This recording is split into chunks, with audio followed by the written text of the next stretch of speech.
Hey guys, and welcome to my channel. This is What If Naruto Was a Noble Hermit in Bleach movie. Before we begin, I just want to say I am sorry for any problems you might come by when listening to this video. And if you guys want more awesome videos like this one, make sure you guys subscribe. And with that being said, I hope you enjoy. The Noble Hermit. Episode 1, Shifts in Life. Uzumaki Naruto was a simple boy. He liked ramen, enjoyed the odd prank, and would do anything to protect those precious to him. His precious people, as he called them, were what drove him, what gave him the will to live, the will to keep fighting for a better day. At least they were, because no amount of will, no amount of drive, seemed enough to bring him back to life. Standing in the middle of what used to be a lush green mountain valley, but was now a barren waste filled with smoldering craters and charred earth, Naruto stared at the lifeless corpse in front of him, his body numbed by shock and disbelief over the vision before him, and the vivid memories of recent events, yet he was strangely at peace. He knew the truth of what was before him: the war had been won, and those that had survived would be free to live their lives in peace. So he wasn't as distraught as he thought he would be. The body in front of him was adorned in a red haori wreathed in black flames, the tattered orange and black jumpsuit being the most identifying article of clothing one would ever see on a shinobi. Well, other than the golden blonde hair, of course. There was a peaceful expression on its face, and a small serene smile on its lips, as if they had come to terms with their mortality and were content with all that they had accomplished. This was the body of Uzumaki Naruto, this was his body. Naruto looked down at his chest, where a small chain hung down to his knees from where it protruded from his sternum. He looked unhurt, the wounds present on the corpse, his corpse nowhere to be found on what he could only assume to be his soul. It was as if he hadn't just fought in a battle of epic proportions against a resurrected primordial god and the lunatic responsible for every moment of suffering he'd endured in his admittedly short life. When he looked back up and brushed a hand through his hair, he couldn't help but notice that every movement was sluggish. His body felt as if he was trying to move underwater, like he would normally feel if he was suffering from chakra exhaustion. Then again, he was dead, and even though he wasn't as smart as Sakura, Naruto was well aware of the fact that one needed to have a physical presence to wield chakra. He was a soul now, with no physical body with which to house and produce chakra. With another sigh, Naruto sat down in the dirt and crossed his legs beneath him in an attempt to meditate. He needed to stay calm. Freaking out would do him no favors, and it's not like it would change anything. The Shinigami himself would be coming for him soon. He could feel it in every fiber of his being. Where would he go? Would the Shinigami devour his soul like he had his father's? Would he go to the pure world? Or would he face a fate much like his father? There were so many questions that Naruto wanted answered, but alas, it was not to be. He could feel a presence behind him, powerful, yet serene. It was a nearly overwhelming feeling, yet he could also sense an underlying layer of mischief, playfulness. The feeling he was getting from this being behind him was strange. The Shinigami was supposed to be the embodiment of all the negative feelings the world had to offer, yet he sensed nothing malicious in the presence behind him at all. Only power. For the longest time, there was no sound, not the whisper of the breeze or even the sound of a breath. When no words were forthcoming, and the presence behind him remained completely still, Naruto sighed and opened his eyes. "You're late, Shinigami-sama.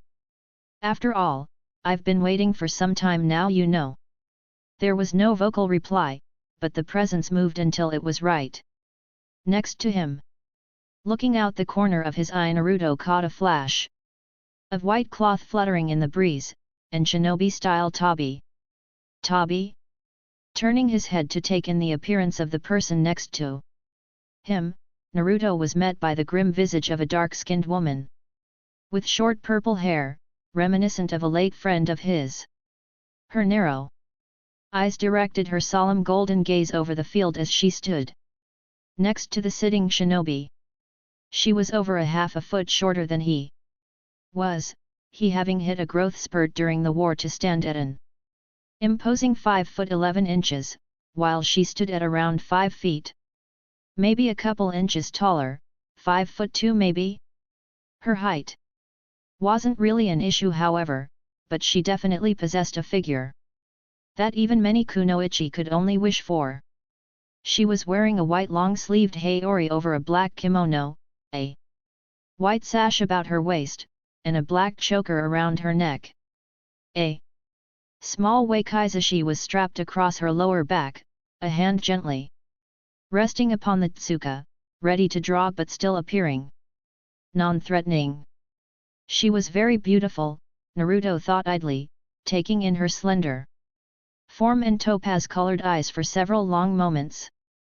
Her form was toned, obviously having been trained for combat, but boasted an incredible bust that only a small number of kunoichi he'd known in his life could compare to. Her skin looked almost unnaturally smooth, colored like caramel. Her amber gaze was set in a solemn frown, the corners of her mouth turned downward as she surveyed the battle field before them. The Juhobi had long since dispersed, but the evidence of its involvement were plain to see. Overturned trees, burnt-out earth, craters large enough to fit entire villages several times over. His body wasn't the only one on the field either. As hard as he'd fought to minimize casualties, he and the rest of Team 7 were not all powerful, considering they were fighting against a primordial demon god of incomprehensible power, a deranged psychopath with far more power than any one human should ever possess, and the manifestation of the mother of all chakra, the rabbit goddess Kagaya Otsutsuki. It was a wonder any of them had survived really, but it didn't change the fact that so many had lost their lives for the ambition of what amounted to a senile old woman who had been trapped in the moon or over 1,000 years. When he was finished with his observation, he turned his head back to the field in front of him and chuckled dryly. This never should have happened, none of it. All these people never had to die. Yet we couldn't stop it in time, and so many people lost their lives to protect this world. I'm just relieved to know that it's over, and those that survived can live their lives with some semblance of peace now. That all our sacrifices won't be in vain. Still the woman said nothing, but her gaze had shifted until she was looking at him. So, he continued to talk, trying to comfort himself. Really, as he realized all of the things he'd never accomplish, that some of his fondest dreams would never come true. It was all hitting him in a rush now. His dream of becoming Hokage was now out of reach. He had been named as Tsunade's successor and all but been given the hat, but it would never be. Most of all though, was his greatest wish. His wish of one day starting a family of his own, being able to witness his kids' first steps and hear their first words. Shin, among others, would be a mess. When she found out he'd died, he realized sadly he'd agreed to give her children not long before the war had really started to heat up, and their first try had been successful. They were going to have twins, but he wouldn't be there for them. All of this and more he spoke into the wind. The woman next to him, simply listening, her expression stoic, but not unkind or cold. If he was feeling her right, she was simply trying to put up a strong front. She didn't want him to see what she was feeling, but didn't know that he could feel it. She was hiding a great deal of anguish, as if she were directly related to the events that had transpired here. Gomen. I shouldn't be rambling like this. Naruto sighed. Something he seemed to be doing a lot since he died only a few short hours ago. Before you do whatever it is you're going to do to me, like send me to hell or whatever, can I ask you something? When the woman looked down at him and nodded, Naruto offered her a small smile and thanks. There was a man, wearing an orange spiral mask somewhere around here. Is he still here? The woman was silent for a moment, seeming almost remorseful. But the expression was fleeting. She slowly shook her head in the negative before speaking. No, his soul was already consodi, and the gates of hell appeared to claim him. He's gone for good, so you have nothing to worry about. Naruto nodded. I see. He looked up at the woman, his expression one of solemn acceptance. It's too bad really, Obito had come around in the end. If not for him, I don't think we would have won. Mind you, if it hadn't been for him, none of this would have happened. In the first place. His gaze returned to the charred wasteland before him, resting on his own body for a moment, before a single brow rose in question as he realized something strange. Wait a second. Are you the Shinigami? You look nothing like that creepy thing I saw all those years ago. The woman nodded but said nothing further on the matter. With a feline grace she moved to stand in front of him, yet he didn't move. Merely following her with his eyes. Turning to face him, the woman reached behind her and drew her sword, and in response Naruto smiled and closed his eyes, ready for the next stage of his journey at long last. I'm going to send you to Soul Society. I guess you would refer to it as the pure world. Naruto was rather confused though. Why would the Shinigami send him to heaven, and why would the Shinigami be a beautiful woman? Was it to make him more comfortable in its presence?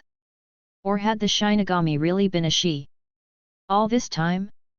He didn't have much time to think on it though, as the next thing he knew the woman had tapped the pommel of her sword against his forehead and almost instantly a soft blue light appeared before his eyes. Looking down, he noticed a circle of light beneath him, his body beginning to sink into the earth as if he was being converted into light. When he looked back up he smiled a little bit wider than before, his first genuine smile in what felt to him like ages. My name is Namikaze Uzumaki Naruto, former shinobi of Konohagakure. What's yours, Shinigami-san? The woman smiled for the first time since he'd seen her as she sheathed her sword. She then placed a hand on her hip and swung her hips out to the side in a teasing manner. Quite the long name.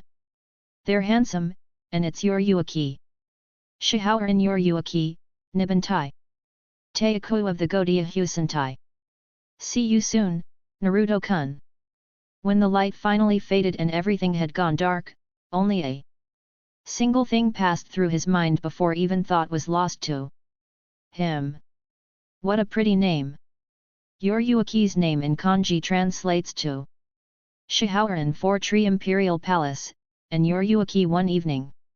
Took me forever to work that out, tell me if I'm wrong, though it still sounds nice. Scene break. When Shihouden Yoruichi returned to Squad 2's barracks she immediately went to her room and tossed her Hayori on her desk. Before flopping down onto her futon face first.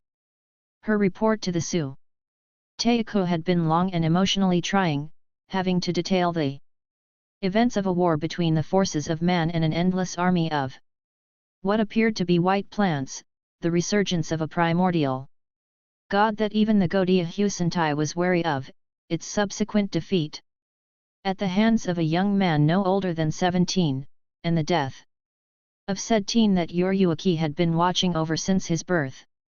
It was the original deal between the Su Teiko and the man known as Namikaze Minato, to have someone competent keep their eyes on his son and make sure he didn't become a target for the more opportunistic hollows, or anything else of a more supernatural nature that would want to take advantage of such a powerful demon being sealed within a human child. Minato had long since reincarnated, as he was not allowed to enter the Seireitei for another 600 years at the least if he was still eligible to do so when that time came. That's what happens when you summon a Shinigami to the land of the living. After all, a price had to be paid to wield such an ability. She'd watched over young Naruto since he was only hours old. Through all the good times and bad, his first steps, his first words, his first beating at the hands of a drunk, and the day he'd finally earned the respect of the village he'd sworn to protect, and over the years, the little knucklehead had grown on her. To watch him die had nearly broken her, and to be completely honest, all she wanted to do right now was to curl up in her futon and cry. She knew he was here in the Soul Society, somewhere out in the Rukongai, but they might never find him before he re-entered the cycle of reincarnation. She might never see that little ball of sunshine ever again, and that tore her up inside. A knock on the door went unnoticed, and the following voice that announced the arrival of her protégé, personal guard, and servant from the Feng clan along with it, before someone entered her room. Finally taking notice of the new arrival, Yoruichi reached a hand out towards the younger woman and waved her over. "Come here, Sui." Feng. The young woman timidly approached her mentor and idol before kneeling down next to the futon. She was about to ask what was bothering the older woman when the collar of her training clothes was snagged in Yoruichi's iron grip and Sui Feng was dragged into a rather tight embrace. "Yoruichi-sama. What is?" She trailed off when she realized something odd. Her mentor was doing something she'd never seen her do before. She was crying silently, holding on to Sui Feng like a child would a stuffed animal and burying her face into the younger woman's chest. "Sui Feng, I'll answer your questions later, just let me stay like this for a bit, all right?" Sui Feng nodded dumbly, and like that Yoruichi eventually drifted off to sleep. It had been a long day for her, and she'd been more tired than she'd thought. Sui Feng meanwhile just frowned in thought. Her mentor's current emotional state must have something to do with her last mission.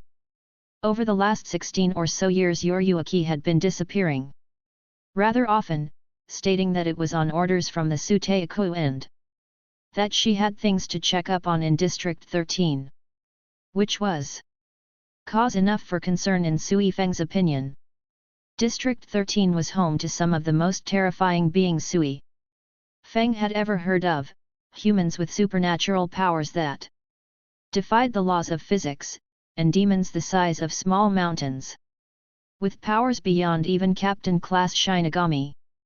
These humans had strength enough to shatter concrete with their bare hands and speed even greater than Yoruichi, the goddess of flash, in some cases.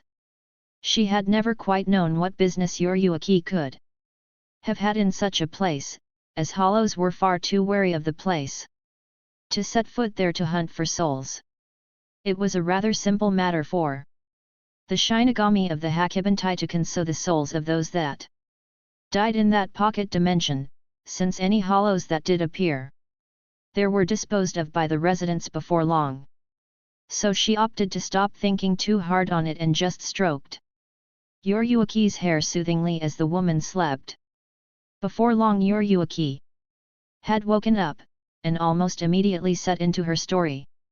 What she had been sent to do in District 13, and what she had witnessed over the past several months since she'd left for District 13, up until her return just that morning. Needless to say, Sui Feng was shocked, and after hearing about this young man whom Yoruichi had been looking after for so long, she too felt her mentor's pain and heartbreak. It would almost be like watching your own child die. So Sui Feng made her mentor a promise, she would search the Rukongai high and low whenever she had the chance. She would find this boy and bring him to the Siridii for her, and she would protect him with her life just as she would Yoruichi. Yoruichi was touched and proved it by drawing her protégé into a warm embrace, whispering her thanks into the younger woman's ear, and reveling in the bright blush the action brought to the young woman's face. When she released her, she held her at arm's length and smiled. "Thank you, Sui Feng, that means a lot to me. I'll be searching as well. A person who was as powerful as he was in life is bound to have staggering strength now that his soul is unbound from its physical shell. It would do the whole of Soul Society some good to see that he's properly trained." Sui Feng nodded before kneeling at the foot of Yoruichi's futon, her head bowed submissively. "I promise you again, Yoruichi-sama, I will find this boy, this I vow upon my very life." Scene break. When Naruto opened his eyes to the world, the first thing he had noticed was that his normal clothing was gone, replaced by a plain beige kimono with white underclothing and a pair of straw sandals. He had also been standing in some sort of room with plain white walls at the back of a long line of similarly dressed individuals. Now, though, after traveling for the past 3 days, he had gone to sleep in the center of a large forest clearing at the edge of a wide lake. Birdsong filled the air, having been what woke him, and a soft breeze carried through and gently ruffled his hair like a doting father. Pushing himself into a sitting position, he looked out over the clearing and took in the sight of the large lake that dominated over half of the clearing, its crystal clear water affording him a view straight to the sandy lake bed and dozens of schools of fish. Surrounding this clearing was a dense corpse of trees and shrubs. And beyond that his sharp ears could just barely make out the sound of a large mass of people, likely the village he'd entered upon first. Arriving in Soul Society. Slowly dragging himself to his feet, Naruto moved into the shade of the trees before leaning against one and sliding back down to the grass. He was tired, and hungry, but he'd felt worse. He just needed to rest a little bit more and make his way back into the town before dark. Thinking back on what had happened, Naruto rested his head on his knees and wrapped his arms around his legs. He'd died, and the Shinigami had performed a Kenso as she'd called it, sending his soul to what she had called Soul Society. When he'd arrived, he'd been greeted by another person wearing similar clothing and handed a ticket of some sort. It had simply said W3. He'd been directed to what they had called West Rukongai District 3 or Hakuten. When he'd arrived, he had opted to stay out of the village for the time being and made his way into the woods. Now here he was sitting about in some woodland area alone, his memories before that particular instance being a little foggy. Something that caused him more than a little concern. He needed to come up with a plan of action. He may be dead, but he was still the same person he was before that. First he needed food. Then he needed to find some proper attire. There was far too little orange in this kimono for his liking, and a haori like the one the toads made for him would be nice too. How he was going to get all of this he had no idea, but he would find a way. He was a shinobi after all. 6 months later, Rukongai, Hakuten District. 6 months had seen Naruto employing all the tools of his former trade that he was able to. Since chakra was now beyond his reach. As a spirit, he'd had to meditate for several long days before finally coming into contact with another energy source, an energy source that felt familiar yet completely different. When out amongst the town folk, he'd heard it referred to as Ryoryoku, and he'd immediately set about attempting to harness this energy. It had taken him several weeks before he'd managed to actually access this power and then train a sufficient level of control over what he'd learned to classify as an immense amount of this particular energy. Over the past 6 months he'd learned to reduce his ryutsu, or the ambient ryoryoku that flowed from a pair of vents on his wrists, to the point that he was nearly undetectable, as was the way of the shinobi to strike unseen. He'd used this ability along with others to acquire what he would need to survive, before he'd decided to build himself a house outside the village. That forest clearing sounded like a good place. And so, there went a good 4 months of his time in Hakuten. Without the use of Kage Bunshin it had taken much longer than it normally would have, but he'd increased his muscle definition a great deal, thinking of it as training. He'd built himself a traditional style manor house reminiscent of one he'd seen during his genin days, that he'd taken a liking to. It was a single floor surrounded by high walls with a large yard for training. The main building was a good 60 meters long and 30 meters wide, containing several bedrooms and a small kitchen with a large sitting room dominating most of the interior. The sitting room opened out into the yard, with a long deck framing that entire side of the house beneath the roof. Awning.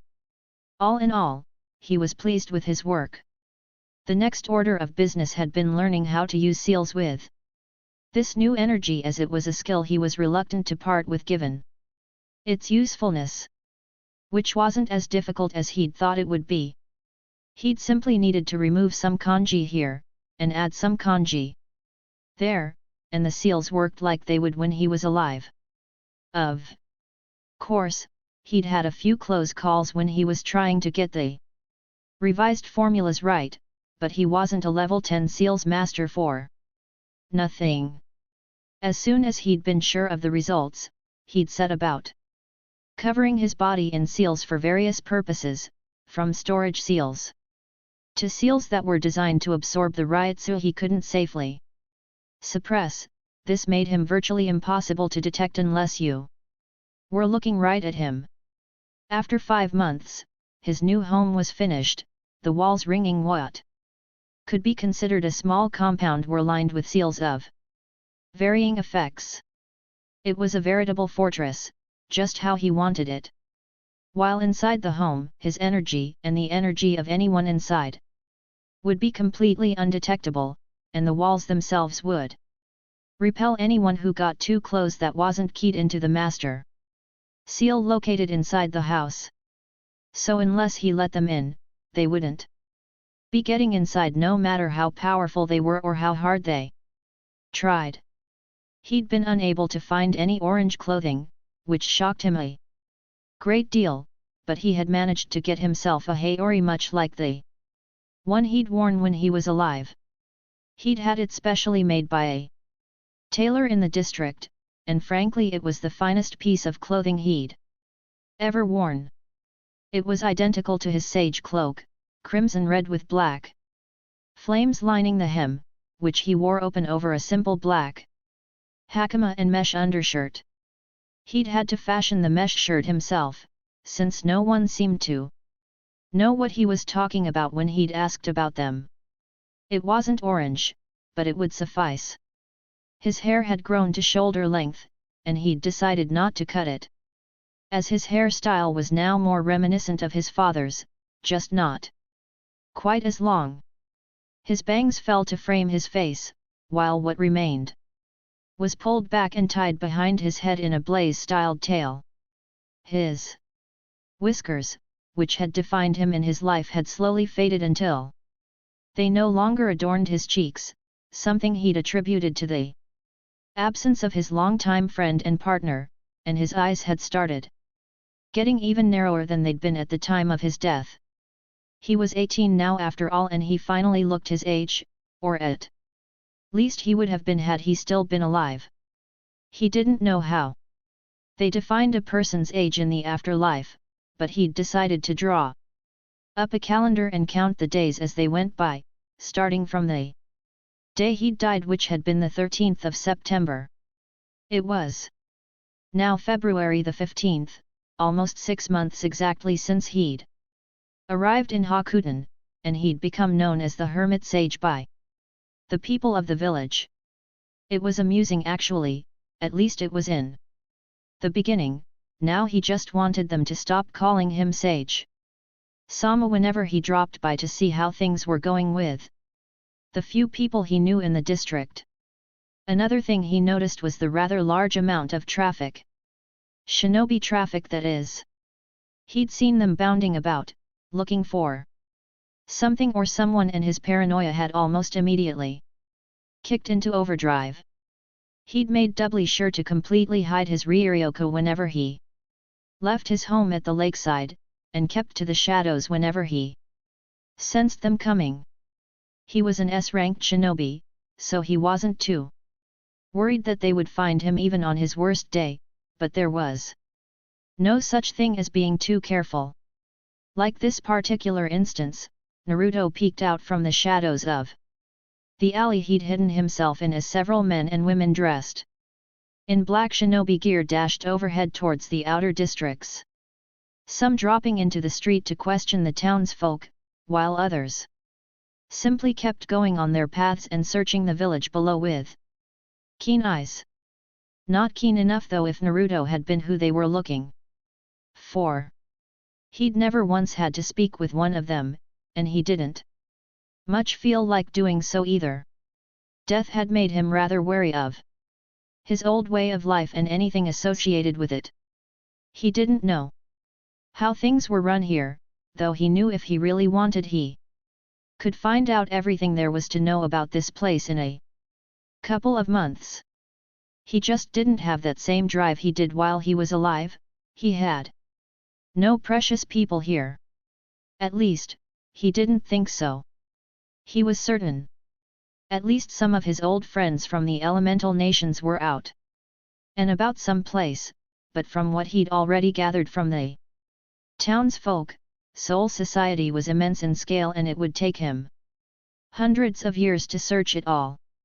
So he didn't.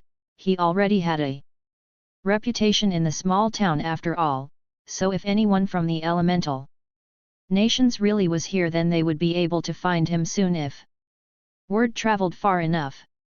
Checking to see if the coast was clear and not seeing any of the shinobi from earlier, Naruto quietly slipped out of the alleyway and blended with the crowds so that he didn't appear suspicious to any passers-by, before heading over to a particular stall he'd had his eye on for a few weeks now. Why? Simple, because they had something there that reminded him of someone that was very dear to him.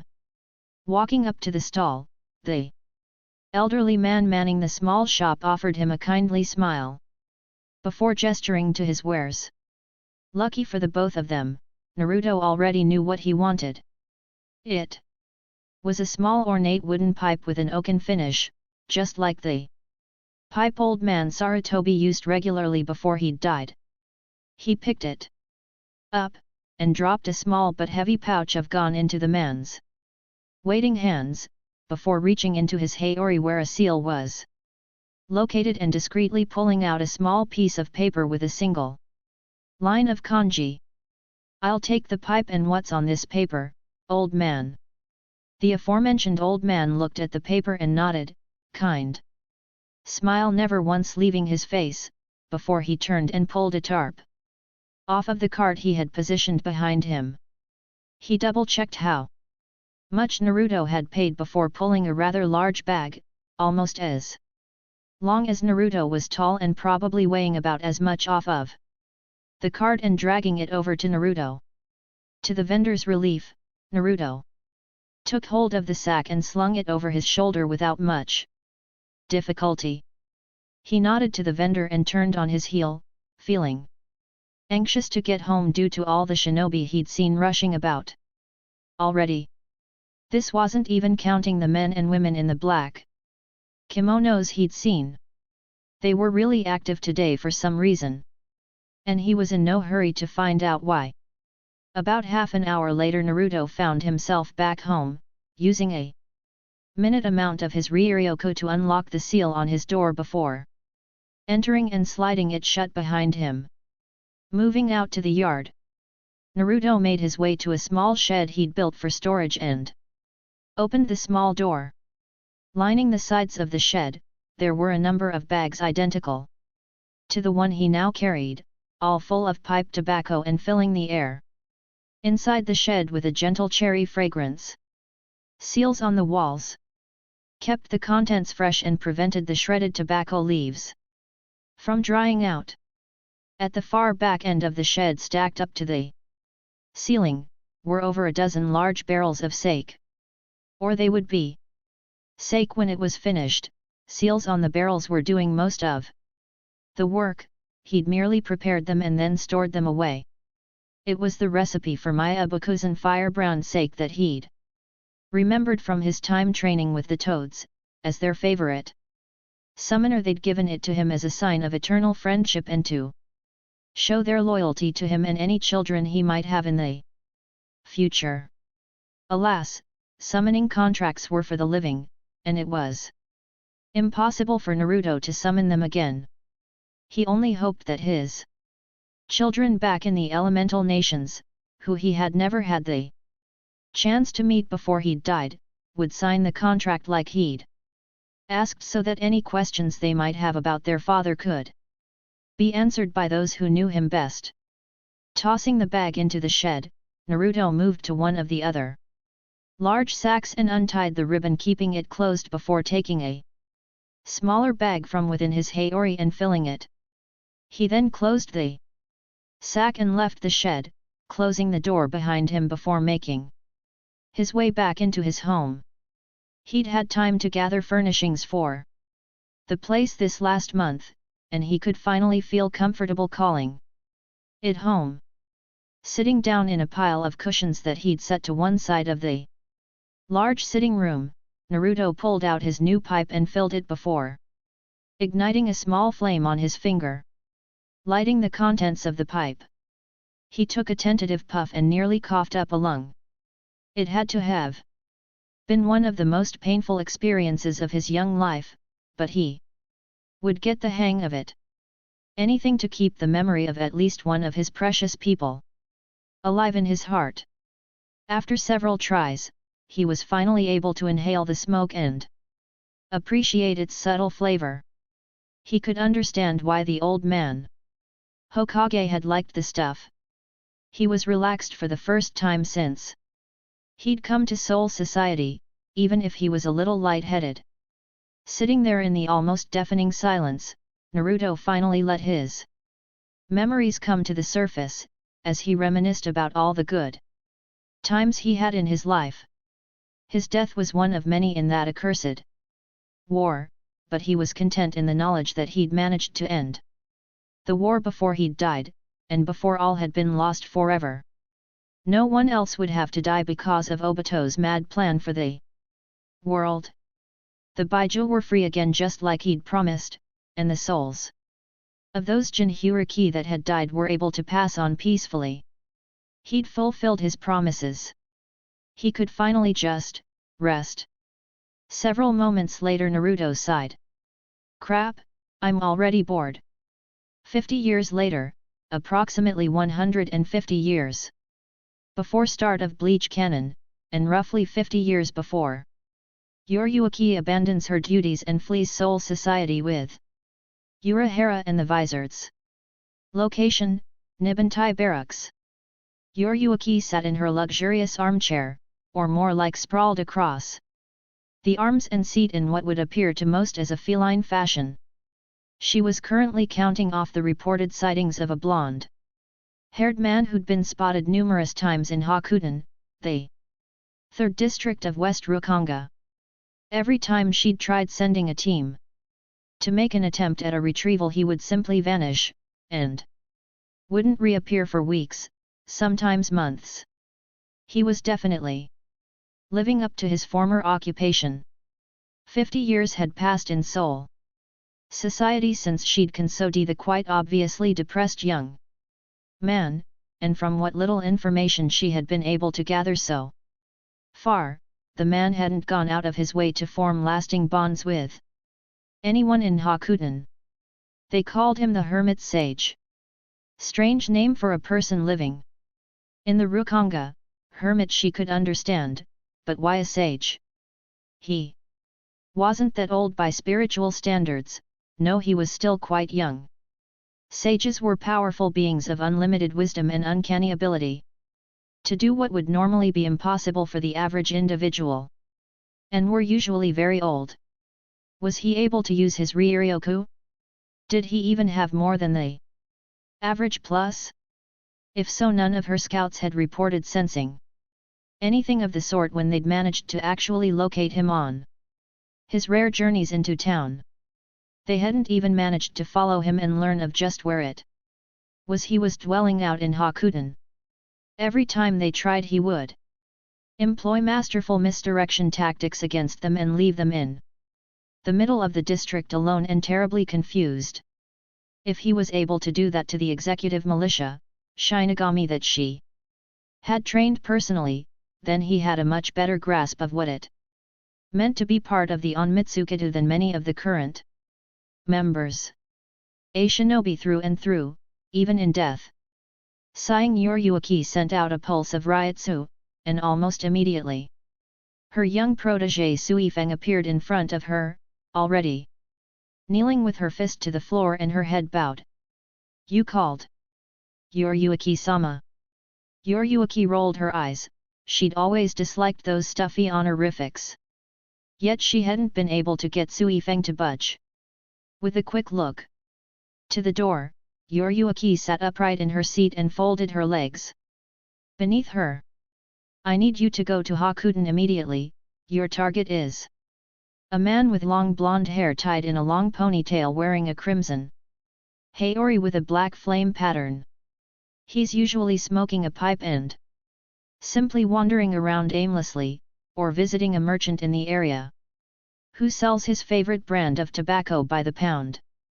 When you find him, I want you to follow him, and absolutely do not allow him to become aware of your presence.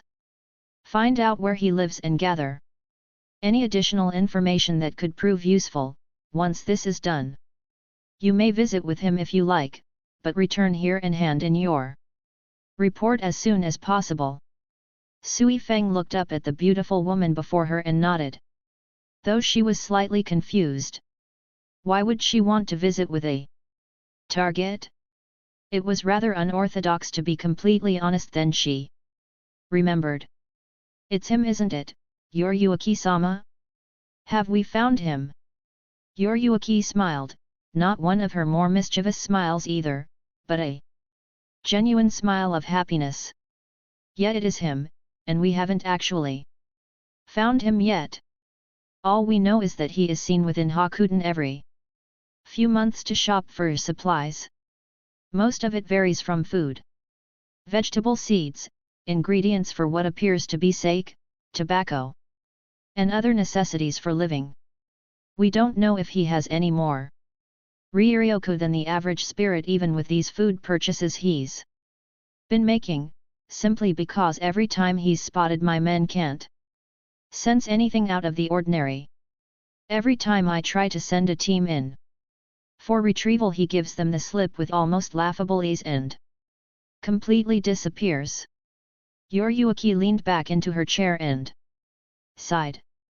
That's why I'm sending you, Suifeng. Out of all the members within the executive militia, you are by far my best agent. I'm sending you in alone so that you draw less attention. Try to blend in with the civilians. That means wearing a normal kimono in place of your shiakushou. Hopefully this will prevent him from spotting you. Once you've seen him, don't make contact until you've found out where he lives. Suifeng nodded. When do I leave? Immediately. As I said before, he usually enters the town of Hakuten every few months for supplies. Following his usual timetable, he should be there soon. Within the next few days even. Yoruichi leaned down and put a gentle hand on Suifeng's head, ruffling her hair affectionately. You do this for me, Sui Feng, and I will be forever grateful to you, my little bee. That young man is very important to me, and I would do anything to let him know that face to face. Sui Feng nodded meekly before standing and making her way from the room to prepare. This was a mission from her idol Yoruichi-sama. She would not fail, and perhaps, she could talk to this man when she found him and get a feel for his character. If Yoruichi was fond of him, then he must be an amazing individual.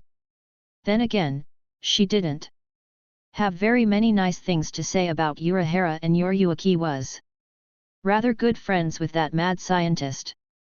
If that proved to not be the case, then she would do as her mentor asked, but only out of respect for her and the promise she made all those years ago. Only the best would suit her Yoruichi-sama after all. Around 5 hours later found Sui Feng in Hakuten, or West Rukon, District 3, in a small secluded corner of the market across from the small vendor her latest gathered intel indicated as her target's most frequented place of business. She decided to set up shop here. Dressed in a simple blue kimono she had purchased before leaving the Siridei.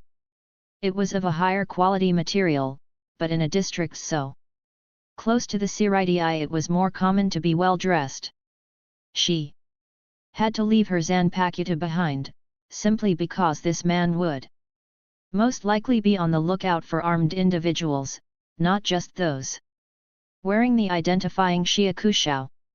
She found herself thinking back on many of the stories that Yoruichi had told her about this man's life in District 13 as she waited for any sign of the man in question.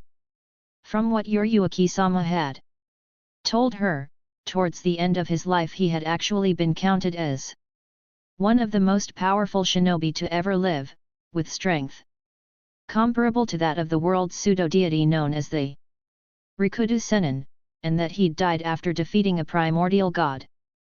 That even Yamamoto Suteiku would have great difficulty simply matching. This led her to the conclusion, that had Yamamoto ever faced off against this young man before he'd died, Yamamoto would surely lose. Which was an almost ridiculous prospect. Coming from Yoruichi-sama, however, it was actually believable. The descriptions of the Juhobi, and all of the limited information within the archives about Kagaya Otsutsuki, clearly stated that these beings were entirely capable of wiping whole nations off the map in the blink of an eye, literal destroyers of worlds. Kagaya was in league with the Spirit King himself, so it made sense that even Yamamoto would not wish to face her even with an army standing behind him. To think that a boy, barely 17 years of age had fought and defeated such a monster was incredible, and that's not even counting the Juhobi itself. His entire life was full of what would normally be classed as impossible achievements, defeating enemies far above his caliber by utilizing an uncanny ability to come up with tactics on the fly and employ them near instantaneously. It was a talent that should make any halfway decent tactician extremely wary of facing him on the field of battle. Even the most battle-hardened tacticians needed to take time to think on their stratagems before employing them in the field, yet Naruto had the ability to come up with similar and even superior tactics on the fly. From what she'd deduced from these stories, Naruto had spent his entire life honing this skill to a razor's edge, while simultaneously growing stronger and subconsciously revising his tactics to accommodate his increase in power. He had grown so strong that a single attack could devastate entire landscapes, obliterate whole mountains, and actually disintegrate a human being by attacking them on a molecular level, leaving nothing behind, not even dust. He was a master of what they called wind manipulation, and was known as the Toad Sage of Mount Myaboku. He possessed startling control over the element of wind, to the point that it allowed him the ability of flight, and this sage mode she had been told about actually gave her chills thinking of the possibilities. She was so lost in her thoughts, she almost didn't notice the flutter of cloth or the tall man wearing the sleeveless crimson haori until he'd made it to the vendor. Her head almost snapped up, but she restrained herself. If he was really as masterful as Yoruichi had said, then he would definitely notice such a movement. Even if he were to put it off as simple shock at his size, it was a mistake she could not afford to make. Speaking of size, Yoruichi hadn't told her that the man was so tall.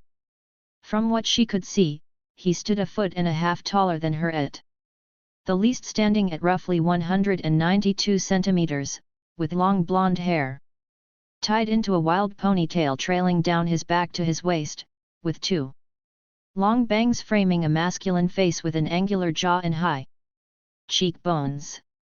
Narrow oceanic blue eyes gazed out from underneath a low brow line, looking almost bored. His arms were covered in thick corded muscle, the result of years of training and actual combat experience, and his shoulders were broad, wide, and squared. He was powerfully built, for both explosive speed, endurance, and incredible strength. With only a single look, Sui Feng could tell this man was extremely dangerous. Like Yoruichi had said, she could not sense any Ryuryoku at all from the man, which in itself didn't make any sense no matter how you looked at it. Every soul had at least some Ryuryoku. Extremely small amounts, mind you, but it should be there. This didn't matter though. Even without Ryuryoku, this man walked and moved like a trained warrior. Every step he took was measured and there were no wasted movements. His breathing was perfectly regulated, obviously utilizing an advanced breathing technique that was difficult to master even while in meditation. Sui Feng watched from beneath her bangs, making sure to keep her Ryuryoku down to the level of a normal plus to avoid detection as Naruto made his purchases and waved to a few young women who were busy ogling him shamelessly as he passed, giggling away in their little huddle as he did so. After that he turned, slinging the large sack of what she assumed was his supplies for the next month or so over his shoulder, and made his way towards the edge of the village. His pace was sedated and slow, and Sui Feng had some difficulty making it look as if she were a normal young woman living in the district who was simply out to do some shopping of her own. She stopped at several stands and shops as they made their way closer to the edge of the village, sometimes even moving ahead of him to enter a shop in his line of sight. When they finally reached the outer edge of the town, Sui Feng walked into a shop before walking out the back entrance, completely ignoring the rather disgruntled shopkeeper, and then blended with the shadows. She moved quickly in order to get Naruto back into her line of sight, and even then she only just barely noticed him moving into a thick corpse of trees before vanishing into the shadows cast by the canopy overhead. She quickly made after him, keeping low to the ground as she made her way through the alleys and across the small clearing before leaping into the high branches of the trees overhead. After that she could only ever catch small glimpses of the man, and worried that he'd caught on to her. If he was employing the same tactics he'd used against the Onmitsukido against her, then there was a good chance she would be lost inside the forest and forced to return to the town to try again another day. Just when she was starting to think that she'd lost him, she came to a halt when she suddenly realized that there were no more trees in front of her. She was now looking out over a beautiful forest clearing, dominated on one side by a large crystal clear lake, and on another by a sprawling manor house surrounded by high walls, with a large training yard and a small shed nestled in one corner of the grounds. This place was almost as large as the Nibantai barracks. And there, at the door, was the man whom she'd been following all this time. He did something to the door, and unless her eyes were playing tricks on her, she was positive that the entire compound had just shimmered. It was only once the phenomena had passed that Naruto opened the door and stepped inside. Sui Feng almost cheered out loud. She'd done it. She had accomplished what seasoned members of the Onmitsukita could not do, even with the help of several others keeping track of the same target. She found the home of someone important to her mentor, whom they'd been searching for over the last 50 years. Yoruichi was going to be thrilled. After her little mental victory dance, Sui Feng paused, placed a small locator beacon in the bark of the tree she was standing on and turned to leave before a thought struck her. Yoruichi-sama did say it would be alright if I decided to visit for a little bit, and I'm honestly curious about this man. Turning back to the house, Sui Feng dropped down to the ground silently and stood to her full height in an attempt to gather up her courage.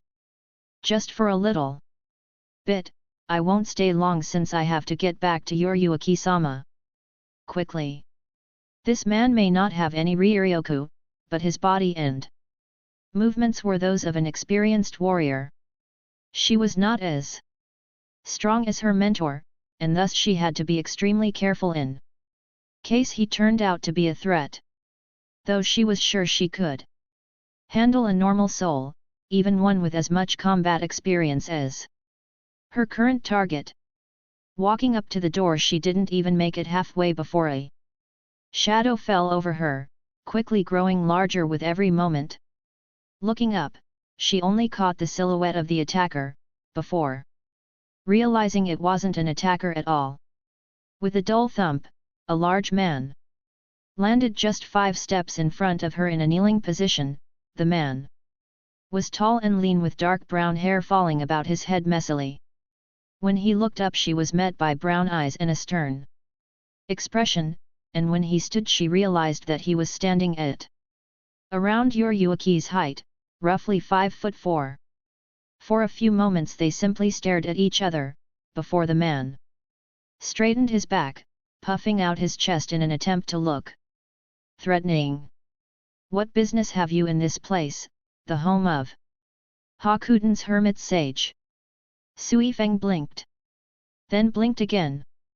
She had been expecting an attack from this individual, but it turns out he's simply the doorman? Breathing a discreet sigh of relief, Sui Feng opened her mouth to speak, before another beat her to it. Let her in, Jinzo. I wouldn't have brought her here if I didn't want her to come inside. The voice had come from everywhere, yet seemingly nowhere. The fact that it had said she had been brought here made Sui Feng sweat nervously. He had known she had been following him the whole time. Just how skilled was this man?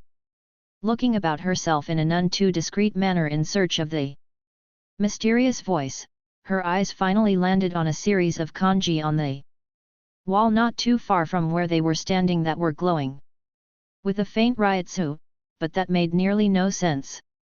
Sure, there were Kido that allowed for instantaneous transmission of speech, but this looked like no Kido she'd ever seen before.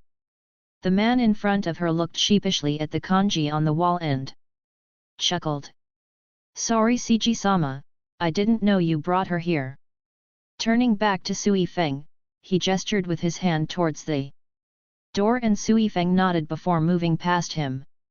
A sudden sniffle caught her attention as she reached the door, and when she turned back to Jinzo, she bore witness to the man bawling his eyes out, streams of tears running down his cheeks comically.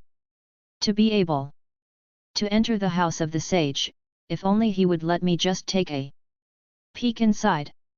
Such an honor that you have received, little miss. Sweat drop forming at the back of her head, Sui Feng decided to ignore the strange man and pushed open the sliding shoji door with little difficulty. Taking a step inside, she was startled when the door closed behind her with a soft click. It had moved of its own volition. as the entire doorway seemed to glow with a faint blue light before fading after a few seconds, and all was well again. Moving deeper into the house, Sui Feng soon found herself admiring the traditional decor. This man definitely had good taste at the very least. When she found herself standing in a large sitting room, Sui Feng immediately took notice of the man she'd been following before, sitting upon a pile of cushions, pipe in hand and smoke drifting through parted lips. He was looking straight into her eyes with the most piercing gaze she'd ever seen, his eyes a shade of azure blue so brilliant it was almost like looking into the depths of the seas themselves. "Have a seat." Sui Feng started at the sound of his voice. Since she was so close to him now, she could actually hear his voice without a filter like she had earlier. It was a smooth baritone, deep and soothing to the ear. When she did as instructed and took a seat in a pile of cushions only a few paces from the man, Naruto inhaled another lungful of smoke before slowly exhaling to the side. "So, a Shinigami graces my humble abode. You're quite skilled, but you need to be careful not to be so jumpy," Naruto stated curtly, tipping her off that he'd noticed her right from the very start. Tea. He had reached to his side, where a pot of what was most likely tea and a pair of small cups had been set on a small tray. Sui Feng blinked in confusion at the sudden change in his demeanor. From that of a serious master giving a lecture to a student, to that of an accommodating host, nodding dumbly without so much as a thought. In an instant, she had a steaming cup of what appeared to be black tea in her hands. It was hot, but not unbearably so, and taking a sip she found she very much liked the flavor. "What brings you here?" Sui Feng mulled over her next choice of words carefully. There was a good chance he might not remember Yoruichi after living in Seoul society as long as he had already, and if she insulted him somehow, there wasn't much she could do to stop him from attacking her if that was his wish, so she had to be careful. "I made a promise to Shihauerenheim, the 22nd generational head of the Shihaueren noble family, that I would find you for her. I made this promise over 50 years ago now, and we've been looking for you ever since." Naruto nodded, taking a sip of his own cup before smacking his lips in approval. "I see.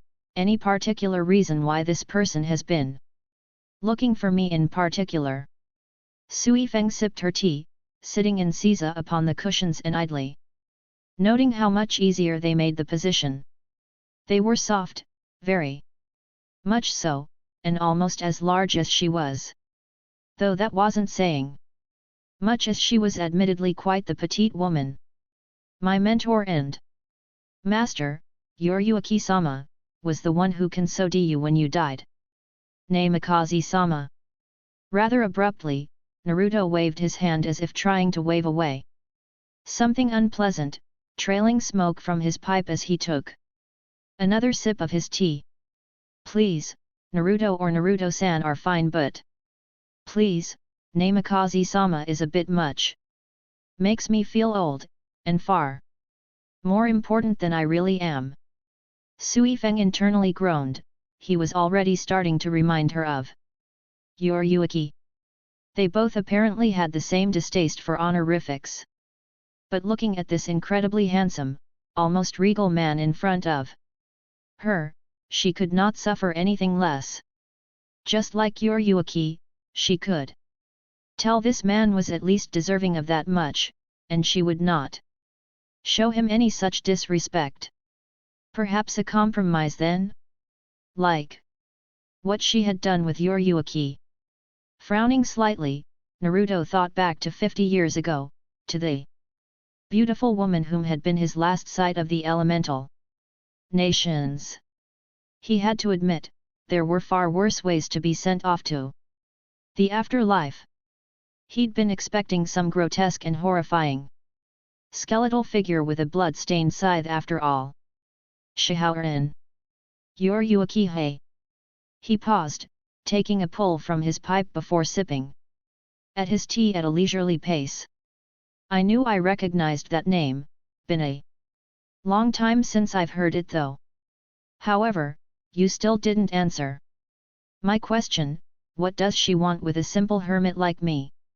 Sui Feng nodded, ignoring for now the lack of appropriate suffix, and set her now empty teacup onto her lap. I am not quite certain that I am the best person to answer that question. I actually came simply to find you and inform her of your location. I believe she wants to visit you herself once I have submitted my report on my findings. Sui Feng took a breath and scooted closer to the man who simply watched her calmly from where he sat. I was also curious as to the type of man whom could attract my mistress' attention and affection so completely. Naruto raised a brow at the rather blunt declaration, but said nothing as he continued to puff away on his pipe. After a brief moment of thought, he finally sighed tiredly and looked out into the yard through the open shoji door. What would you like to know? That had been the question that had begun a long series of questions about his life, his ideals, and his philosophy. In the end, Sui Feng had spent several hours in the home of Namikaze Naruto, and had learned far more than she had possibly bargained for. He had lived a tortured life of poverty and suffering, with pain enough to drive 100 men to suicide. Yet he was still kind, and much like Yoruichi he enjoyed teasing her all for the simple sake of eliciting a reaction from her. He had her blushing beet red for almost the entirety of her visit, chuckling merrily all the while as he teased her mercilessly. If it hadn't been for her promise to Yoruichi, she would have very much liked to introduce him to Suzumibaki. He had quite literally saved District 13 from absolute destruction, all because of a madman's plot to enslave the entire world with a powerful illusion the likes of which she had never dreamed possible, even in her nightmares. He was also the subject of his own people's prejudice for much of his young life because of something far outside of his own control. Sui Feng nodded to herself as she walked the halls of the Nibantai barracks on her way to Yoruichi-sama's personal quarters where she would likely be resting. He was a good man, with strong morals and a stronger sense of justice. She herself had learned much in only that single sitting, and she was glad that he had not unknowingly betrayed her expectations. With a small blush that did not go unnoticed by a certain Teiku, who had just opened the door of her room, Sui Feng thought back on his appearance. He was definitely well trained and took very good care of his health, and his musculature attested to many long years of endlessly bettering himself. How strong he was, however, was still a mystery, as even though she were sitting right in front of him only a few short feet away, she had not been able to feel any ryoku from him at all. Then again, at the back of her mind she was having thoughts of an entirely different sort. Incredibly lustful thoughts, she thought idly. She was young and had never been with a man before, her nightly escapades with Yoruichi being the only real form of sex she had ever indulged in. The thought of his large masculine arms completely engulfing her tiny body as his mouth ravaged her own and his hands explored her every bump and crevice. Her blush deepened as her thoughts took her even further into her lustful fantasy, and she found herself imagining several things that were unsuitable for one of her station. She was knocked out of her thoughts though at the sound of a teasing laugh. Having some dirty thoughts are we, Sui Feng? Spluttering at being caught, even if she had no idea how her mentor and mistress was capable of reading her thoughts, Sui Feng immediately bowed her head and coughed while trying and failing to hide her cherry red full body blush. Yoruichi-sama, what I mean to say is, you She trailed off in an embarrassed groan of discomfort. That sounded more like a kitten mewling in displeasure than anything else. It was something that had Yoruichi laughing heartily as she took Sui Feng's hand, dragging the young woman into her room and then closing the door behind them. I admit, Sui Feng, after the other night, I was certain you would be fine for another few days, but you just can't get enough of me at. Her blush darkened and Yoruichi raised an amused eyebrow. Or did he really leave that much of an impression on you? When no response came other than a large amount of steam bursting from the younger woman's ears, Yoruichi grinned. Well, looky here, my little bee has herself a crush. Immediately, Sui Feng denied the accusation vehemently, but the full body blush that refused to die down was not helping in her case. I only have eyes for you, Yoruichi-sama. He may be incredibly tall, and handsome, and smart, and kind, and you. Once again she devolved into a groan as she realized she had only played further into her mentor's hands. Yoruichi allowed herself another laugh at her young protege's expense, pulling the stuttering girl into a hug and patting her on the head. Don't you worry, my little Sui Feng, it's perfectly natural. If his looks when he were a teenager were anything to go by, then I'm not gonna blame you for falling to that unwitting charm of his. He's a natural when it comes to attracting people, women especially, and he has been all his life. I highly doubt that's going to change now that he's dead. In fact, she was sure that passive ability to draw people to him would only grow stronger now, probably why he'd taken to living so far from Hakuten in seclusion. Sui Feng sighed, the feeling of bliss that overcame her every time she felt Yoruichi's arms fold her up in an embrace was almost too much to ignore. Thankfully her blush had receded, though her cheeks were still dusted with a light pink, so she started telling Yoruichi of everything she had learned. Her report on his physical features so that Yoruichi would be more easily capable of identifying him, where he lived in Hakuten, his self-proclaimed doorman, and even about the conversation she'd had with him over tea. When all was said and done, Yoruichi had pulled the two of them onto her couch where they were now lying, with Sui Feng cuddled up into her mentor's large bosom, and quickly losing her grasp on her consciousness. Yoruichi smiled, her hand gently stroking the younger woman's head as the girl faded off to sleep. You did well, Sui Feng, thank you for doing this for me. We'll go together and see him again tomorrow. A slight nod was her answer before Sui Feng's gentle breath into her cleavage was the only sound to be heard. Yoruichi chuckled, the sensation being more than just a little ticklish, but continued, affectionately stroking her protege's soft hair. I'll get to see you again tomorrow, Naruto, and then I can tell you everything that I've wanted to say since I first saw you all those years ago. Scene break. All through the night Naruto didn't sleep. His mind was a whirling tide of thoughts and emotions, things he hadn't felt in a long time. 50 years since he'd entered Soul Society, and he'd never once allowed anyone into his home before yesterday. The petite young Shinigami was such a pretty little thing, with a heart of gold yet a countenance of iron.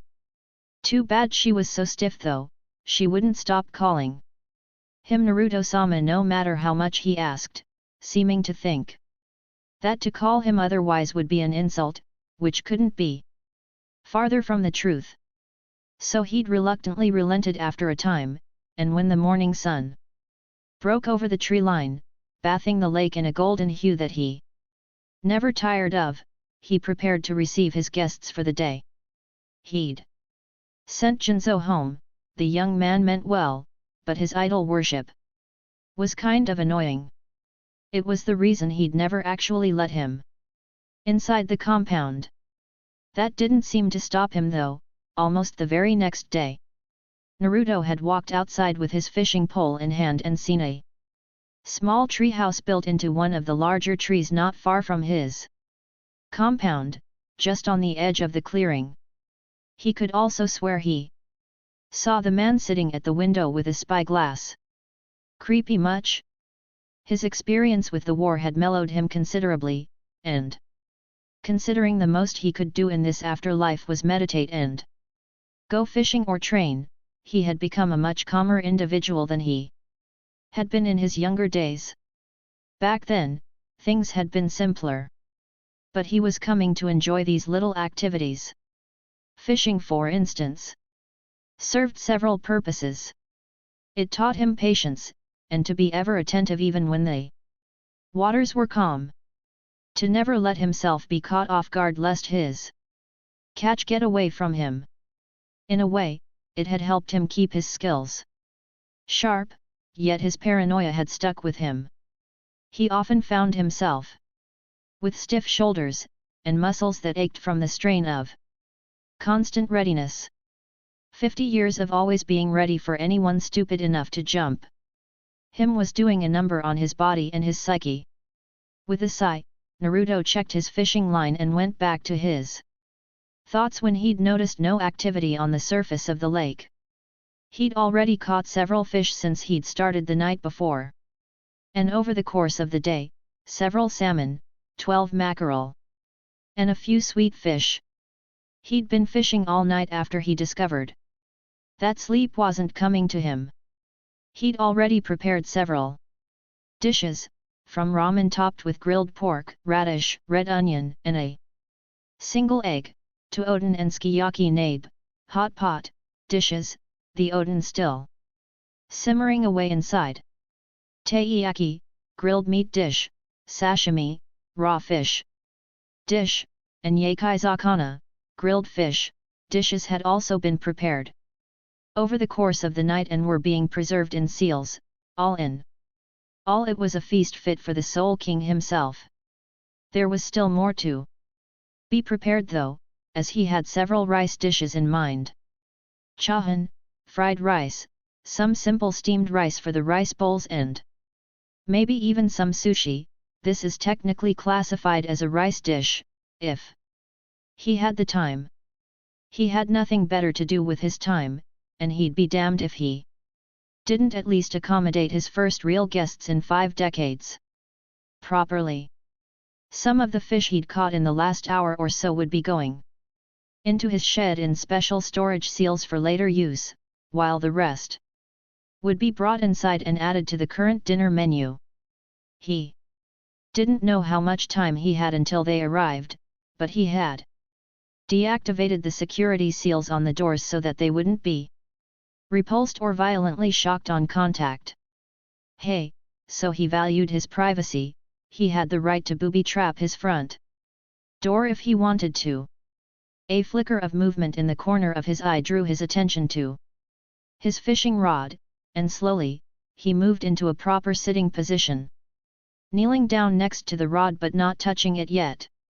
He watched as the rod vibrated gently several times, before suddenly it was nearly yanked out of the ground. With lightning-fast reflexes, Naruto snagged the rod and pulled. The fish caught on his line, and came flying out of the water so fast it likely had no idea that it wasn't in the water anymore. Reaching up, he caught the fish in his free hand, before placing it under his arm so he could remove the hook. Once that was done, he chucked the fish into one of the buckets he had with him that still had space, before coiling up the fishing line and making his way to his front step. Leaning the rod against the wall, he was about to go back to the shore to collect his catch when he realized that he was no longer alone. Looking over his shoulder, he took in a sight he hadn't seen in over 50 years. A beautiful woman with a slender body, wide hips, and a generous bust, and legs that seemed to go on for miles. A regal visage framed by short purplish hair and golden eyes looking at him with an impish grin.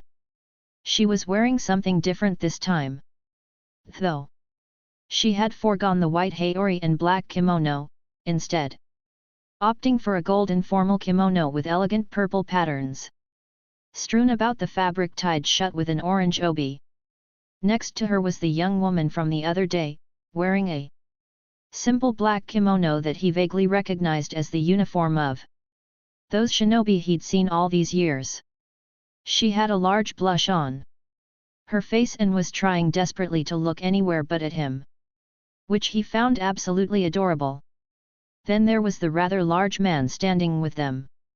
He was a tall man standing at least over 200 centimeters, which surprised Naruto since he hadn't met anyone larger than himself before now. The man possessed a rather bulbous build, and curly brown hair, and a large chin. Kami, that chin was huge, he thought idly. He was wearing a black kimono as well, but also had what appeared to be a badge of some sort on his left arm and a plush purple collar. He was looking about the clearing in what could almost be construed as disdain, his leering eyes passing over Naruto as if he wasn't even there. Naruto's eyebrow twitched. Was that a scoff he heard just then? Yoruichi strode forward confidently, taking in his state of dress, which was more suited to working outdoors than his haori and usual garments. His mesh shirt was still in place, revealing his toned, muscular torso, and his legs were adorned with a pair of simple brown trousers instead of his hakama. Very nice, Naruto-kun. The years have definitely been kind to you. Yoruichi thought with an almost perverse inner chuckle. It's been quite some time, any Naruto. Naruto turned to face the woman who'd sent him off and nodded. That it has, Yoruichi. I was just catching dinner, if you could wait for just a moment I'll go and bring it inside.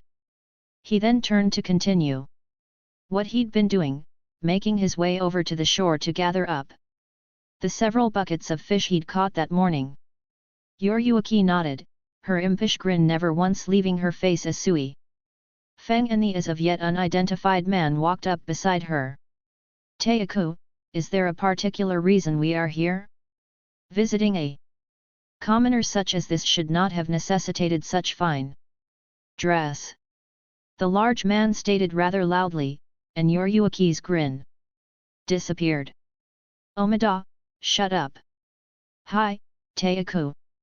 Once Naruto had made his way back over to them, he gestured with his head towards the door and the three followed him inside.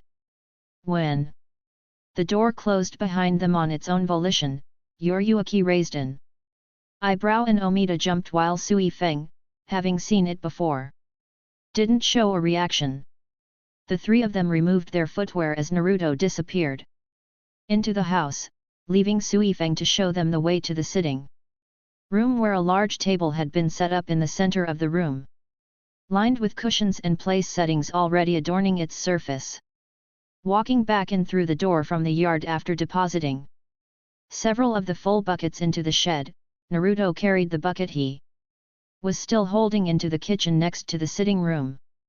Dinner should be ready soon, you all can take a seat wherever you like, I'll be with you shortly. Yoruichi stated her affirmation and took a seat at one end of the table, the large pile of cushions at the other end reminding her of another friend of hers, while Sui Feng sat at the side of the table to her left and Omida to her right, still looking about at the surroundings, though with less disdain since the house they were currently lounging in seemed more fit for a noble. When Naruto returned once again, he was holding a large tray bearing 4 small sake bottles and a teapot with 4 cups and an equal number of sake dishes. He'd also somehow managed to change back into his usual attire, his red haori and black hakama. While he'd been out of sight, setting the tray down on the table, he took a bottle of sake and a dish before moving to the head of the table and setting himself down in the pile of cushions. Help yourselves, the sake's my own personal recipe and the tea was blended just this morning. Naruto poured some sake into his dish before setting the bottle on the table in front of him and settling back into his seat with a sigh, rolling his shoulders in an attempt to alleviate some of the tension from working all night. Yoruichi took a bottle of sake and a dish before following Naruto's example. Once she'd poured some sake into her own dish and placed the bottle back on the table, she took a tentative sip and her eyes went wide. She pulled back and looked at the dish in surprise, before placing it back to her lips and tipping it back. Damn, racking up some serious brownie points here, mister. That is some damn good sake. Sui Feng, remembering how much she liked the tea from her previous visit, simply poured herself a cup and took a sip, before smiling in delight with a sigh. Omida himself had taken some sake and had tried it himself before, nodding, seemingly satisfied. Naruto chuckled. You can't have the recipe. He said it in a joking manner, but they could tell he was serious. He had told Sui Feng and Yoruichi had already known that it was a secret recipe handed down through the toad sages of Myabokuzen. So, I heard you wanted to talk to me, Yoruichi, and here we are. Might as well get the serious stuff out of the way before dinner. Yoruichi nodded, filling her dish with more sake before she spoke. Do you remember how your father died? How he sealed the Kyuubi inside of you that day? Naruto nodded. Ah, I do. He summoned a Shinigami to aid him in powering the seal. Since I highly doubt one of you ate him, with the exception of Tubby over there, then that must mean the actual deal was a bit different than the one I know of. Yoruichi sighed, ignoring Omida's scandalized expression. It was. He will be unable to enter Soul Society for the next 600 years, which means he will be instantly reincarnated upon death until that time is up. The full deal included another 2 clauses as well. The first was that a competent Shinigami be sent to watch over his son and ensure that he didn't die before his time. At that, Naruto raised an eyebrow. He hadn't expected that, but he could make the connection pretty easily. As you have probably just figured out, I was that Shinigami. It was my mission to keep you safe from the more supernatural elements, demons, spirits, and the like who would want to absorb your power and that of the demon who had been sealed inside of you. It was a relatively easy gig, since hollows don't actually enter District 13 because the inhabitants are so dangerous.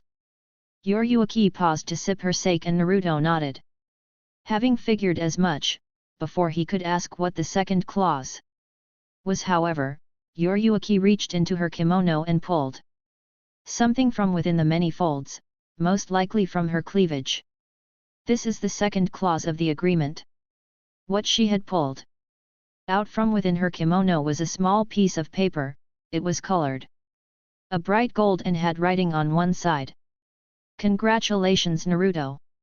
By order of Central 46 and Yamamoto Suteiku, you are hereby the first generational head of the Namikaze Lesser Noble House. Tossing the rigid tag over towards him, it landed on his end of the table with a dull thump to accompany the sound of Omida choking on his sake. Naruto wasn't much better off. He had literally just been handed a golden ticket, named as nobility when he'd done nothing to deserve the title. Well, at least he didn't think so anyway. Many others would have looked at Naruto at this point in a full-out deadpan. Stupid Naruto, never changes. Yoruichi wasn't finished though. I've asked the Hakiban Taiteiku to have his men keep a close eye on your family in District 13 as well. At this, Naruto's head snapped up, and he locked eyes with her. She was wearing a gentle smile now, and her golden eyes filled with warmth. They're doing well. Last I heard, your kids had children of their own and have made it their mission to restore the Uzumaki and Namikaze clans in District 13. You are now the grandfather of 4 girls and 3 boys, most of them look like you. Carbon copies almost. Reaching into her kimono again, Yoruichi pulled out a small folder before picking up her sake, bottle, and all, and moving around the table until she was sitting on his left. She set the folder down between them along with her sake, and opened it. Naruto immediately reached down and picked up the first item that caught his eye. It was a photograph of an elderly woman whom he assumed to be Shin standing with 4 adults, 2 on either side. He recognized 2 of them immediately. To her left, was a beautiful woman with short blonde hair a shade lighter than his own but just as wild, with eyes a shade of blue so clear they resembled the cloudless sky. She had his nose, but her mother's face, and standing next to her was a man who looked a great deal like Shikamaru. He even had the same lazy expression on his face and a similar pineapple-styled hairdo. To her right there was a blonde man with purple eyes like Naruto's mother Kushina. He was tall, maybe about as tall as Naruto himself, and he was standing next to a slender young woman with short black hair and gentle green eyes. Sitting at their feet and posing rather childishly for the camera were 7 children only about 6 or 7 years old at the most, 4 of them girls and 3 boys, 3 of them possessing black hair in various styles and the others all blonde-haired and blue-eyed. In the center of them all was an old photo of Naruto from just before the war. He had a charming smile on his face and was giving a thumbs up to the camera. Kami, he looked so young in that picture. When his vision began to blur, he raised a hand and wiped at his eyes, his fingers coming away moist. He sniffed and set the photo back down on the folder and picked up the handkerchief next to a bowl in front of him. Sorry about this, must have something in my eye. Omida scoffed, receiving a harsh glare from Sui Feng who had at some point moved over to Naruto's other side and was now looking at the various photographs attached to the folder. There were papers within as well, all with various information about his children, occupations, education, bank accounts, everything they could possibly want to know. "They're beautiful, Naruto-sama, is that your wife?" Sui Feng asked, indicating the elderly woman in the photo standing next to his photograph. Naruto swallowed the lump in his throat, dabbing at the corner of his eye with a cloth. "We never married, though we were going to when the war ended. Mind you, I had probably close to 6 fiancés before I died." Yoruichi merely chuckled, while Sui Feng looked scandalized at that admission. Seeing her look, Naruto waved his hand dismissively. "There are certain laws about restoring clans in the elemental nations that are shared throughout the villages. As the last living member of 2 clans, it was my responsibility to repopulate them. This usually meant marrying more than 1 woman in an attempt to produce as many offspring as possible. Shin and I were successful, but I never had a chance to settle down with her and the others before the war started in earnest." Sifting through the photos on the table, he saw a variety of different items. His son and daughter playing in a large sandbox in a park at 5 years old or so. Another picture of them training in the yard, and 2 pictures of them, one for each, which looked as if they'd come from their shinobi licenses. There were so many it was hard to count them all. Their entire lives had been documented so that he, their father, could in a way watch them grow up. Turning over one of the photos of both his children, who were simply standing in their shinobi gear looking seriously at the camera, Naruto choked. Namikaze Uzumaki Kushina, 17, and Namikaze Uzumaki Minato, 17. First A-rank mission. Setting the picture down on the table, Naruto closed the folder before bringing up one of his hands to cover his eyes, the other simply resting in his lap. That had really hit him hard. Shin had named their children after his parents, something that he'd always wanted to do when he'd been alive. Even after his death she had remembered that wish and honored it. Maybe it was because of his death that she had honored it. He'd even noticed that one of their children was named after him, a little blonde boy with a grin so large it forced his eyes closed, much like his own when he was that age. He felt like crying, and the tears were really building up, after so long thinking about them every day of his existence, to finally see some proof that they were all doing well had filled him with some pretty intense emotions. Mainly relief at seeing them doing so well, and happiness to see his lifelong dream fulfilled, even if he couldn't be there with them. Feeling a pair of arms wrapping about his shoulders comfortingly, Naruto looked out from beneath his bangs to see a pair of warm, golden eyes gazing back at him. "We can look at them later, we don't need to do this now," she said quietly. "I'd like to take a good look at them too, after looking after you for so long. They're practically my family too after all." Naruto nodded, taking a moment to recompose himself as Yoruichi sat beside him, simply holding him comfortingly even if her arms could barely fit around his shoulders. When he'd finally composed himself, Naruto picked up his bottle of sake and looked out over the yard, a peaceful expression on his face. "At least I know they're doing well, that's all I could ever truly ask." Taking note of the setting sun, Naruto brought the bottle to his lips and tipped it back, draining half the bottle in one go. When he set it back on the table he cleared his throat and stood up, gently brushing Yoruichi's arms from his shoulders. "Well, I think dinner should be about ready. Hold on here a moment while I go get it." When Naruto had disappeared around the corner into the kitchen, Yoruichi settled herself in her new seat and took a long drink of her own sake. Turning to Sui Feng, who looked as if she were about to cry herself, she smiled. "What a ride any." Sui Feng nodded, offering her own small smile. "My apologies. Yoruichi-sama, I need a moment to compose myself." Yoruichi smirked. Her little bee was getting pretty attached to Naruto, which was a good thing of course. She wanted the two of them to be close. Naruto was wise beyond his years and could help Sui Feng deal with things that were beyond her own experience. It also helped that he was a complete stud. Perhaps he could help Sui Feng out with a little issue that she couldn't now that he too was a noble. When Naruto walked back into the room, he was carrying a large pot in his hands that he set down in the center of the table.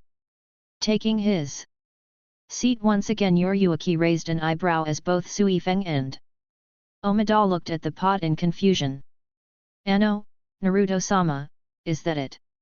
Sui Feng asked timidly, afraid to overstep her boundaries. Naruto smacked his forehead in mock exasperation. "I knew I was forgetting something." Placing the middle and index fingers of his right hand on the surface of the table over a strange circular symbol filled with tiny kanji, there was a pulse of riot so that they could barely feel, followed by a flash of light, and the table was suddenly covered by what appeared to be at least a dozen different dishes. Sui Feng's eyes were sparkling, since there were so many of her favorite dishes sitting in front of her, while Yoruichi was shocked and a little confused and Omida was salivating. Naruto chuckled and waved his left arm over the table. "Go ahead and dig in, there's more than enough to go around." Dinner was a rather noisy affair. After getting over his short emotional outburst, Naruto had started joking and even flirting with Yoruichi, much to Omida's dismay and Sui Feng's eternal embarrassment since more often than not they turned their attention on her. The both of them teasing her mercilessly as they ate. Yoruichi however was in a slight quandary, for 50 years she had wanted to tell him just what he'd been to her. She had thought she felt something along the lines of motherly affection for him. Now, though she realized that she had actually fallen in love with him, his cheerful outlook on life, his magnetic personality, his fox-like grin, and his dazzling blue eyes that seemingly reflected his every emotion like mirrors. His ability to draw others to him had seemingly ensnared her as well. Deciding that it wasn't worth fretting over, Yoruichi simply fell into her normal rhythm, and was pleased when he seemed to be able to keep up teasing and flirting like an old pro. Then again he was technically a father, such things came with experience, and while he was not as experienced in the ways of lust and love as Yoruichi herself was, he was learning quickly. Surprisingly enough, her Fukute Akohum had initially taken great lengths to show his dislike for their host, had warmed up to him. And the two were sharing drinks and laughing together like old friends, singing a collection of drinking songs, while drowning themselves in sake. Sui Feng however was the most surprising, and had taken to sitting in his lap as she drank her tea, her much smaller form fitting in the dip in his crossed legs near perfectly, the crown of her head barely reaching his collar.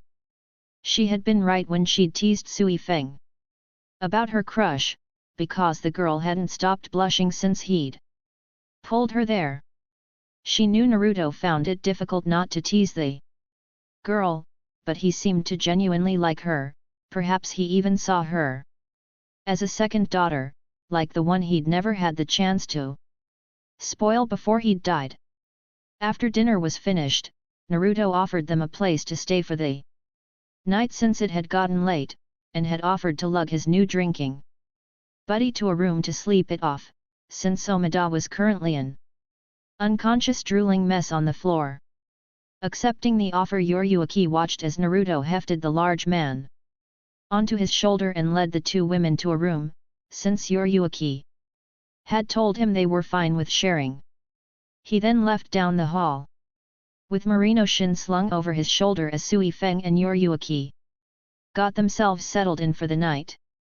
Yoruichi-sama, you seem much happier now, Sui Feng stated calmly as she got herself settled in her futon. I'm glad you got to see him again, you were so sad before. Yoruichi smirked and looked Sui Feng dead in the eye, intentionally making the girl quite nervous. I am happier, I finally got to see someone I care about after 50 years not knowing how he was living or where, but it seems someone else got to indulge in her fantasies tonight as well. Sui Feng, I think you look so cute together. Sui Feng blushed scarlet and buried her head under the blankets, hiding herself from view. With a smirk, Yoruichi tossed her kimono into the corner of the room, not all that fond of formal wear, but the clan elders had insisted since she was literally handing over the title of nobility to a man who had slain a god in his lifetime. Thus, she needed to make a good first impression. Now bereft of the stifling kimono, Yoruichi was left in her Onmitsukido uniform, consisting of a black kimono that left her shoulders and back exposed, along with a good portion of her sides and the sides of her breasts, and a pair of black leggings that bared her thighs and a pair of simple sandals. The Namikaze Lesser Noble House was already being called the House of the God Slayer, and he'd only been a noble for a few hours. The elders of her clan were obviously planning something if they were trying to spread word of a new noble so quickly. She wouldn't worry about it for now, since she already had an idea of just what their plans were.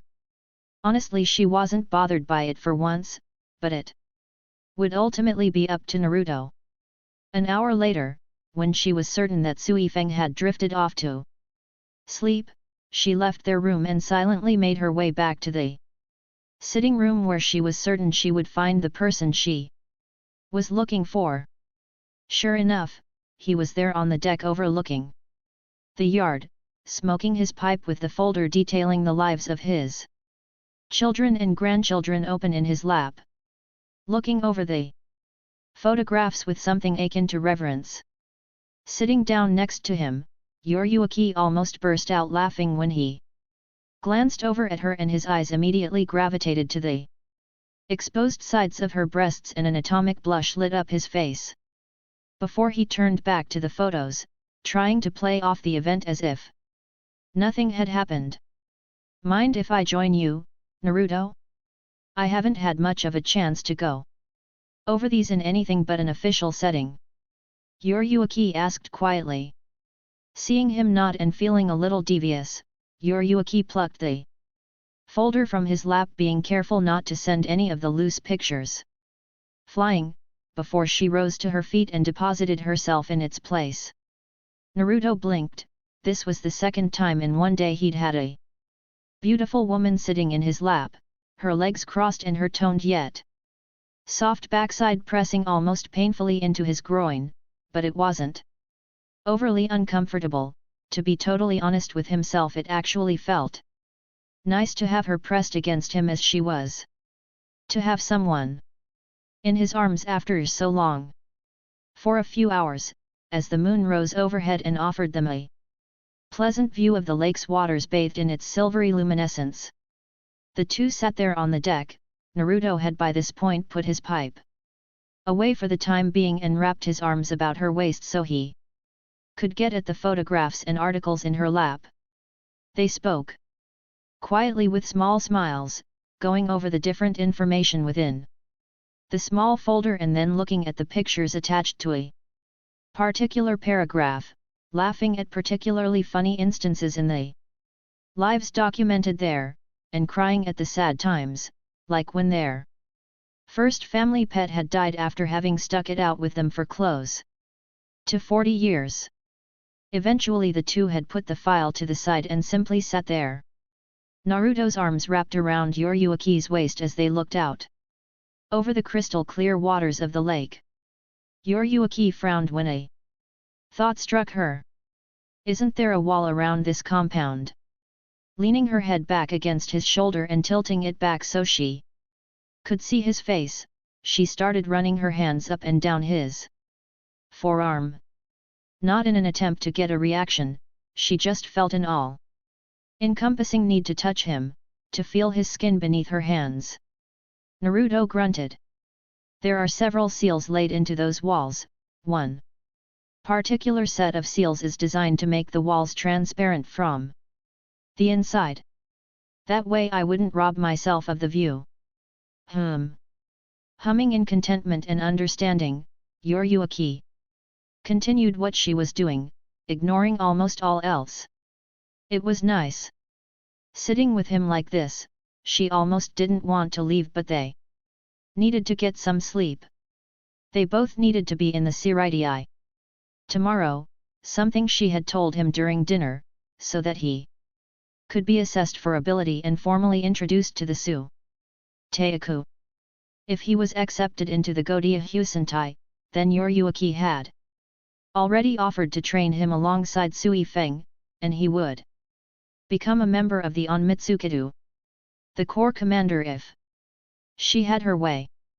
For a variety of reasons, none of which involved her current workload. No sir.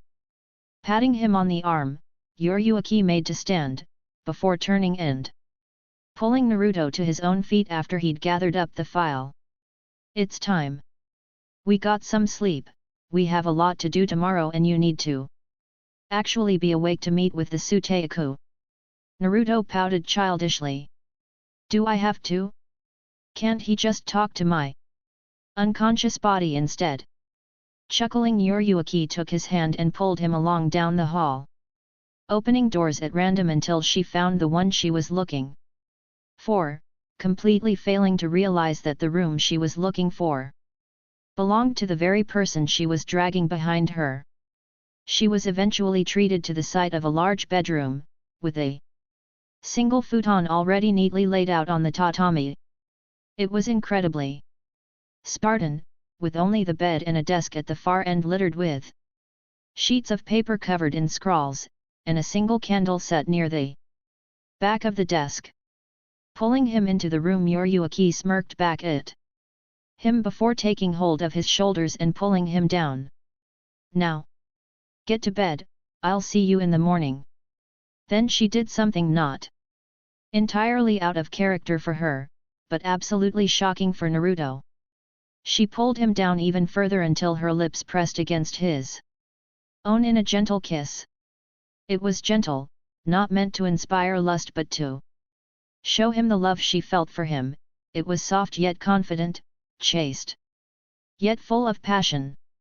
When she pulled away, her cheeks were lightly flushed and she could only smile at the dumbstruck expression on Naruto's face. "Good night, Naruto." Standing there, shocked out of his mind, Naruto's mind went blank. He didn't even notice that Yoruichi had left his room until the door behind him slid closed with a quiet click.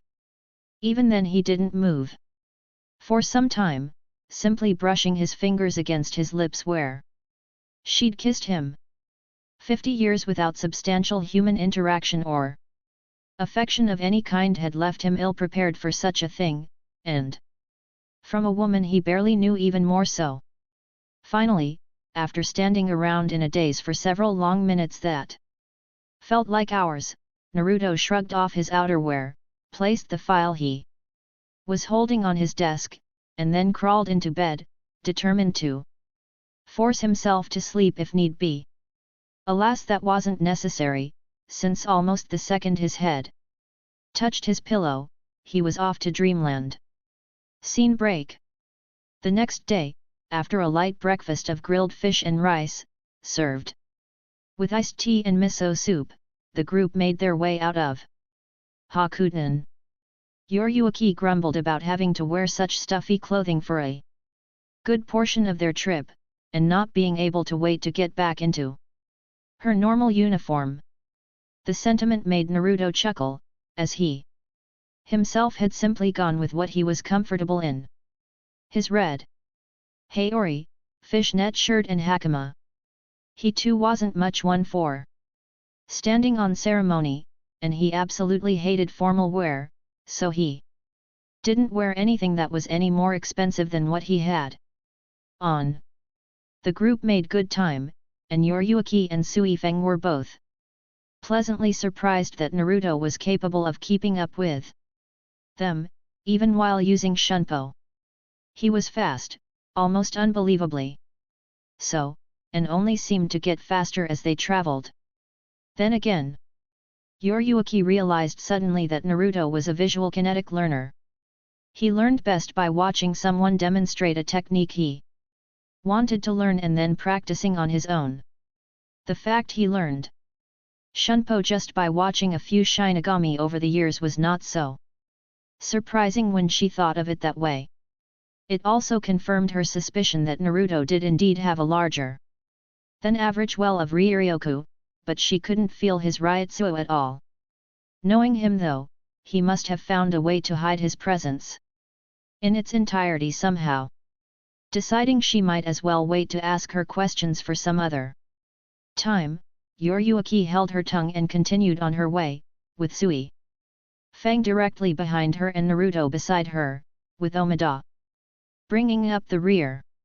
When they arrived in the Seireitei a few hours later, they had shown their passes to the gate guardian Jidanbo, who greeted them with a large smile, before they made their way towards the Ichibantai barracks and the captain's meeting room.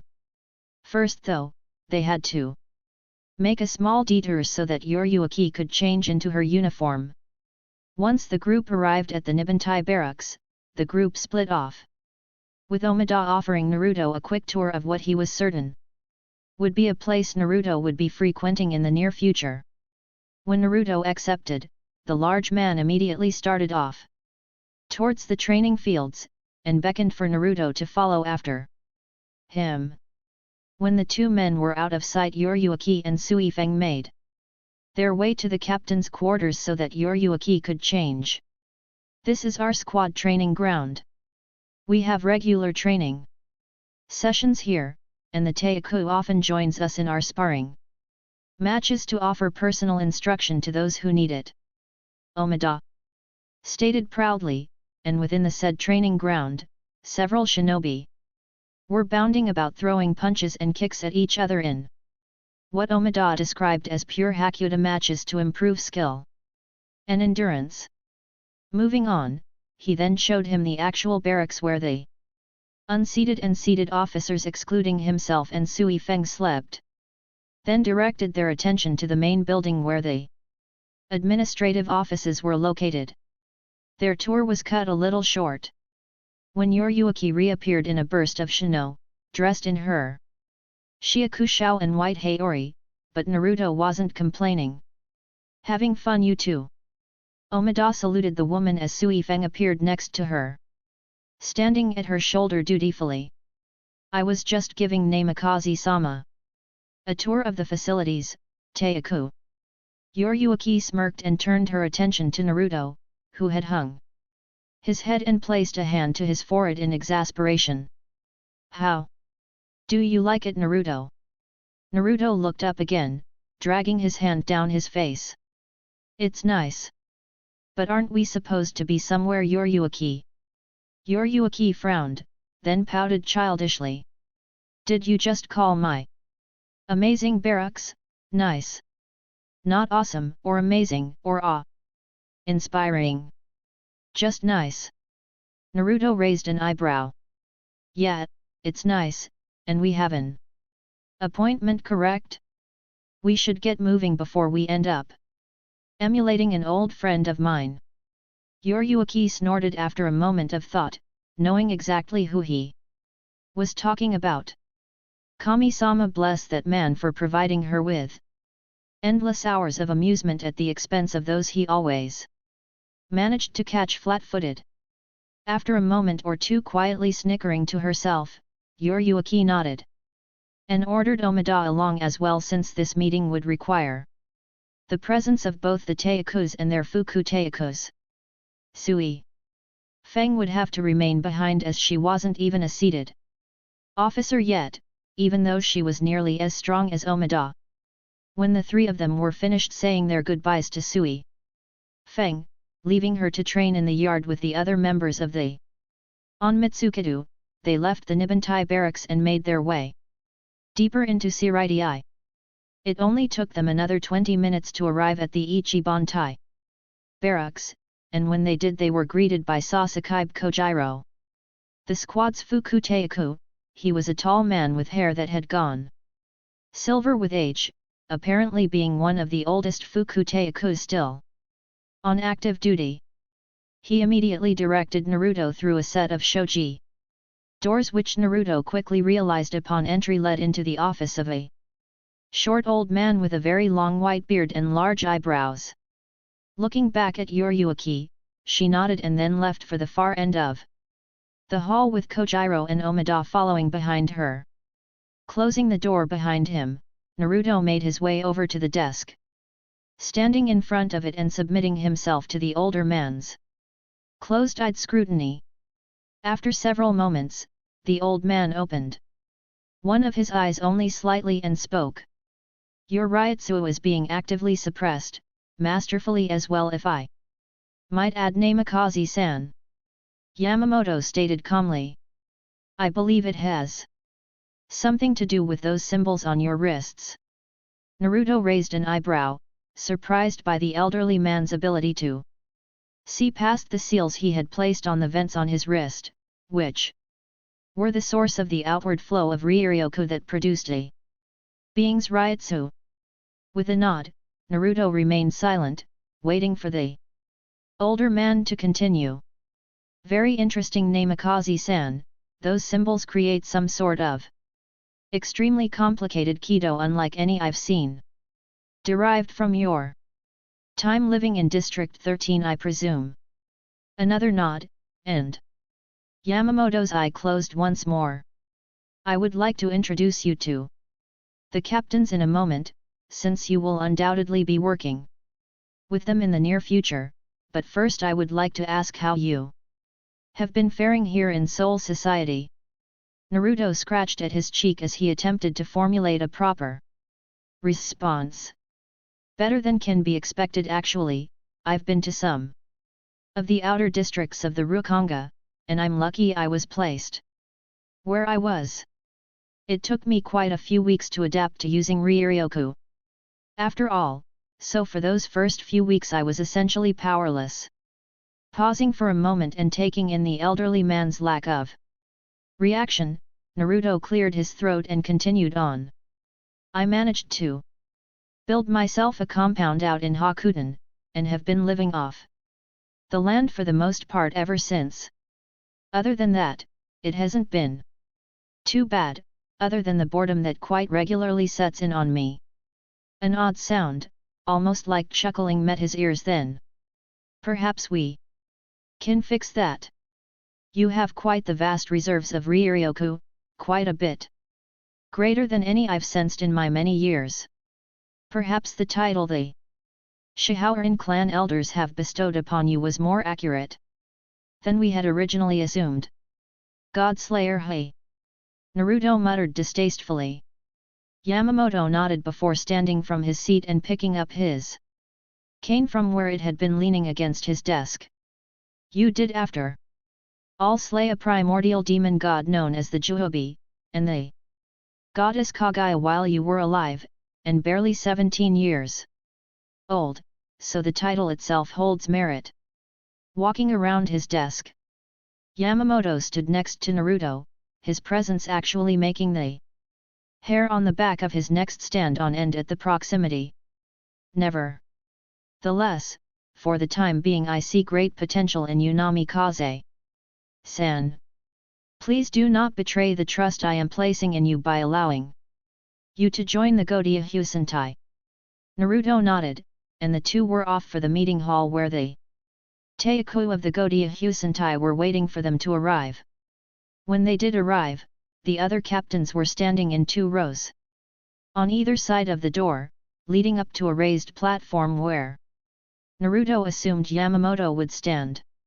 When he was proven right, Naruto was directed to stand in the very center of the room, with captains on both sides and Yamamoto in front of him. Tapping the bottom of his cane on the floor, the sound it produced being like a hammer striking stone, Yamamoto peered out at the captains from beneath his brows. I hereby call this meeting to order. We are here to discuss the official instatement of the Namikaze clan here in the Siriti as one of the lesser noble houses, and what this could mean for Soul Society as a whole. We must also make a decision as to which division the first generation head of the family will be joining and representing in their clan's colors. This was something Naruto didn't see coming, but he was a shinobi, so he already had an idea of his own. My apologies, Suteiku. But based on my already existing skill set, would it not be best to have me placed in the Nibantai? Yamamoto frowned in thought before seeming to come to a quick decision. As the Nibantai is already represented by the Shihaoran royal family, I am not so certain that would be wise. Yoruichi stepped forward and turned her attention directly on the Suteiku. I've already discussed it with the elders of Tenshai High Span, and they have agreed to allow the Namikaze clan complete control of the Onmitsukido. We already have enough on our plate as it is, Suteiku-sama, and it would be a great help, not only to myself but to the Omida clan as well, as they have been a part of the patrol corps operations for some time and are unable to shoulder any additional burdens. Yamamoto nodded appreciatively in Yoruichi's direction as she stepped back into place, before he turned his attention on Naruto. Is this acceptable? Naruto turned his attention to Yoruichi for a moment with a raised eyebrow before nodding mutely. That was when the sweat drop formed on the back of his head as Yoruichi pumped a fist in victory. The thoughts going through her head being rather joyous about how much paperwork she had been able to pawn off on someone else. This meant far less cramping in her wrists and hands from now on. Yay! Then it is decided, Namikaze-san will be inducted into the Nibantai as the new head of the Onmitsukido, Shihorin Teiku. From here on you will be responsible for his training. There is much he still needs to learn about the duties of a Shinigami, not to mention his new duties as head of the Onmitsukido. Until he is properly acclimated, he is your responsibility. Yoruichi nodded and sent a wink his way, sending a strange shudder down his spine. Why did he suddenly feel like he'd just been thrown to the metaphorical wolves? Then with this, welcome to the Godiya Husentai, Namikaze Naruto. San. An, bad spot for a time skip, but I wasn't entirely sure how to go with that. So, we're time skipping to around the time of the disaster known as the creation of the Vizards, and from here we'll see the real start of this story. 42 years later, approximately 110 years before start of Bleach canon. Naruto sighed once again as he looked out over the last batch of new recruits. He could already tell that they were going to require a lot of work, and he honestly didn't know how to start.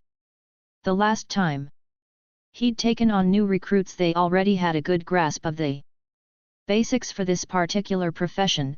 This time though, he had taken them fresh from the academy instead of the detention force or patrol corps. These new recruits were fresh-faced, and thought they were ready for anything. Oh, how wrong they were, and he could only hope they learned quickly. Naruto had only been a member of the Godiya Husentai for about 40 years now, but he'd seen things that any normal person would have been greatly disturbed by. He wouldn't go over it in detail with anyone at any time, but he'd seen things that refused to leave his memories, and by proxy him, in peace. Things that to this day still haunted his dreams. Like that incident with Miyako and Kaien, of whom both were among his closest friends. He had been introduced to the Shiba clan members by Yoruichi and her friend Urahara, the Junibantai Teiku, and head of the Jujutsu Kaihatsu Kyaku, Technological Development Department, about 30-some-odd years back after Yoruichi had decided that he had acclimated to his position more quickly than she'd thought he would. Even after knowing him for as long as she had, some things still surprised her.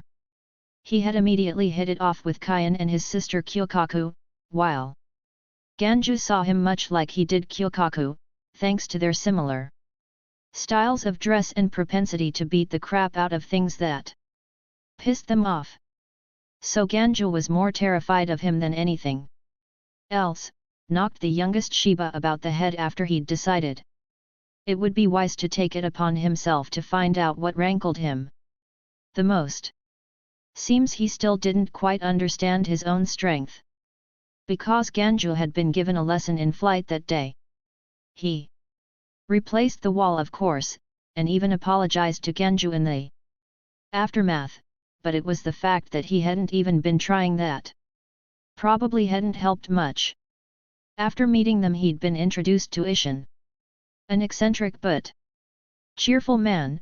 He'd been one of the Teikus from the meeting he'd attended roughly 10 years prior, and like his niece and nephew, though on a slightly different wavelength, the two had become fast friends.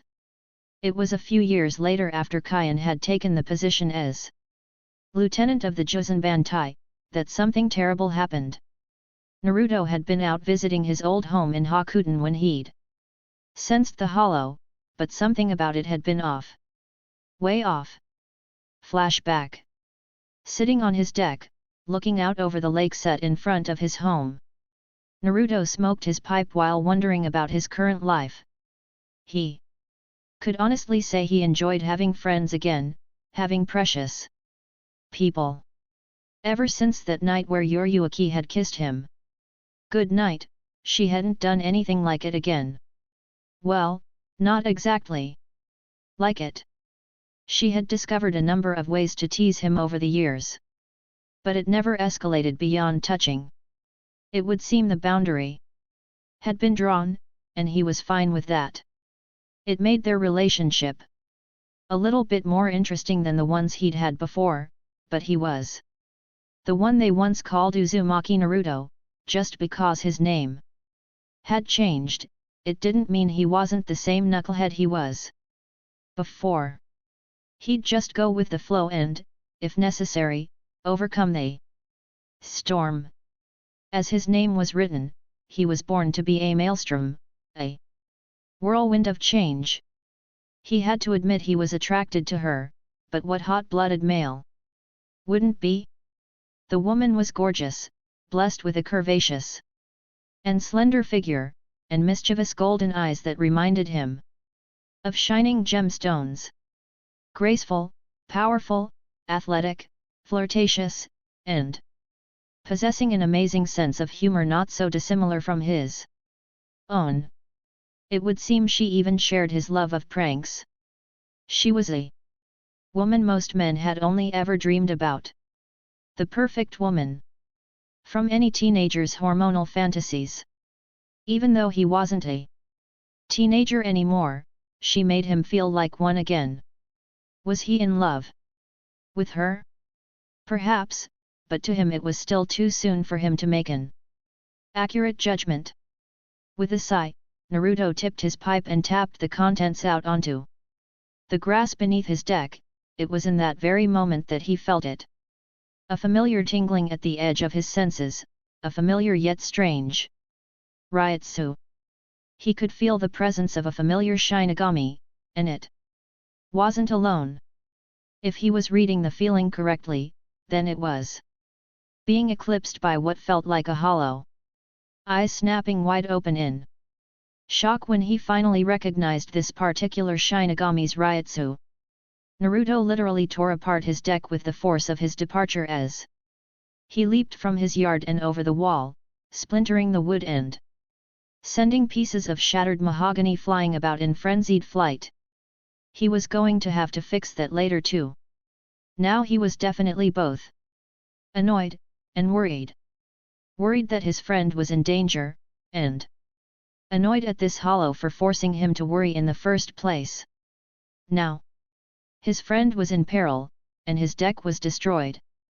He made his way in her direction with bursts of repeated shunpo, blasting over the village of Hakuten so quickly not even the Shinigami on duty had been able to make him out as a blur against the evening sky, and when he finally reached the area he'd sensed the strange Ryutsu emanating from, he was met with a grisly sight.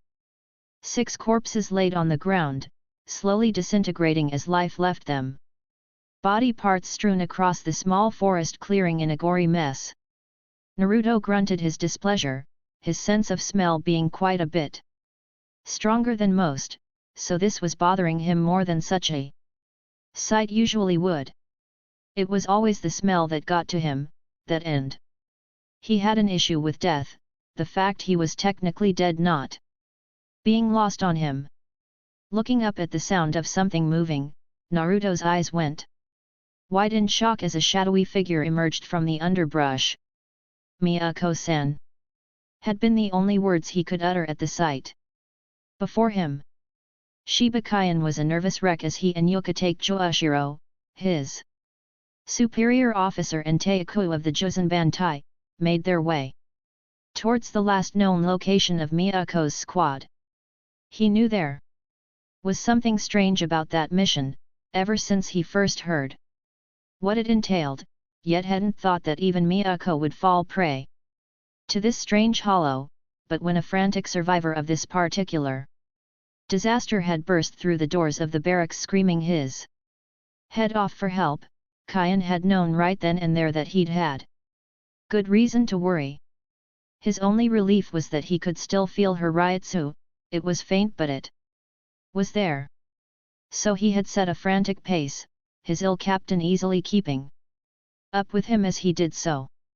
It was when they arrived that they were treated to a surprise, however, as there was another in the area as well. The first was unmistakably his Miyako, yet there was definitely something was wrong with her. Most of her face was shadowed, yet he could make out two dark red glowing eyes leering out from beneath her messy bangs, and the most ghastly of smiles that was on her face. The other individual, however, was someone who was supposedly on a short leave from his duties, and whom he hadn't been able to sense at all. Though this was normal for this particular man. Namikaze Naruto, the leader of the Onmitsukido, was standing across from Miyako, one of his hands resting on the hilt of his Wakaizashi Zanpakuto, while the other was holding what appeared to be a small square of rough parchment. His visage was calm and analyzing, yet his posture was simply menacing. The man was quite large in comparison to most, and when such a man has you locked in his sights, looking like he's ready to rumble, it was a naturally intimidating sight. With a small slide, both Yokotake Teiku and Kyan came to a stop and took up position on either side of the young noble, the three of them looking across at Miyako, who hadn't budged an inch since they'd arrived. Naruto-kun, could you tell us what's going on, and most importantly, what it is you're doing? Joashiro was the first to speak, and though Naruto barely moved to acknowledge his presence, the captain knew he must be concentrating something to do with the glowing tag in his hand. He believed and didn't think anything of it. Though the blonde did grunt an affirmative after a long moment of silence before speaking to them quietly, his voice sounding oddly strained. I sensed something strange with Miyako-chan's Ryutsu while I was sitting at home enjoying my short vacation, and rushed straight here. This is what I found: 6 dead bodies and Miyako-chan. She attacked me almost as soon as I'd acknowledged her presence, while her Ryutsu was being suppressed and her Ryoryoku apparently being devoured by a hollow of some kind, a hollow which I believe is actually inside her body at the moment. Naruto answered calmly. I managed to quickly subdue her with a stasis seal, which I'm holding the key for right now, and it seems to have also halted the hollow in its tracks. Her Ryutsu hasn't been getting any weaker since I activated it, and the hollow has simply been staring at me the entire time since. Joashiro nodded, and Kyan took a step forward before coming to an abrupt stop at the sound of Naruto suddenly calling out to him. Do not go near her, Kyan. Naruto growled as he moved his right foot outwards and started dragging it through the dirt. Not until I've finished. If you get too close, there's a good chance you'll disrupt my stasis seal and the hollow will get loose and start trying to attack us again. If that happens, I'll have to draw up a new seal and reapply it. And if that fails, then... Kyan nodded numbly and stepped back. When Naruto trailed off, not wanting to mention what they may have to do to protect the pluses from this strange hollow, Joashiro simply looking confused at the use of the word seal so many times when he could not sense any active Kido, but if he disagreed with the commander of the Onmitsukido on how they were going to approach this problem, then he didn't show it. He simply asked about the glowing tag in his hand, and if he was studying Kido in his off time. Naruto's response was a sly grin and a single statement. Trade secret. After stating his piece, the grin disappeared, replaced by a thoughtful frown as he returned his attention to what he was doing. Slowly, Naruto started moving around Miyako in a wide circle, using his feet to draw something in the dirt as he moved. He kept his eyes trained on the possessed Miyako as he moved, not even blinking.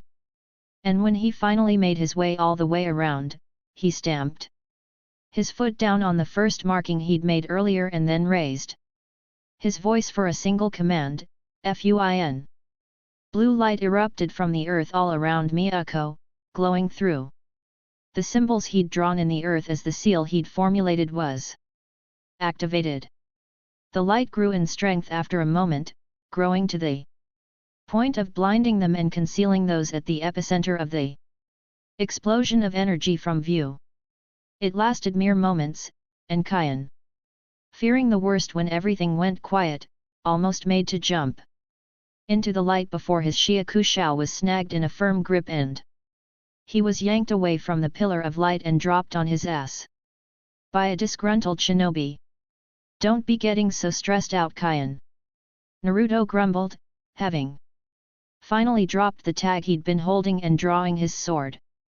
"It took me a while to figure something out to save Miyako-chan, which is why I had her in the stasis seal in the first place. The seal that I just drew, however, is used to expel alien elements from the host body. It can be used for any manner of things, healing, and exorcisms being among the most common of uses since the seal is indiscriminate. It's not to be used on a pregnant woman though, especially when it's had this much Ryoryoku pumped into it. I just haven't figured out a name for it yet." The last part of that statement was added as an inconsequential afterthought, something that had Kyan sighing and mumbling something about priorities. After he'd finished explaining the uses of the seal, the light had begun to fade and the trio could just barely make out two forms within the fading light. One was humanoid and quite obviously the object of Kyan's worry, while the other was most definitely a hollow. It was large and almost spider-like, with dozens of strange tendrils all frozen in place by the stasis seal, seemingly being the last parts of the hollow's body to be expelled from the young woman as they were all reaching towards her back and nearly touching her Shiakushou. Not wasting even a second, Naruto dashed forward, breaking through the boundary of the stasis seal and releasing those inside it. Miyako fell limply to the earth while the hollow went flying towards the tree line after being expelled from its point of entry so violently. Before it was able to figure out what had just happened and why it was suddenly out of its host, Naruto appeared above it in a burst of shunpo, his sword already driven into its mask up to the hilt. It had been instant. "Jane, hollow team!" Naruto growled angrily as the hollow twitched once, and then began to dissolve, the black soul stuff that these men had grown so used to seeing after purifying a hollow being carried off in the breeze. Landing on his feet after pulling his Zanpakuto from what remained of the hollow's face, Naruto swiped his sword, sending the hollow's black blood splattering to the grass, before sliding it back into its scabbard just as the disintegrating corpse of the strange hollow crashed into the trees behind him. Naruto's expression calmed, the threat was now gone, and he had the victims of some kind of body snatcher type hollow to attend to. Facing forward and making his way over to the prone form laying in the center of the earth that had been charred almost black in the wake of such a massive release of pure Reishi. Kneeling down, Naruto pulled her into a sitting position. Her Ryutsu was definitely weak, but he could tell she was recovering. Letting out a breath he'd been holding in relief, he turned to the stunned captain and his lieutenant with a serious expression on his face. "She's alive, but incredibly weak. She needs immediate medical attention, Teiku." Joashiro nodded and motioned for Kyan to take her. "We'll need to transport her to the barracks of the Yan Bantai, Anohana Teiku can take much better care of her than anyone else in all of Siritai." Kyan nodded in affirmation, leaning down to pick up his wife before sending Naruto an appreciative nod. "Thank you, Naruto Dono. For what you've done for me today, I am in your debt." Naruto nodded to his friend, but said nothing. He'd never really known how to react to people saying such things to him. He knew it meant that they were just trying to show him gratitude for helping them, but he never did these things with the thought of getting something in return. Joashiro then turned to Naruto and smiled uneasily. I know you were on a short leave, Namikaze-san, but I'll need you to hand in a report on what happened here to Yamamoto Suteaku immediately.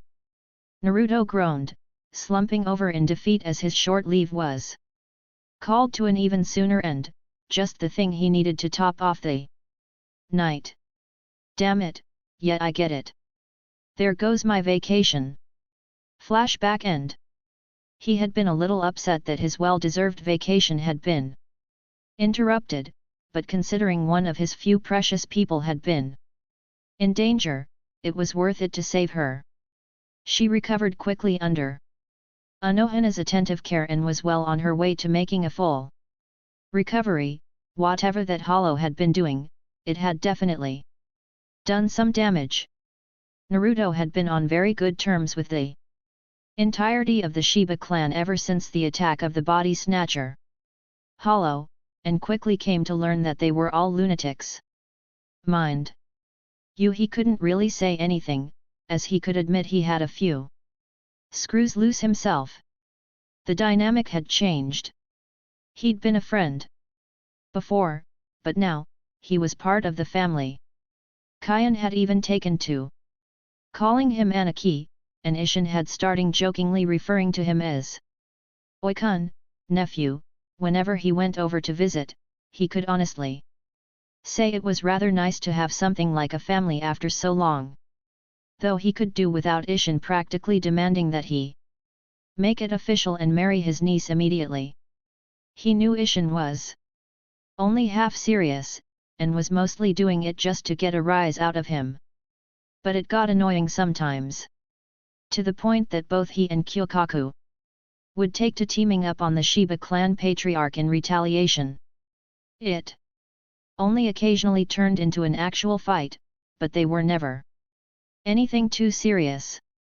Though again, Naruto wouldn't mind it all that much. Kyokaku was a fun person to be around after all, and they both seemed to enjoy a good fight, good tobacco, and good sake.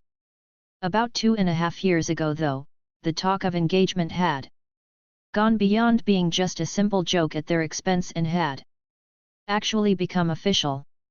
Ishin had initially been surprised that they'd both agreed to it, and then became what could only be described as a man-child as he began releasing what he called his manly tears of ultimate happiness and hugging the daylights out of them.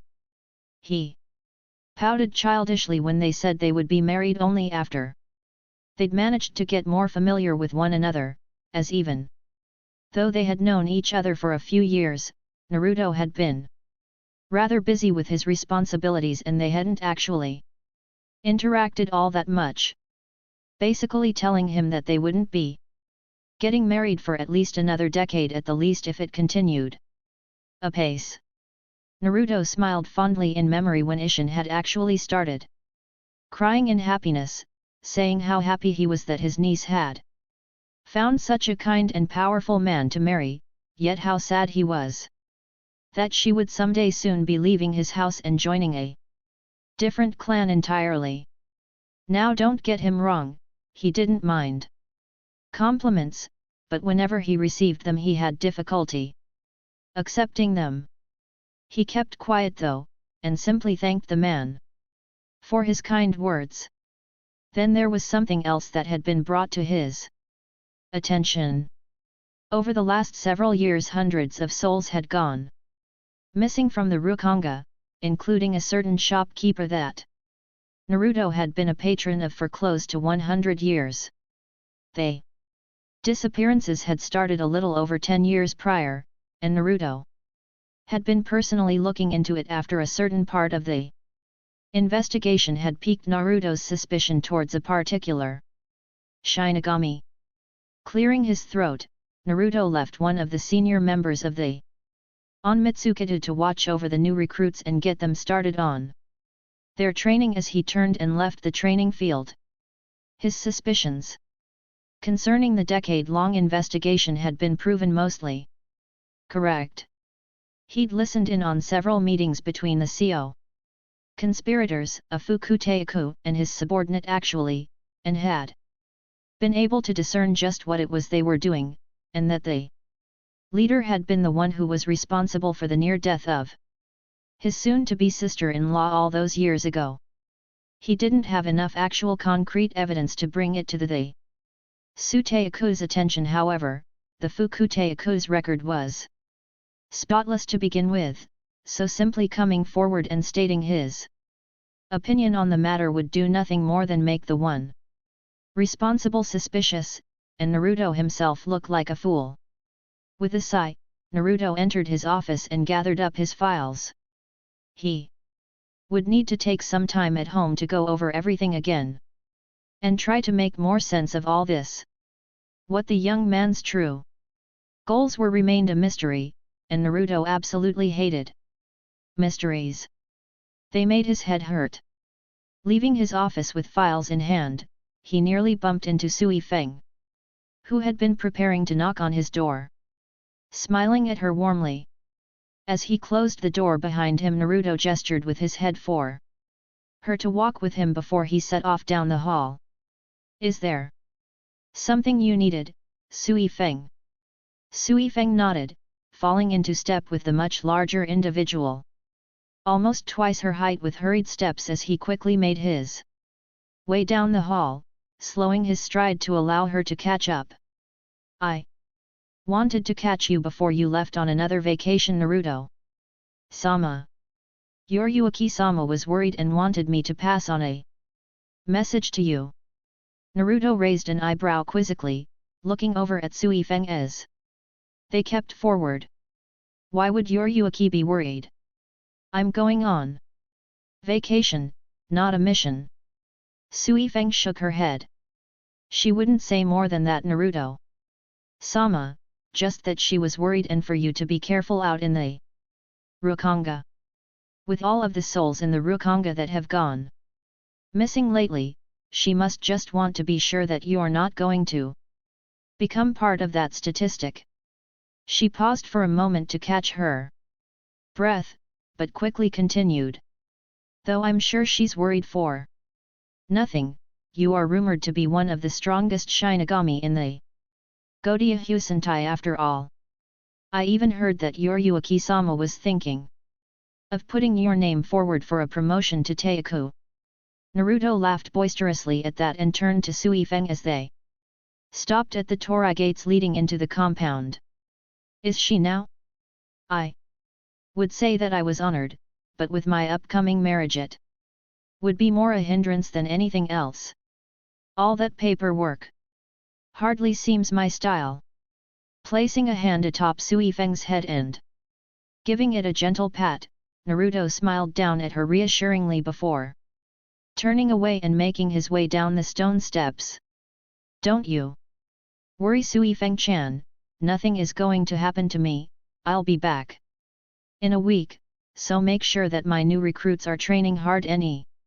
Unknown to either of them, they wouldn't see each other again for over a century. Hakuten, 3 days later, Naruto's lakeside manor. Within a darkened room, lit only by the light of a single candle, Naruto sat at his desk poring over the accumulated files related to his investigation. He'd already done so dozens of times, but he needed to be absolutely sure that there was nothing in these files to help him expose the current object of his most recent ire before he gave up. This young Fukuteiku was much better at covering his tracks than he could have ever believed possible, being able to hide the majority of his activities from even someone like himself who was the best at what he did. After reading the last line on a particular report for the 6th time that night, Naruto closed the file and growled. Nothing, absolutely nothing here is useful. Naruto thought heatedly. There's no law against experimenting on hollows if you have the time and resources. I mean, heck, that's what the 12th Division does every day. Everything else is too vague.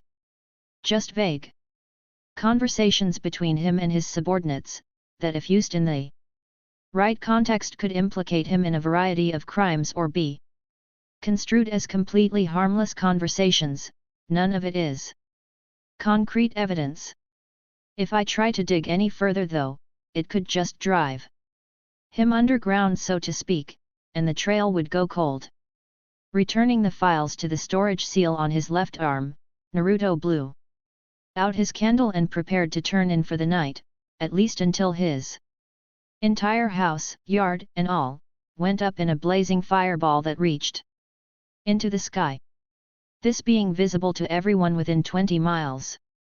The inferno itself raged for several long minutes after that, the explosion dying down to reveal a smoldering crater and the remaining half of the house that hadn't been caught in the initial blast that was now covered in angry flames. Naruto pushed a large piece of fallen timber away from where it had fallen on his chest, and looked up from where he'd been thrown by the massive force behind the explosion. He'd been thrown through several walls and into the far end of his sitting room, to be precise, of which only a quarter remained. More than half of his home, including the walls surrounding him, had been consumed by the flames, and even more of the building was just gone, having been completely obliterated in the initial explosion and leaving nothing but a crater close to half a kilometer in diameter, littered with the still burning remains of the home he'd built with his own 2 hands 100 years ago. Jumping from the burning wreckage, Naruto landed at the edge of the lake, getting out of the haze and smoke so that he could breathe without slowly suffocating himself breathing in the noxious fumes. Looking about himself for any sign of his attacker, and finding none, Naruto examined himself to make sure he hadn't sustained any serious injuries. When not even a scratch was found, Naruto flicked a piece of smoking rubble from his shoulder before his attention was drawn behind him by the sound of multiple bursts of static. There had been 4 in total, and now that he was actually looking for them he could feel their strong ryotsu, suppressed as it was, and after he'd turned completely, his gaze grew cold, his eyes becoming as chips of ice.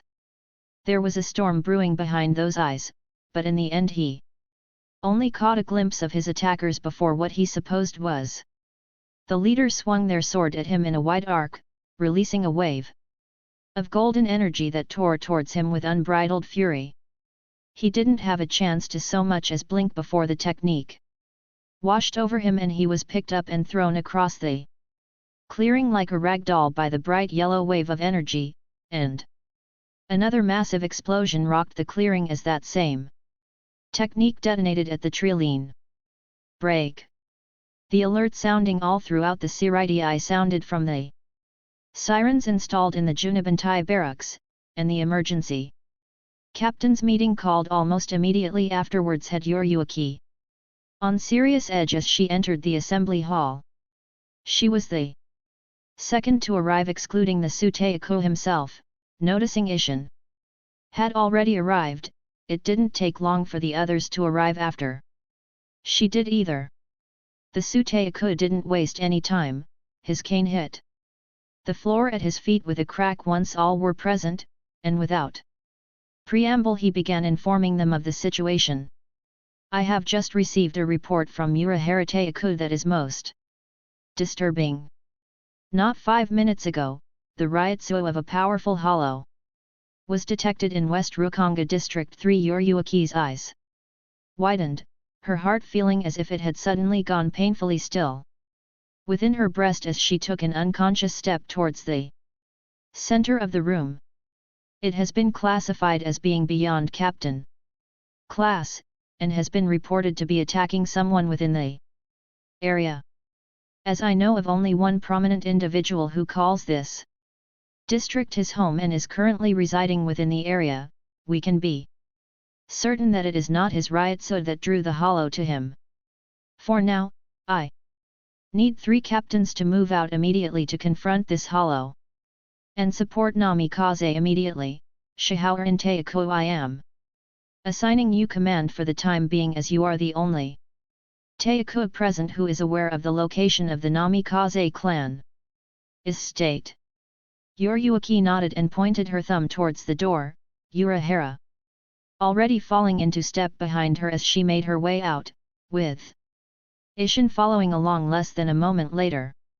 The three of them vanished from sight the second the doors had opened, meeting up with a waiting Suifeng along the way, who followed them out of Siridii. If only they knew what they were about to see, maybe they would have been better prepared. With Shunpo, it hadn't taken them long to reach the clearing where Naruto's residence was located, though they all stopped in their tracks in complete and utter shock at the sight of the once regal home, now a mass of blackened wood and raging flames.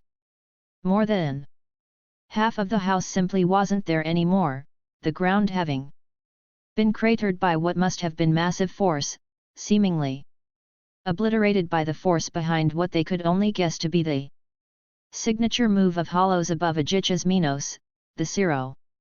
Beyond the house, what used to be a beautiful lake shore, was scarred by a massive trench in the earth, stretching along the shore of the lake for over 100 yards before terminating in a burning pile of fallen trees. There was blackened earth and smoldering debris strewn about the clearing, along with several more craters, shattered earth, and crushed timber, all of it telling the story of a fierce battle that had taken place here. The one thing that worried them the most, though, was that there was no sign of Naruto in sight. Yoruichi turned to the three behind her, her visage serious, a far sight different from her usual more light-hearted expressions. Spread out and search the area, he might be in need of medical attention. If not, then we'll need to know exactly what happened here, and if the hollow is still around. The three nodded and went about doing just that, Suifeng making her way over to the woods to the far side of the clearing where a corpse of fallen trees had cleared an area of nearly 50 square meters, while Ishin turned to the pile of still burning lumber at the end of the huge trench in the lake shore. Kisuk had made his way towards the largest space in the clearing, which was littered with craters and upturned earth, and Yoruichi made her way over to the burning remains of Naruto's home. The group searched the area for over an hour, finding nothing of any great importance other than a charred piece of fabric from Naruto's hakama and the broken scabbard of his zanpakuto. It around this time that Urahara had been about to return to the Siridii for help with the search, before a shout from Suifeng drew their attention to the northernmost edge of the clearing. When they arrived at Suifeng's last known location, Yoruichi immediately went in search of her, calling out to her as she neared. Using Suifeng's subdued replies as a guide, the trio of captains finally found Suifeng on her knees on the ground, holding something in her arms, her shoulders trembling and her head bowed. Yoruichi wearily approached the younger woman. Suifeng, what's wrong, what have you found? Suifeng sniffled weakly, turning slightly to reveal the item in her arms to the others, and when they caught sight of it they all froze in shock. There in Suifeng's arms, clutched tightly to her chest, was the torn and bloodied remnants of Naruto's prized Haori. The distinguishing item of clothing that he wore at all times, that had become recognized as the signature dress of the Namikaze clan. Head. There was very little of it left, the edges charred by extreme heat, with a large dark stain over what would have been the shoulder. In over an hour, these rags, and a broken scabbard had been all that they had found in their search. With each passing moment it was becoming clearer, until it suddenly hit them all with the force of a hammer. Yoruichi immediately dropped to her knees, her eyes wide and tears already streaming down her cheeks. She shook her head and spoke her denial repeatedly, but to the somber Ishin and Urahara, both of whom wearing grim expressions, it was more clear than they wanted to admit. Namikaze Naruto was gone. Karakura Town is a small prefecture located in western Tokyo on the island nation of Japan, primarily under the jurisdiction of the Juzenbantai of the Godiya Husentai, and has the largest concentration of spiritually aware beings in the entire world. These are just two of the reasons why a certain hermit had decided to hide himself away here in the spiritually rich environment after a strange yet fortuitous opportunity was presented to him all those years ago. While he was quite adept at hiding his own Ryutsu through a combination of powerful seals and his own skill, the spiritually rich landscape of Karakura provided him far more secrecy than he could have secured for himself. Karakura Town was incredibly difficult to survey for anomalies since the entire town seemed to be bathed in Ryutsu, or to be more specific, as of recently it was covered almost entirely by the Ryutsu of the most powerful spiritually aware human Naruto had ever heard of in all his 200+ years. When he'd first arrived close to 120 years ago, it had seemed like a decent place for him to lay low. He'd changed his name, deciding to use his mother's maiden name like he had in life, and bought a large plot of land near the center of the city, utilizing the denser population in that location to hide himself and his newest companions in this crazy ride he called life, or afterlife as it were.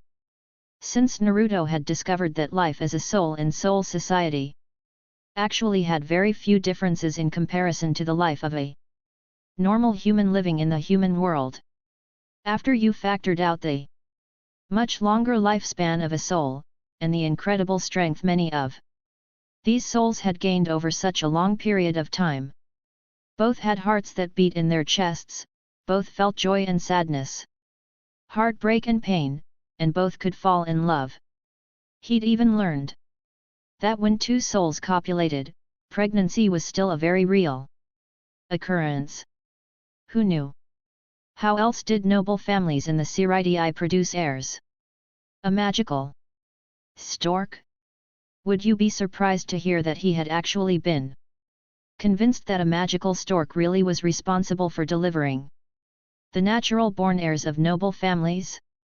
Of course not, that would be silly, and completely true. Mind you, considering that he was in essence dead, and he had no idea how it was that new souls came into existence, he'd been forced to draw his own conclusions on the subject. That was until Yoruichi had quite literally laughed him out of the barracks one day, before explaining to him that yes, though rare, it was entirely possible. More so in those clans where families possessed an abundance of Ryoryoku. Back on track, after spending the equivalent of millions of US dollars on the construction of a new house on his purchased plot of land, and then shaping the land to suit his tastes, he ended up with a house designed very much like the one he'd built himself in Hakuten. When the carpenters had cleared out, the more mundane tasks having been completed, Naruto had immediately set to work upon its completion himself, lining the outer walls and supports with a similar array of seals as he had in his old compound, and adding a few other seals so that his house wouldn't show up as a suspicious dark spot devoid of Ryutsu on any of the Junabantai scanning devices, effectively using the ambient energy as something like a blanket. They wouldn't be able to see who or what was inside, but it wouldn't seem empty either. For over 100 years it had worked as he'd hoped it would. And since he had very little to do and 4 very willing volunteers, Naruto had set about a little side project that wouldn't normally fit into his repertoire, studying the hollow condition. Ever since he'd first started learning seals in his youth under the tutelage of Jiraiya, puzzles had become almost laughably simple. And as far as he was concerned, a hollow was simply one large puzzle with a rather obvious piece missing. It was finding out what That missing piece represented an attempting to replicate it that was proving difficult. He spent close to 60 years on this research, often sitting on his deck with his pipe and sake, simply thinking about what he could be missing. He developed what must have been hundreds of different seals, all performing some set purpose geared towards restoring a hollow's missing heart.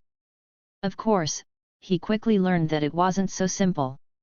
A plus became a hollow because of spiritual decay, or in layman's terms, because they had remained in the world of the living for far too long, or they were devoured by another hollow.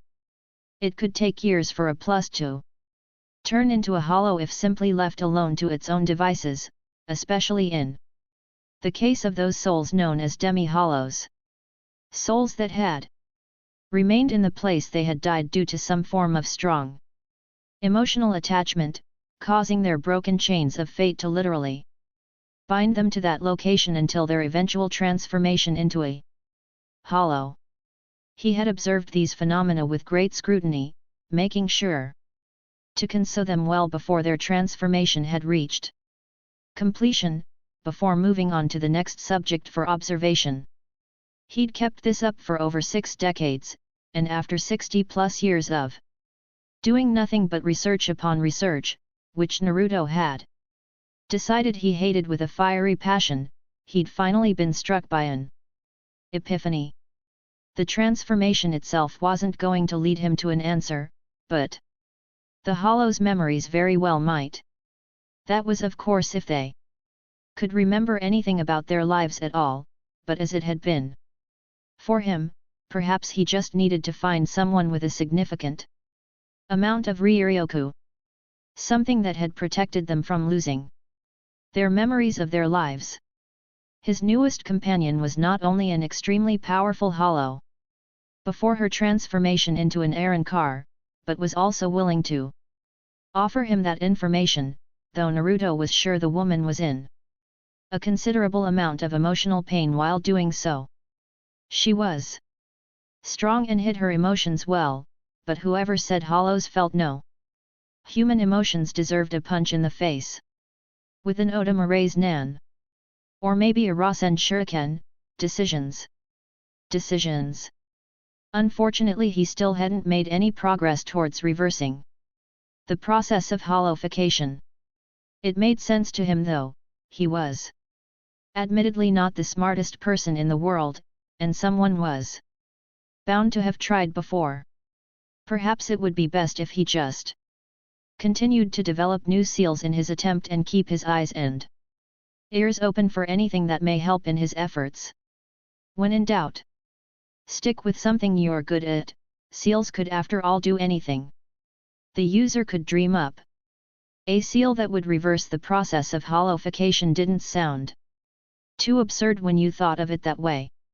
When he wasn't making new seals and training with his new allies, he was doing something he never thought he ever would, something that would make his late godfather proud. He sat about his house, using the inspiration he received from the very curvaceous and beautiful women now living with him to continue his godfather's legacy. With their permission, of course. And while they knew full well what it was he was using them as reference material for, he never once asked them to take off their clothes, never peeked on them in the bath, and never made inappropriate passes at them for more research material. When they had asked if he needed them to do anything for him to help him with his creative processes, Naruto had replied thus. He had told them that them simply being there with him was enough, and that he could use his imagination for the rest. Of course, he went out and bought a few arrow mangas to make sure he was getting everything right. It had been almost 200 years since he'd seen a woman naked after all, minus those time when Yoruichi decided to get changed in front of him, so his memory could be a little foggy. After only a short while his effort began to pay off, and the most popular/hated book series from the Elemental Nations was released to consumers living in and around Karakura, Japan. The Ika Ika series had been reborn, and it was back with a vengeance, for not even a month later his name was practically carved into the windows of every adult bookstore in the country. A month after that, every adult bookstore in the world was selling his works. It had spread like wildfire, and publishers the world over were clamoring for them like rabid dogs on raw hamburger, practically begging him for the opportunity to publish the next release of the series. It was then that Naruto realized something almost depressing, that no matter how much anyone would try to deny it, there was one worldly truth that applied to people of every dimension. Deep down, they were all insatiable closet perverts.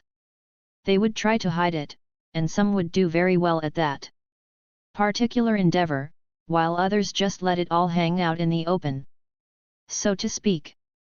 Others more literally than most.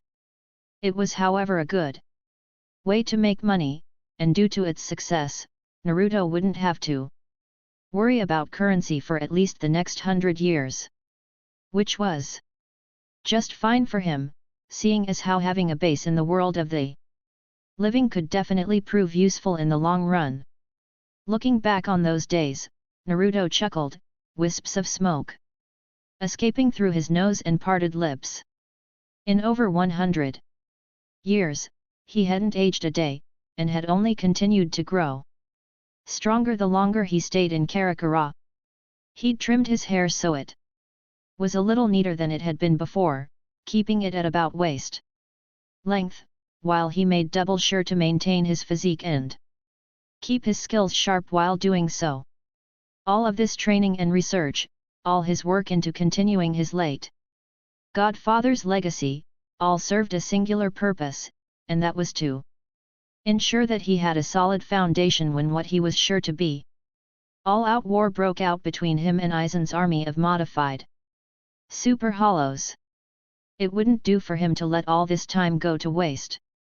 After all, considering that his current allies were four such super hollows that once served the man he'd come to recognize as his newest true enemy, he figured he was off to an interesting start at least.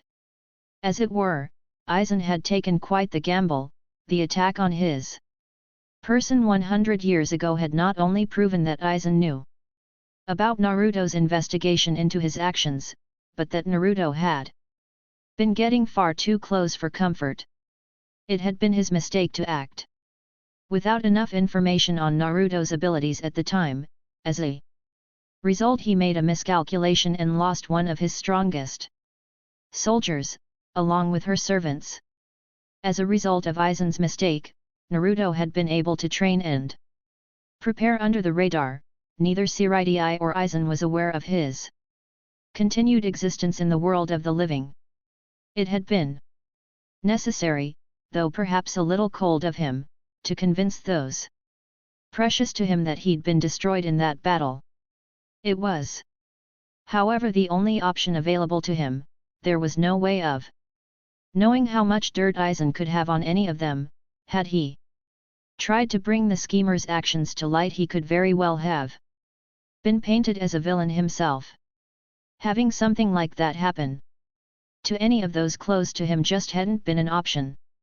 It had been his first meeting with his current allies and now friends that had offered him the opening he'd been looking for. Of course, being who he was, this new relationship started out as many of those in his past had. With a bang. Uber-long flashback of doom, 110 years ago. The wave of bright yellow energy slammed into him with the force of an angry giant, battering into his body and dragging him across the earth at least 36 yards before slamming him into the trees at the edge of the clearing. The explosion that followed was deafening, and by the time the roar of the flames quieted, his ears were ringing, and it felt as if his head was playing host to thousands of tiny drummers all beating against the inside of his skull. That may have been because he'd smoked his head on a rather stubborn rock on his trip across the clearing, or maybe the force of the attack had rattled him just that much. Regardless, these sensations only lasted for about a moment before a new sensation began to dominate his senses. It was hot, and unbearably so. He was also buried in what felt like several tons of felt and burning lumber. He would need to rectify that so that he could focus on more pressing issues, such as the ones who had attacked him. So with a mighty push, he sent the crushed timber flying away from him, and through the air in splintered shards that rained down upon the earth. Below in a hail of burning kindling. With a pained grunt, he stood from the pile of debris and burning wood and gave himself a quick once over. He appeared relatively unharmed, apart from the bleeding gash over his brow.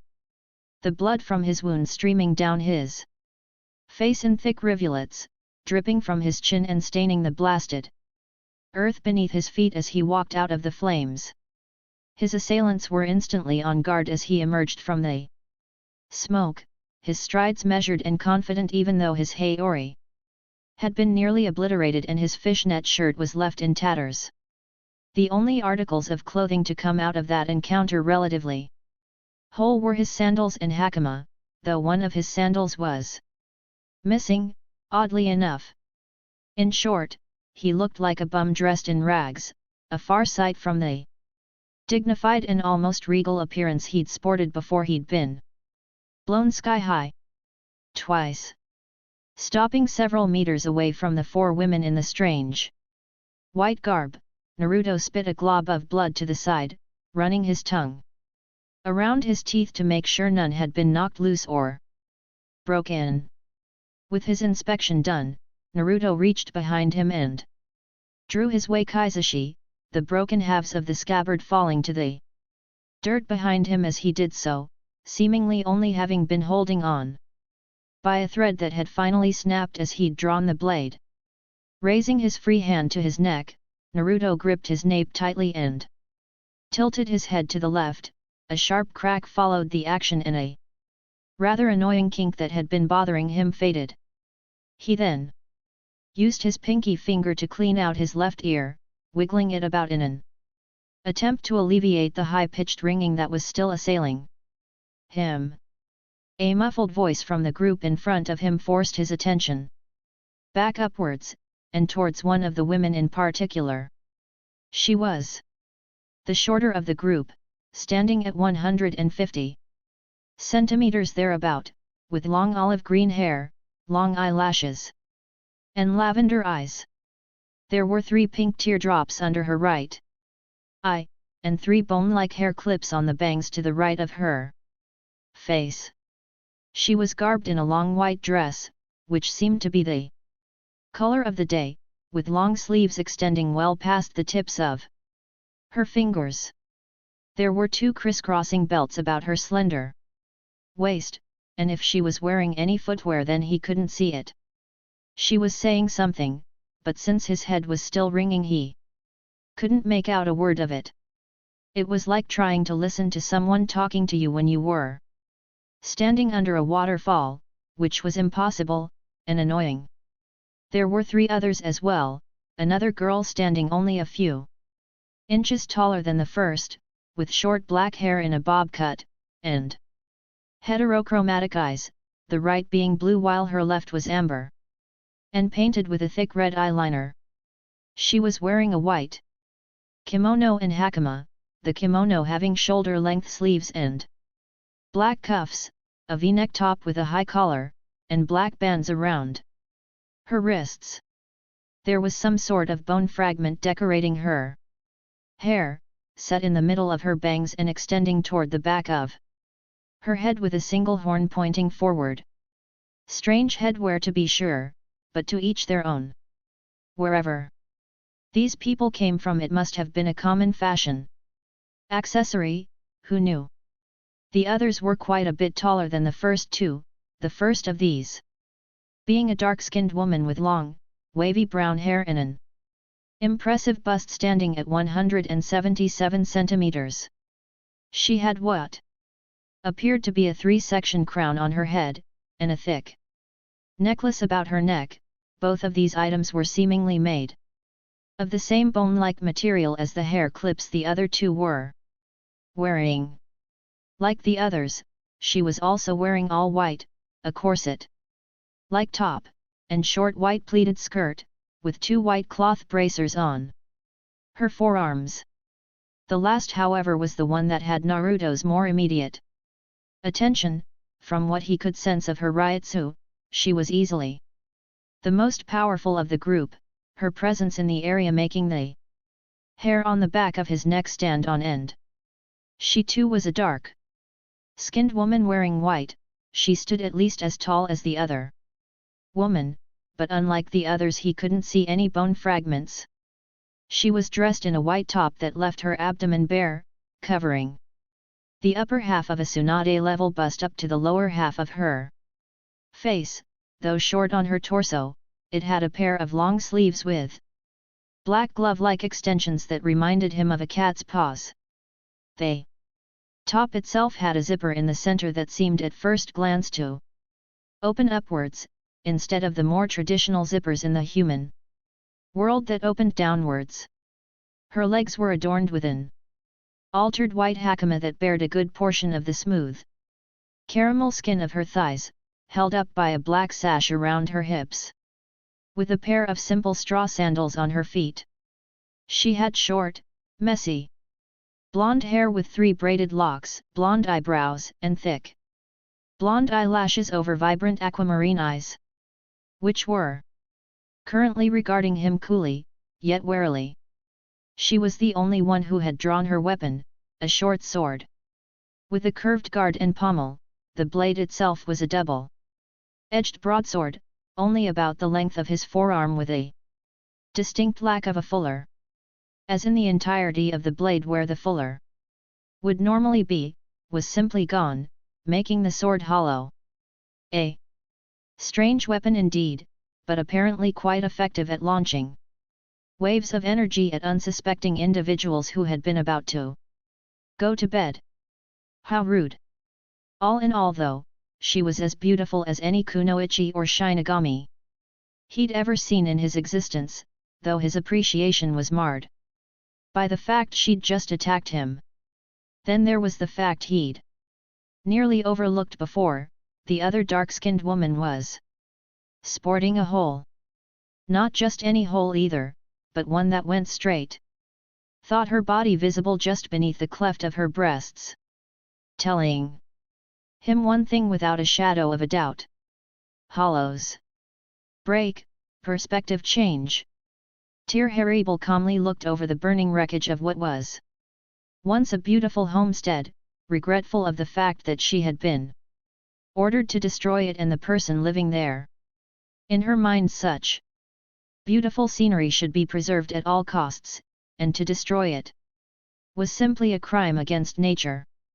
Orders were orders though, and she could complain about it all she wanted later, if of course that was her wish, and seeing as she wasn't one to complain about anything, that seemed highly unlikely. When she had been given the order she had been thoroughly confused, as she had thought Aizen wanted to keep the majority of his plans quiet until the time was right. Why then order one of his most powerful espada to reveal themselves in Seoul society of all places, all for the sake of eliminating one Shinigami? The explanation she had been given was that he was getting far too close to discovering his true plans than was acceptable. He needed to be terminated before he could jeopardize everything Aizen had worked so hard to build up to this point. That in itself was understandable, but she could also sense a fear in Aizen, something she had almost written off as nothing due to having never felt such strong feelings from their leader since having met him all those years ago. In the end though, she could only conclude that their leader, who had seemed to be without peer, was afraid of this Shinigami. When the man leaped from the burning wreckage and Haribal got a look at him, her eyebrows shot into her hairline in surprise. He was a handsome individual for sure, but that wasn't what surprised her. She couldn't sense him. She could see him in front of her eyes, but she felt nothing of his Ryutsu. She hadn't even known he was inside the house, her thinking being that perhaps she could draw him out by destroying the building itself. Surprisingly enough, while her first attack had managed to fulfill its intended purpose of drawing him out, it had also caught her target in the blast. What was the most disconcerting, however, was that he was completely unharmed. Looking for all the world that the assassination attempt hadn't bothered him in the slightest, and he'd been more annoyed at the loss of his house than anything else. She watched as he checked himself over while a myriad of thoughts ran through her head a mile a minute. It was inconceivable. Not only was she unable to properly judge his strength, but it would appear that he was actually strong enough to survive an explosion of that magnitude with nary a scratch. Impossible. That blast would have been strong enough to harm even one of the higher-ranked Espada. Steeling herself, she motioned for those with her to follow her before moving off in a burst of sonido. She came to a landing behind the man, already drawing back her Zanpakuto and filling it with her dense yellow Ryuryoku as he turned his head towards her, having heard her arrival and that of her fraction behind her. I have to be quick and catch him off guard. I'll put everything I have into this and make sure he stays down. I loathe fighting so dishonorably, but I don't have much choice. Just who did you send me to eliminate? Aizen? He locked eyes with her for only a moment before she swung her sword in a broad sweep and unleashed her signature technique, a technique known as Ola Azul. Normally the actual attack would look more like a blade of pure energy. This time, however, she had pumped so much of her Ryuryoku into the technique it resembled a golden tidal wave. The attack seemed to have surprised the man, Tyr noted, as she'd barely been able to see the slight widening of his eyes before his form had been enveloped by her supercharged technique. The wave tore through the earth as it traveled across the clearing, before making impact with a thick corpse of trees at the other side of the lake and exploding violently as the energy made contact and was released. Dust and flaming debris flew into the sky before raining down around them, and not long after the impact that had sent several of the massive trees sprawling into the woods or splashing down into the lake, several of these large trees fell over themselves in an attempt to bury the man responsible for slamming into them. For several tense moments they waited as the dust slowly cleared and the flames calmed to a dull roar. Tyr could only hope that had done it and this battle was over before it had a chance to begin. Her fraction were apparently being of the same mind, as a Pasai laughed about seeing the look on the man's face before he'd been obliterated in the blast. Did you see his face? A Pasai howled before devolving into new bouts of almost hysterical laughter, holding onto her stomach as she nearly doubled over in misplaced humor. Tyr had been about to sheath her sword when a new explosion made her look back towards the burning pile of felled trees and timber, instantly silencing her fraction. This one had not been the result of a technique, but the result of massive force. Charred timber simply shattered in the face of such force, sending countless bits of flaming debris into the air, each one trailing fire and smoke as they fell around them like rain. Wearily, Tyr kept her eyes trained on the cloud of dust and smoke that was currently obscuring her vision, waiting to see what she was sure she would, and only a moment later, she saw the form of the man she'd just watched get blown away by her overpowered Ola Azul calmly walking through the veil of smoke and dust. His once pristine red haori now little more than a tattered shawl about his shoulders, and his fishnet shirt completely shredded, only a few strands of the fiber remaining on his torso in a tangled mess. His hakama was largely untouched, and he was missing a sandal, yet. Still he seemed relatively unharmed save for the gash on his forehead. "What in the hell are you made of?" Apasai muttered in disbelief. Sung Sun frowned. "He does appear no worse for wear." The group sweat dropped, however, when instead of regarding them as any kind of threat, the man spat a glob of blood to the side, gripped his neck, and tilted his head to the side as he drew his sword, eliciting a loud crack that even they could hear from where they were standing. Before he started trying to clean out his ear with his pinky, scrunching up his face at the feeling while visibly running his tongue over his teeth. My, you're awfully carefree, aren't you, Shinigami san?" The man looked up at them, then, studying them before he smacked the side of his head repeatedly. Blinking confusedly at the man's behavior, the three Fraxion simply continued staring at him as he tilted his head to the side and gave himself a few good thumps. Apasai snarled, "Oi, take this seriously, you dim-witted bastard." Mila Rose, who had been silent up to now, crossed her arms beneath her bust and sighed. "I had thought he was going to be more impressive than this. I mean, if Aizen-sama sent us here to take him down because he was a threat to the plan, wouldn't he have to be at least moderately intelligent? Sure, he seems sturdy enough, but this man is clearly an idiot." Finally the man stood to his full height and regarded them with a frown, before taking a deep breath and then shaking his head. Sung Sun lifted her hand, hiding her mouth behind her sleeve.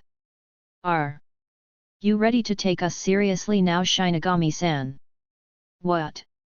the man yelled loudly, startling the three of them. His voice had been so loud they were sure the people in the town across the forest had heard him.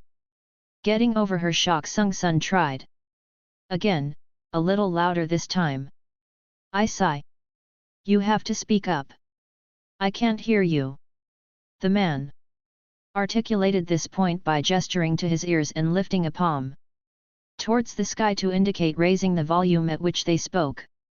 The three Fraxion fell flat on their faces, so shocked at his statement that they had tripped from a standing position, while Tyr simply raised a brow, clearly bemused with the entire situation.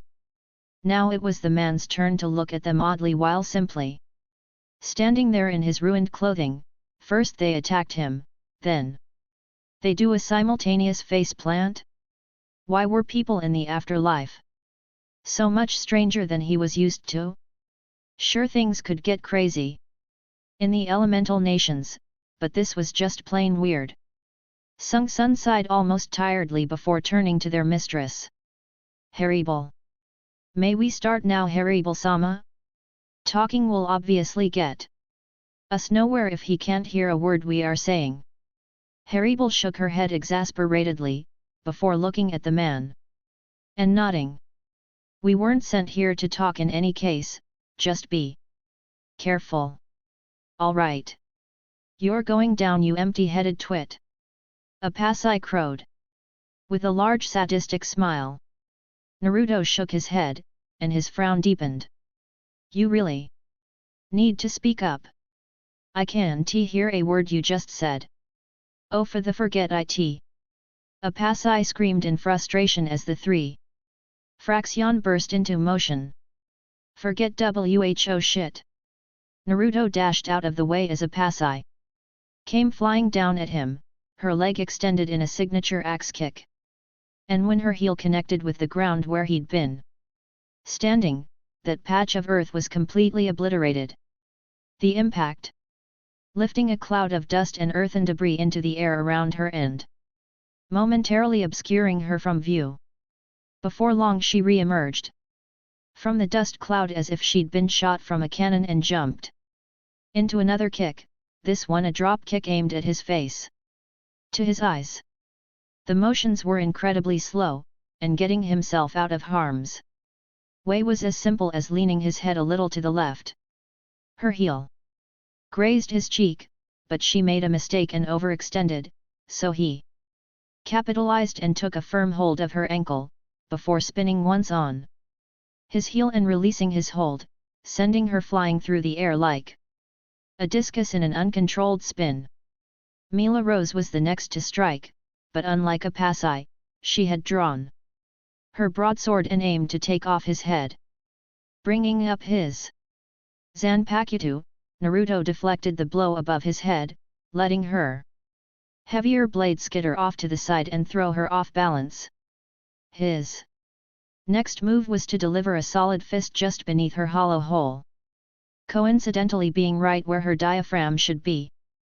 The blow was strong enough to lift the woman's feet off the ground, spittle and blood bursting from her mouth as she was sent flying away from her now more coherent opponent. Sung Sun and Apasai had stopped, looking back as Mila Rose flew past them and crashed into the lake with a splash, skipping along the water before ultimately flying into the trilene with a mighty crash, acting the part of a pinball for a moment as she broke through the trunks of several trees. Their trunks having been completely shattered by the impact, these sturdy wooden giants all toppled down atop the felled Aaron car, adding more sound to the already noisy symphony of clashing steel and raging infernos. Looking back at the man, they bore witness to a hard glare with an intensity unlike any they'd ever seen. "I think you all need to cool off." Hermit frowned. She knew this man was strong, but to actually wound an Aaron car, even one of the weaker ones, with nothing but his bare fist was a feat only some of the more powerful Aaron cars and Shinigami could ever boast. An Aaron car's Yara was usually strong enough to deflect even a Zanpakuto, yet he'd punched Mila Rose and actually hurt her, deflecting some admittedly powerful blows with masterful ease and actually managing to counterattack while being attacked by several opponents without the use of one of his senses. She prepared to attack herself as Naruto moved, slowly at first, drawing his sword back in a reverse grip and holding it behind him as he entered a pseudo-runner's pose. "Allow me to help you all blow off some steam," Naruto grumbled, before it turned into a growl. "While I pay you back for destroying my house." Suddenly, he vanished, disappearing with insane speed that none present could follow. When he reappeared, his leg was drawn back and his body spun into a powerful roundhouse, powered by his considerable strength and the speed of his shunpo, that caught Apasai in the abdomen, with interest.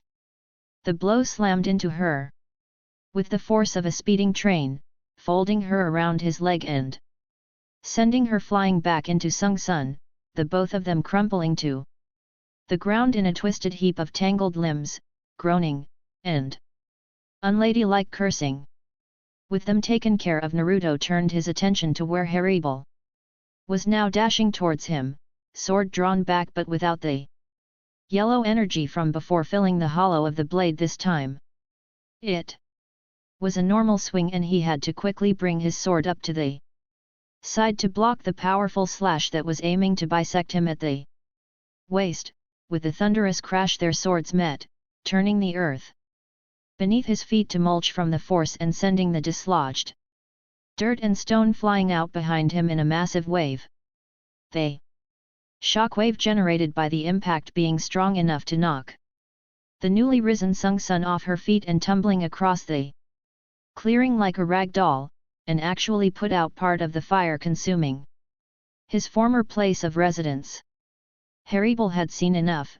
This man was far too powerful for her fraction to even dream of fighting as they were. She needed to end this quickly, since more Shinigami were undoubtedly on their way.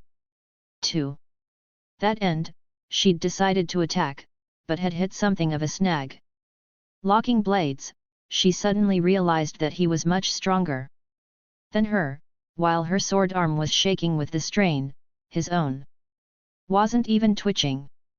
Both of their expressions were calm and composed, but his eyes held a fire in them that made Hermit nervous. While he was truly calm, Hermit's was only a facade at this point, realizing with a sudden clarity that she was simply no match for this man. What kind of enemy have you made, Aizen? Sama, it's almost like... Her thoughts were cut short as Naruto lifted his free hand, his fingers forming some sort of hand seal, before a single world turned her world on its head. Kai! All of the sudden, a great pressure fell about the area, falling on her shoulders with such weight that her knees had very nearly buckled beneath her. Her normally stoic demeanor changing to one of complete shock as the massive force pressed down on her and made it difficult to breathe. Almost like fighting the Primera. With force far greater than it appeared, Naruto twisted his sword against hers until he had it positioned diagonally, and then swung up and outwards. The action sent Hermit tumbling back along the ground in an uncontrolled roll. Realizing she had to get herself back on her feet and quickly, she planted her feet against the ground and drove her sword into the earth beneath her. Slowly her momentum began to bleed off and she began to slow. When Hermit managed to halt her backwards movement and steady herself, she was afraid she had taken a second too long, and would look up and find her opponent right on top of her and rearing back for a finishing blow. When she did look up, she was surprised to see that he hadn't moved an inch, and so she took the opportunity presented by this development to school her expression and stand up straight, staring straight into his eyes with whatever courage she could muster. They stood there for what felt like hours but was really just a few moments, several meters apart, observing the other's stance and searching for openings, or in Naruto's case, simply waiting for her to make a move while thinking about what questions he wanted answered first. After several long minutes, Hermit shot forward, her sword once again drawn back behind her in preparation to swing. Naruto quickly raised his own blade across his body to knock the swing back, before stepping into her guard and hitting her in the stomach with a powerful palm strike. Her eyes widened upon feeling the strength behind the blow. Already she could feel it turning into an ugly bruise on top of having also knocked the air from her lungs. The force once again sent her rocketing backwards, sliding back along the ground and tearing two small trenches into the earth with her heels as she tried to slow her momentum, but this time Naruto followed her, keeping close and raising his sword to once again deflect her attempt at a rebuke, the force of which keeping her momentum constant and making her arm go numb.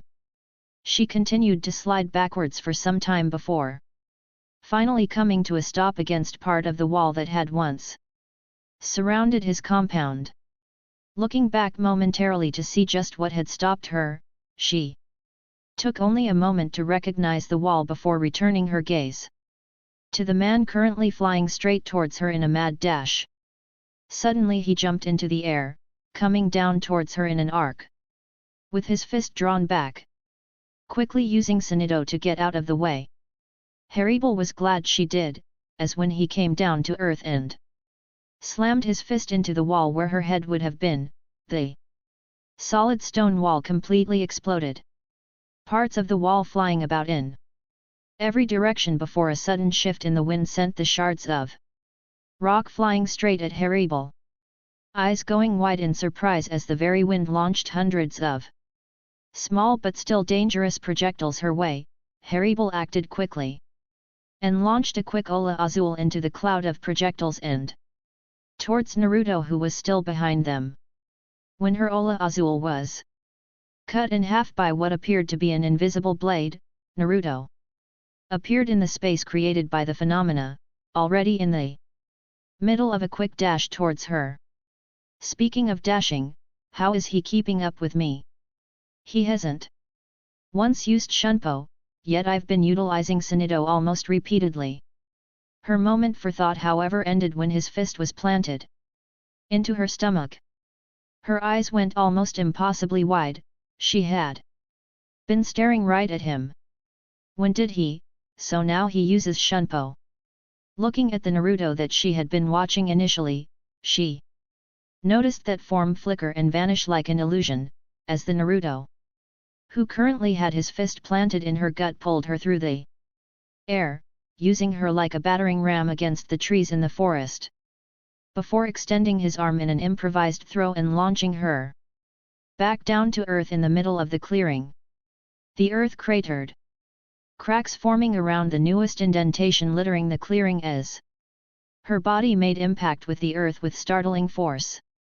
It was then that for a moment all was quiet, the ringing of blade, striking blade no longer filling the air along with the sounds of explosions and the static of Sonido. As Hermit tried to force herself to her feet, her body aching from the beating she'd just taken, Naruto appeared out of a shunpo not far from her, his sword held lazily at his side as he regarded her with hard eyes. "Are you done?" Naruto asked calmly. Hermit had finally managed to regain her feet and was now standing on shaking legs. He was infinitely stronger than she was. That much was obvious, their earlier exchange having proven to her that he was very likely on the level of Coyote Star K. If that was the case, then to continue would be suicide, even if she were to use her resurrection. This man had yet to even utilize his Shikai, and it was. Then she had a sobering thought. What if this man had obtained his Bankai? If that was the case, then were she to continue, then he could very easily destroy her should he use either of his Zanpakutas released states. With a nod from Hermit in affirmation, Naruto shook his head and then both simply waited. Finally, after several long moments of silence, Naruto spoke. "Aizen sent you, didn't he, Espada?" Hermit frowned, trying her best not to appear perturbed at the fact. He even knew of the Espada, the top tier of Aizen's army. Then again, Aizen himself had said that this man knew too much, and seeing as to how she had been unwittingly sent to die, she saw no reason not to answer him if giving him this information would spare the lives of at least her fraction. Something she would make sure to ask of him before he likely killed her. She nodded after a moment and her frown receded. "He did, you know too much, Shinigami-san," and Aizen-sama felt the need to correct that. Naruto smirked, obviously seeing some humor in the notion that he'd apparently had Aizen on the ropes, so to speak. Then again, how Aizen had realized that Naruto had been watching him was what really had Naruto stumped. He'd been certain that his seals were working flawlessly. Then again, Yamamoto had been able to sense his Ryuryoku as well. Looks like he would need to tweak his seals a bit. Taking a glance at his obliterated home, Naruto added another point on his Fuinjutsu to-do list. Gotta perfect the seals on the house too. An attack of that strength shouldn't have so much as scratched the wall. Gonna have to get my hands on some Seki stone to use as a reference. Now if Aizen knew about him spying on him, then that meant Naruto had lost one of his advantages, the element of surprise as it were. There was unfortunately no way save one of regaining that advantage in this secret war of theirs, and Aizen's awareness would make it impossible for him to gather any new information on his movements, so there was unfortunately nothing he could do about that. Aizen apparently wanted him dead, so why not give him what he wanted? Allow him a false sense of security and hide away somewhere out of the way. Some place Aizen would never think to look.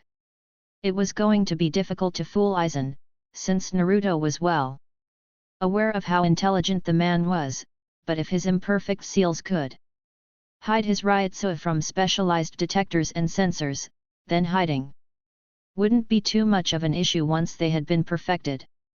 Naruto's frown deepened.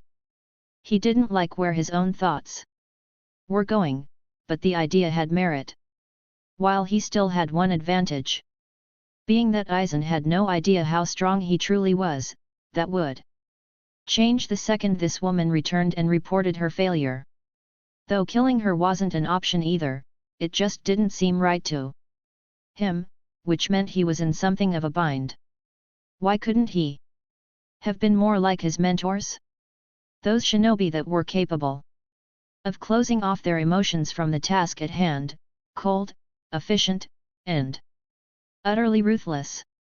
He could also simply take this Arrancar to the Siriti and have her testify against Aizen, but Yamamoto was a little too strict for that to work.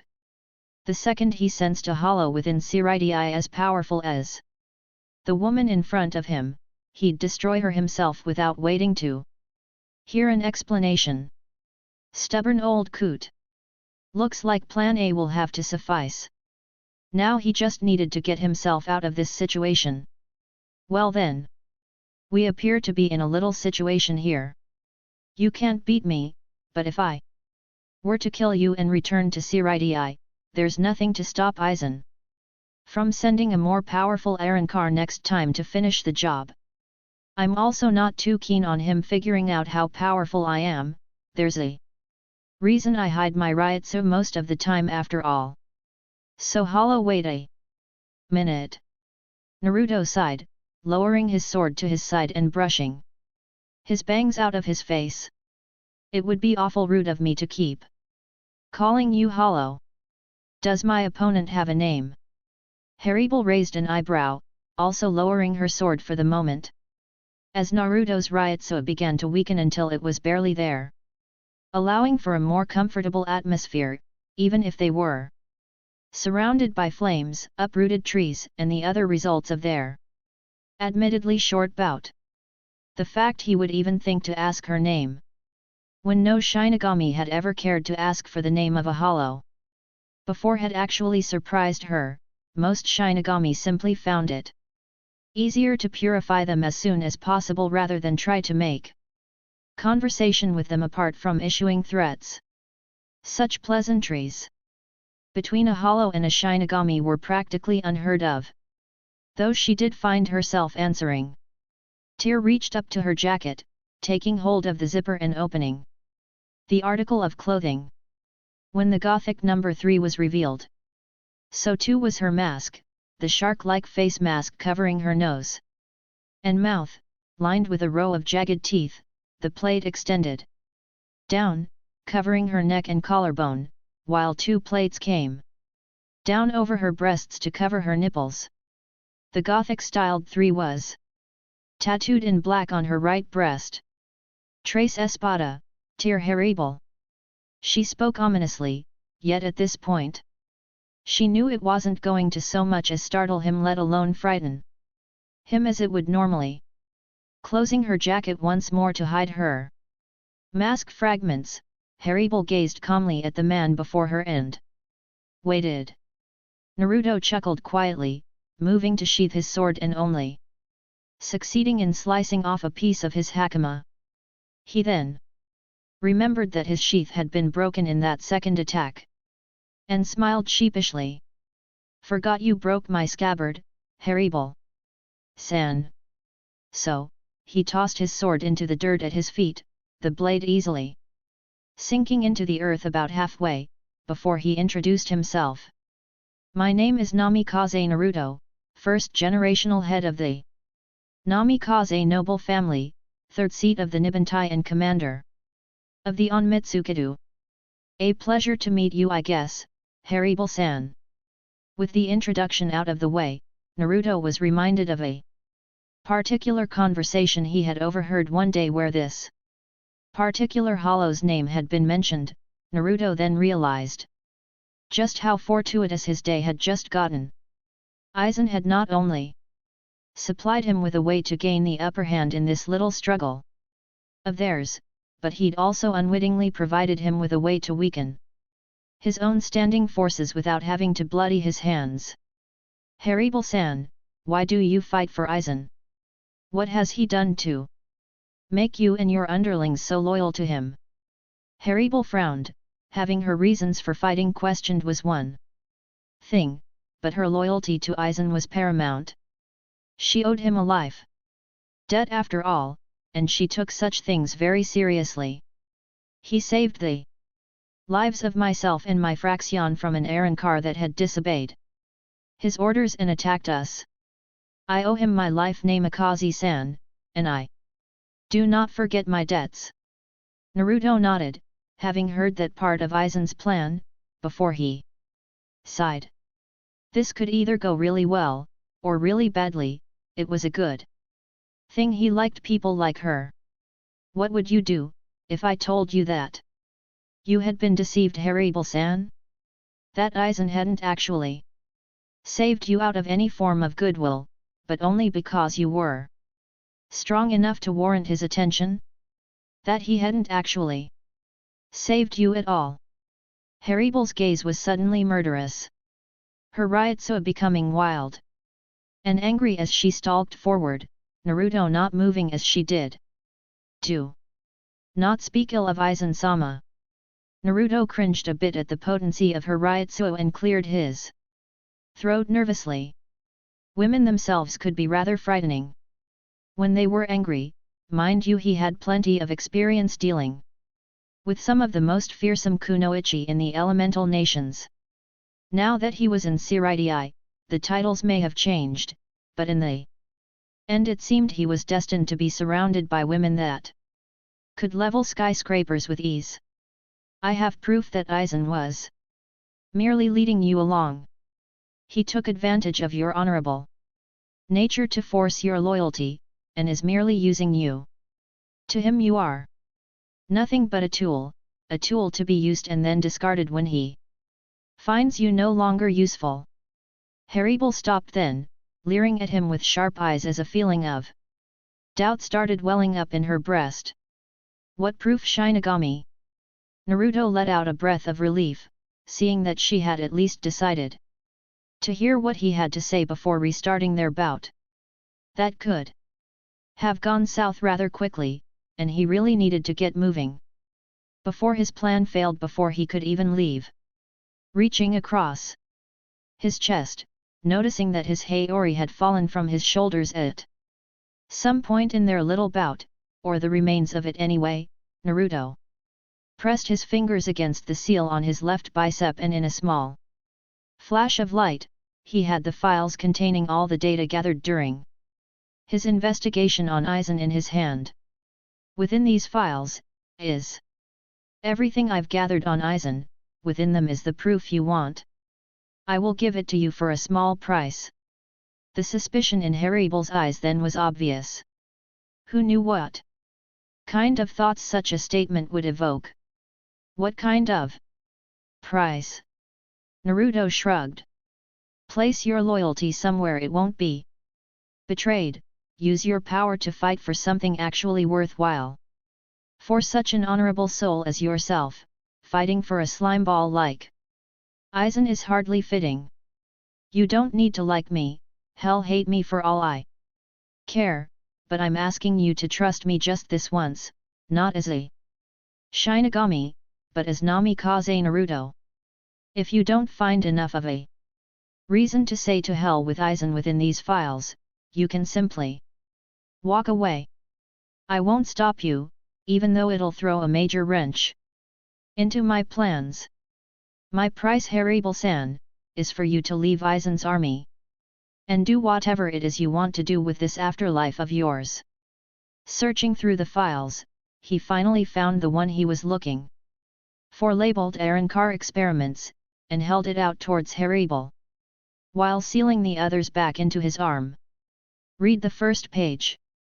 There's enough there for you to understand why I'm saying this, but we don't have enough time to let you read any more of it at the moment. More Shinigami will be arriving here any second.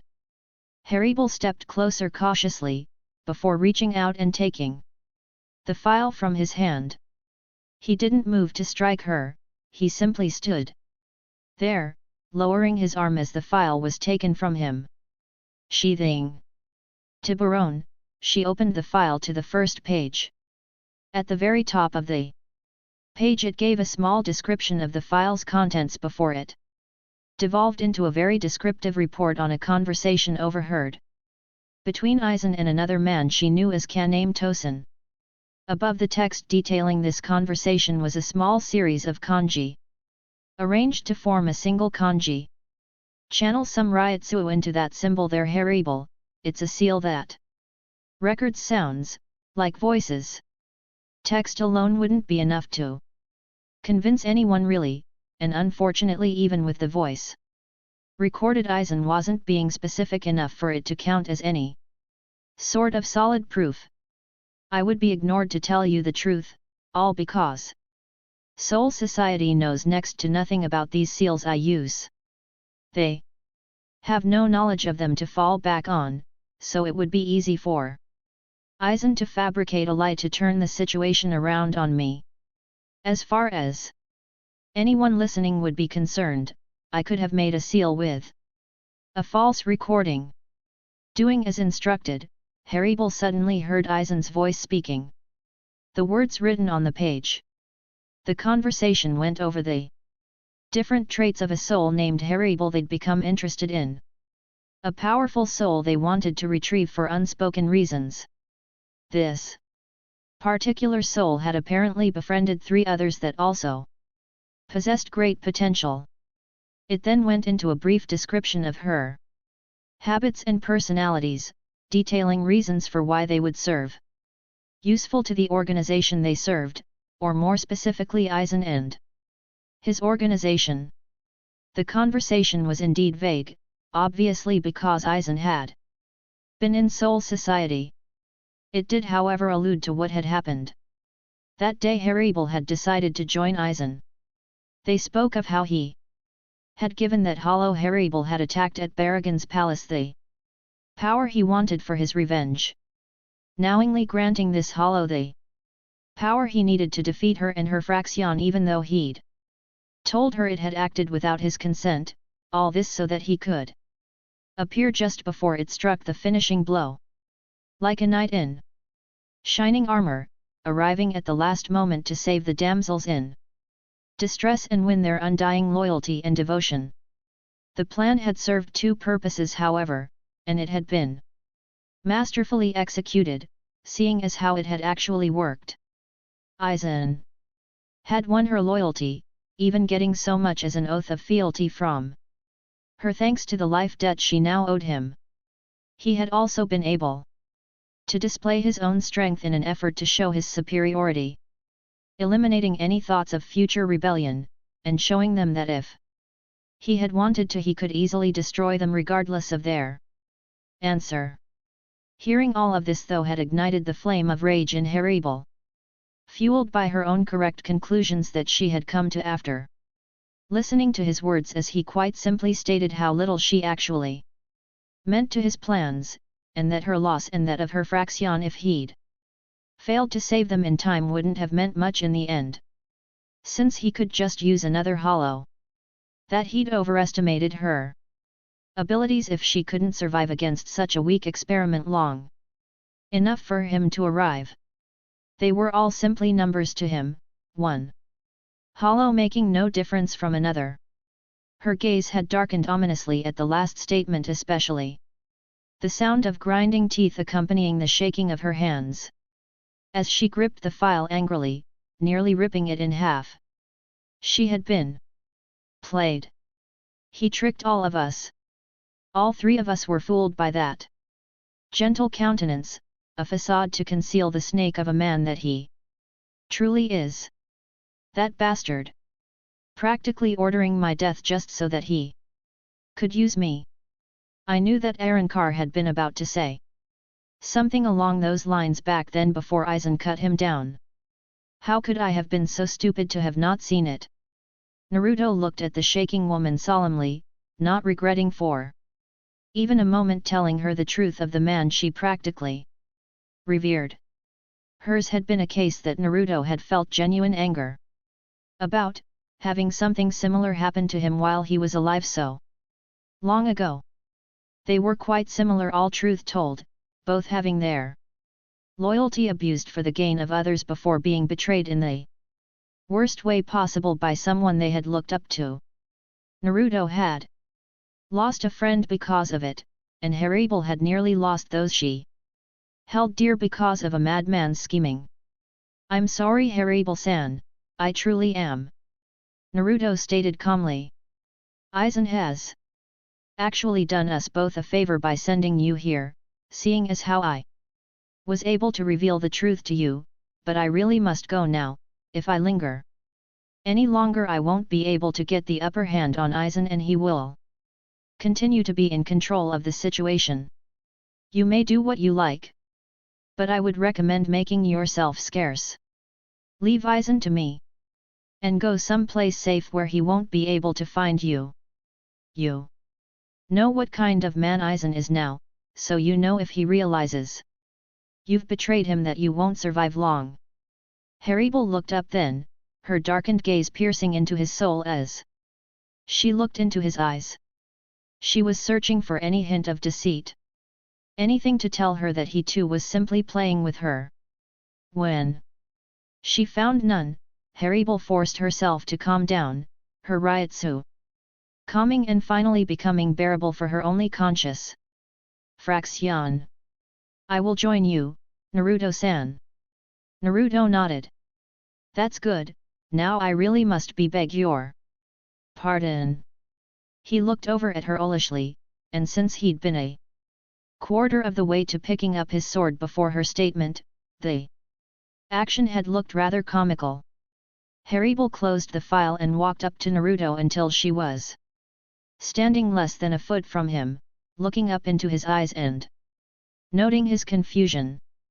Noting idly that even bending down as he was still just barely taller than her.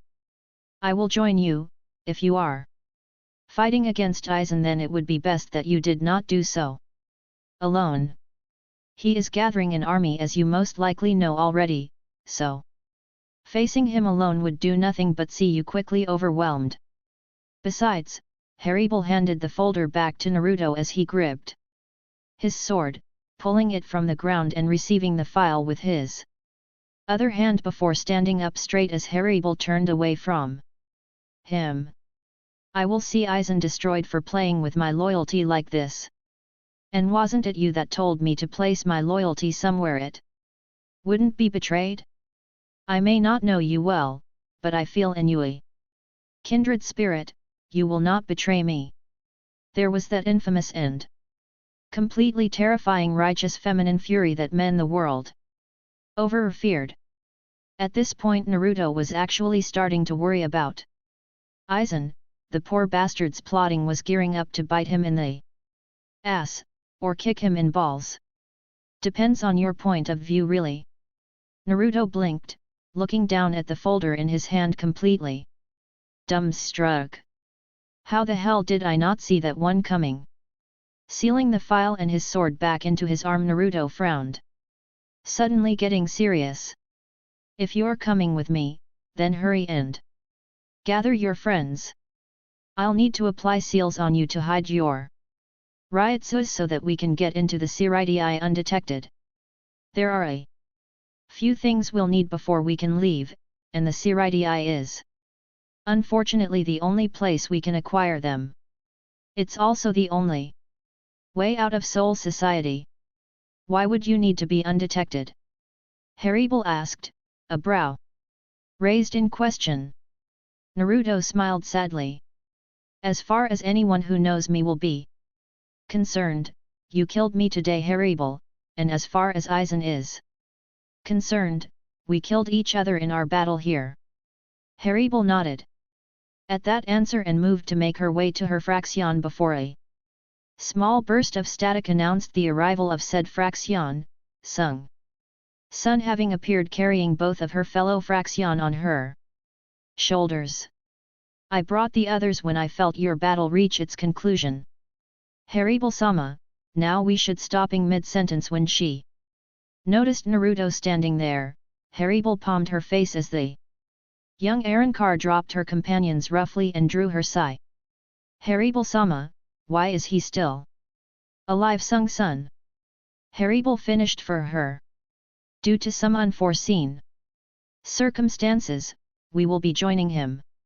I will explain it later, but for now, I'll simply state that Aizen played us all for fools. Sung Sun looked utterly confused but nodded at her mistress's words before putting her sigh away. This spoke much of her devotion to the woman, if she was so willing to stand down in the face of what had been an enemy only minutes ago.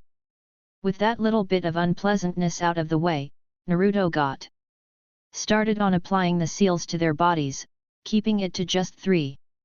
4 now. 2 on their wrists and 1 on their collarbones above their breasts. Sung Sun had actually giggled while he did this, apparently being quite ticklish, while Hermit hadn't made a sound, simply offering the body parts he requested and holding perfectly still so that he could finish quickly. Once done, Naruto picked up the one named Mila Rose before motioning to his newest companions. He could sense the ryutsu of several captains and another Shinigami quickly approaching them, and needed to get them out of here before they arrived lest they be found. He'd already activated the seals so they shouldn't be able to sense them, but they could still see them. His heart was already beginning to ache now that he could recognize the Shinigami quickly making their way towards them. What he was about to do would no doubt hurt them a great deal, and if there was one thing Naruto hated to do, it was hurt those he loved. Having a friend die on you was never easy to bear, and that's exactly what he wanted them to think. Hermit picked up a pasai and followed Incendio as Naruto used Shunpo to vacate the area, moving quickly and quietly on a path that would lead them around the approaching Shinigami and towards the Siridi. They would only be there for a matter of minutes, but Naruto had changed his mind and told them along the way to wait within District 1 until he returned. It would be too difficult to sneak 4 people inside the Siridi if the alarms were blaring like they were. It was very likely that the entirety of the city was swarming with Shinigami by now. The larger the group, the larger their chances of being seen. While Hermit and her fraction slipped into a broken-down storage shed in the district, Naruto left Mila Rose with them, gently handing her over to Hermit after she'd put a pasai down on the floor. He then assured them he would be back shortly before making his way out of the district and heading straight for the Siridi. Break, perspective change. It hadn't taken him long to reach the Siridi, and Naruto was counting his lucky stars that they hadn't lowered the walls, which would make his entry an infinitely more difficult affair.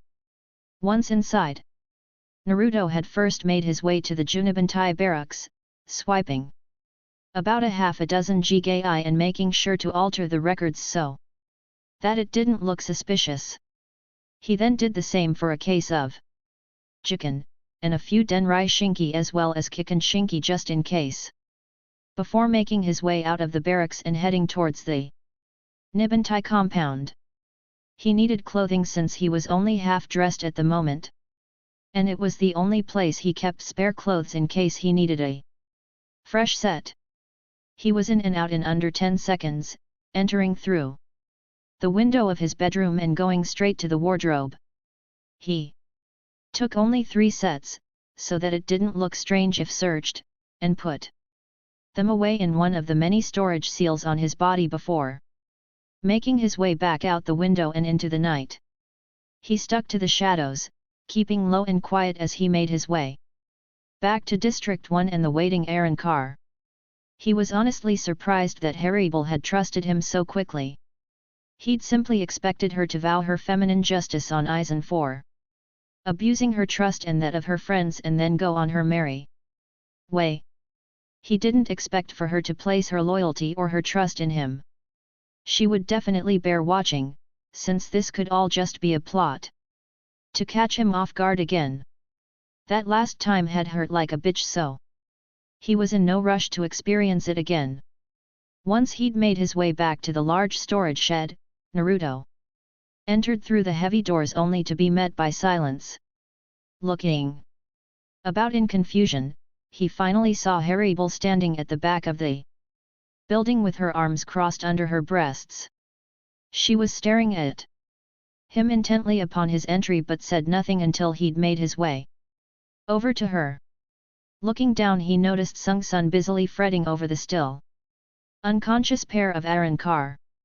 Must have hit them a little too hard. Turning his attention back to the still silent Hermit, Naruto nodded. Once we should be ready to go, I was hoping they would be awake. To walk themselves, it'll be harder to sneak over to the official Senkaimon with a pair of unconscious bodies, but we'll have to make do, I guess. One of Hermit's eyebrows moved upwards. You are aware that we are hollows and are capable of opening a garganta, correct? Naruto stopped completely at that. He had indeed forgotten that they would be capable of doing that. They looked so human that he'd forgotten they were hollows for a moment. Turning to look about the warehouse, Naruto nodded. All right, but wait a moment while I set up a temporary seal to block out sensors. That sort of thing would immediately send up some pretty big red flags back in Siriti and they would be able to track it to the exit location in the world of the living. Hermit nodded and watched as he set about his work, dragging his finger through the dirt at their feet and drawing a strange series of kanji that didn't actually say anything coherent. He did so slowly and carefully, even though it would be relatively easy to use his Ryutsu to create an imprint of the seal he had in mind. Then again, they were supposed to be incognito, and he couldn't have anybody detecting their Ryutsu, no matter how brief or tiny the surge.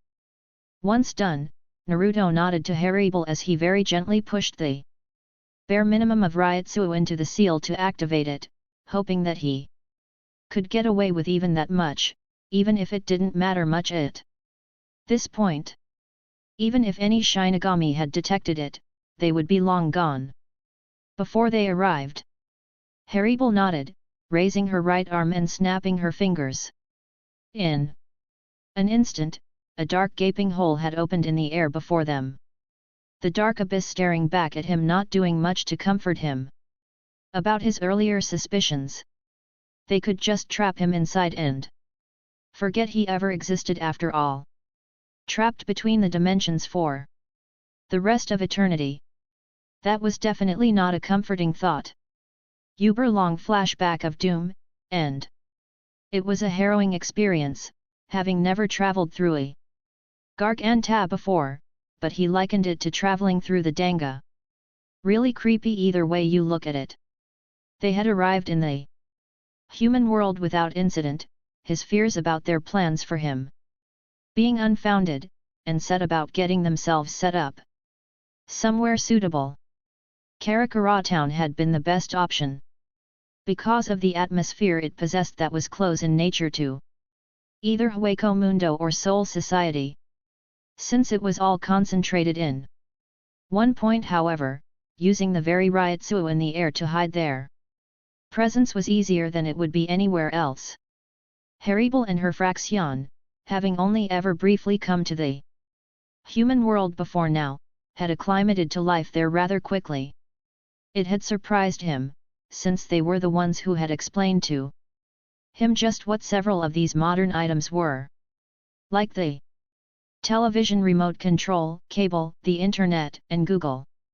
Among others, of course, there was so much Naruto had never seen before that it was startling.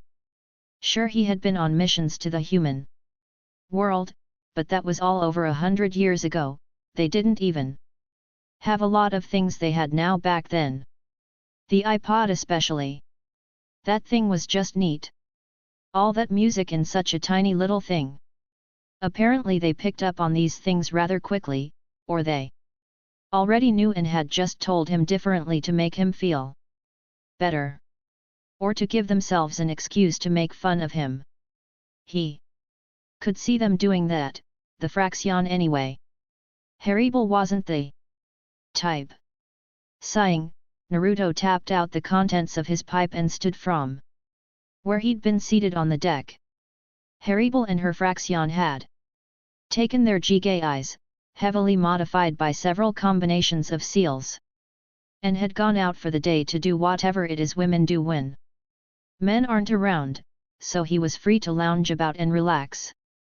He'd been training non-stop for years now, and a few days of rest every now and then was appreciated. Then again, he started wondering about what the girls could be doing today. Every time they went out like this, they usually racked up his credit card bill and returned with bags upon bags of. He didn't even want to think about it. Clothes shopping, ugh, what a terrifying activity. Even now he wasn't sure he would survive 10 minutes of it. No matter how attractive the models, actually, that's probably what made the whole experience so dangerous for Naruto.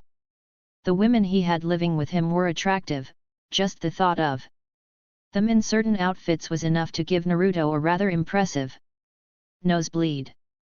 Now if only those 3 fraction of Hermits could stop arguing for one day. No, for a few minutes. I swear, every few seconds those 3 come up with something to fight about. Can they not just get along for a little while? It would save Hermit and I a few headaches, at the very least, and would save me money on property damages as well. As he walked through his house, the memories of such times would haunt him. Shoji doors getting smashed to pieces, walls being broken down, and having his house nearly burned down for the second time in 200 years, nearly having given him a heart attack. Those girls, Mila Rose and Apasai especially, made living quietly impossible. Mila Rose and Apasai were the 2 usual culprits, while Sung Sun was more the quiet but witty and sharp-tongued younger sister who enjoyed egging them on while making it look like she was rebuking them. He liked Sung Sun. She was well-mannered and polite, intelligent and witty, but God, if she didn't enjoy watching those 2 tear each other apart. A large amount of noise from the front door suddenly drew Naruto's attention as he made his way into the sitting room. He could hear Mila Rose and Apasai bickering about something again, but he could also hear another voice being added into the mix this time, and it wasn't Sung Sun or Mila Rose. Did they bring guests? That was odd. Even though he'd never told them that they couldn't, they'd never brought a normal human to the house before. Though this sounded like an entire gang of humans instead of it being just one. Sitting down in his cushion pile, something he found he just couldn't part with, Naruto repacked his pipe and awaited the new arrivals with growing trepidation. He had a sudden feeling that he was going to regret not at least telling Hermit and the others what kind of company he'd meant when he'd laid those ground rules so long ago. Now he just knew it. Break. Hermit sighed as she watched her fraction go at it again, and in the middle of the mall at that. They'd stopped for a bite to eat in the mall's large food court after a long day of shopping, food, clothes, accessories, and other womanly essentials being among the things they'd come looking for. Ending the day after having spent close to 1 million yen in the last 4 hours. The day had been going well. Until almost immediately after they'd started eating, Mila Rose and Apasai had apparently disagreed on which condiment was best for the dish they'd decided to eat, and it quickly devolved into what human males described as a cat fight. Alas, it was time for them to head on home and see to Naruto, as old men like him tended to get lonely quickly and needed the company that they offered unless they wanted to see a grouchy sage when they got home. These being the words of Apasai one day when Naruto hadn't spoken to them for a full day after one of their 12-hour shopping stints. Of course, what only Hermit knew was that a group of Shinigami with strange Ryutsu had appeared in Karakura that very day. He'd obviously been trying to figure out what such a large group of Shinigami had been doing in the human world and had been lost in thought. It happened to Naruto quite often, getting lost in his thoughts. She could swear that term could be used literally. In his case, the reason they had all this money was because Naruto had started writing erotic literature only about 10 years ago. Apparently, they were quite the hit with a large portion of the male populace in the human world, and a much smaller portion of females. She couldn't understand why, though she could honestly say she had nothing against the series either, in spite of its crude nature and its tendency to demean and paint women as sexual deviants. She had even let Naruto use her as a model for one of the characters when he'd asked, but only after he'd clearly stated that he didn't need to see them in the nude, no matter how nice the experience might have been for him, and he wouldn't mention them by name. He was a gentleman with strong moral integrity, and even writing that book series seemed to put quite a bit of strain on him. When she'd asked why he wrote them if he didn't even like them, Naruto had replied that they were the work of his late godfather and that he'd promised to carry on his legacy a long time ago. That made it easier for her to understand his motives, and easier still to not hold his particular choice of profession against him. It helped that it was such a great earner, making it possible for Hermit and her fraction to live lives of leisure, without having to worry about money. He treated the four of them very well. His seals took care of keeping the house dust-free, and he'd become a master of preparing cuisine. Considering he'd had at least 200 years to practice, it came as no surprise. He was practically a house husband, only he was the one who earned the money as well. Hermit wasn't sure if that's what being a house husband meant.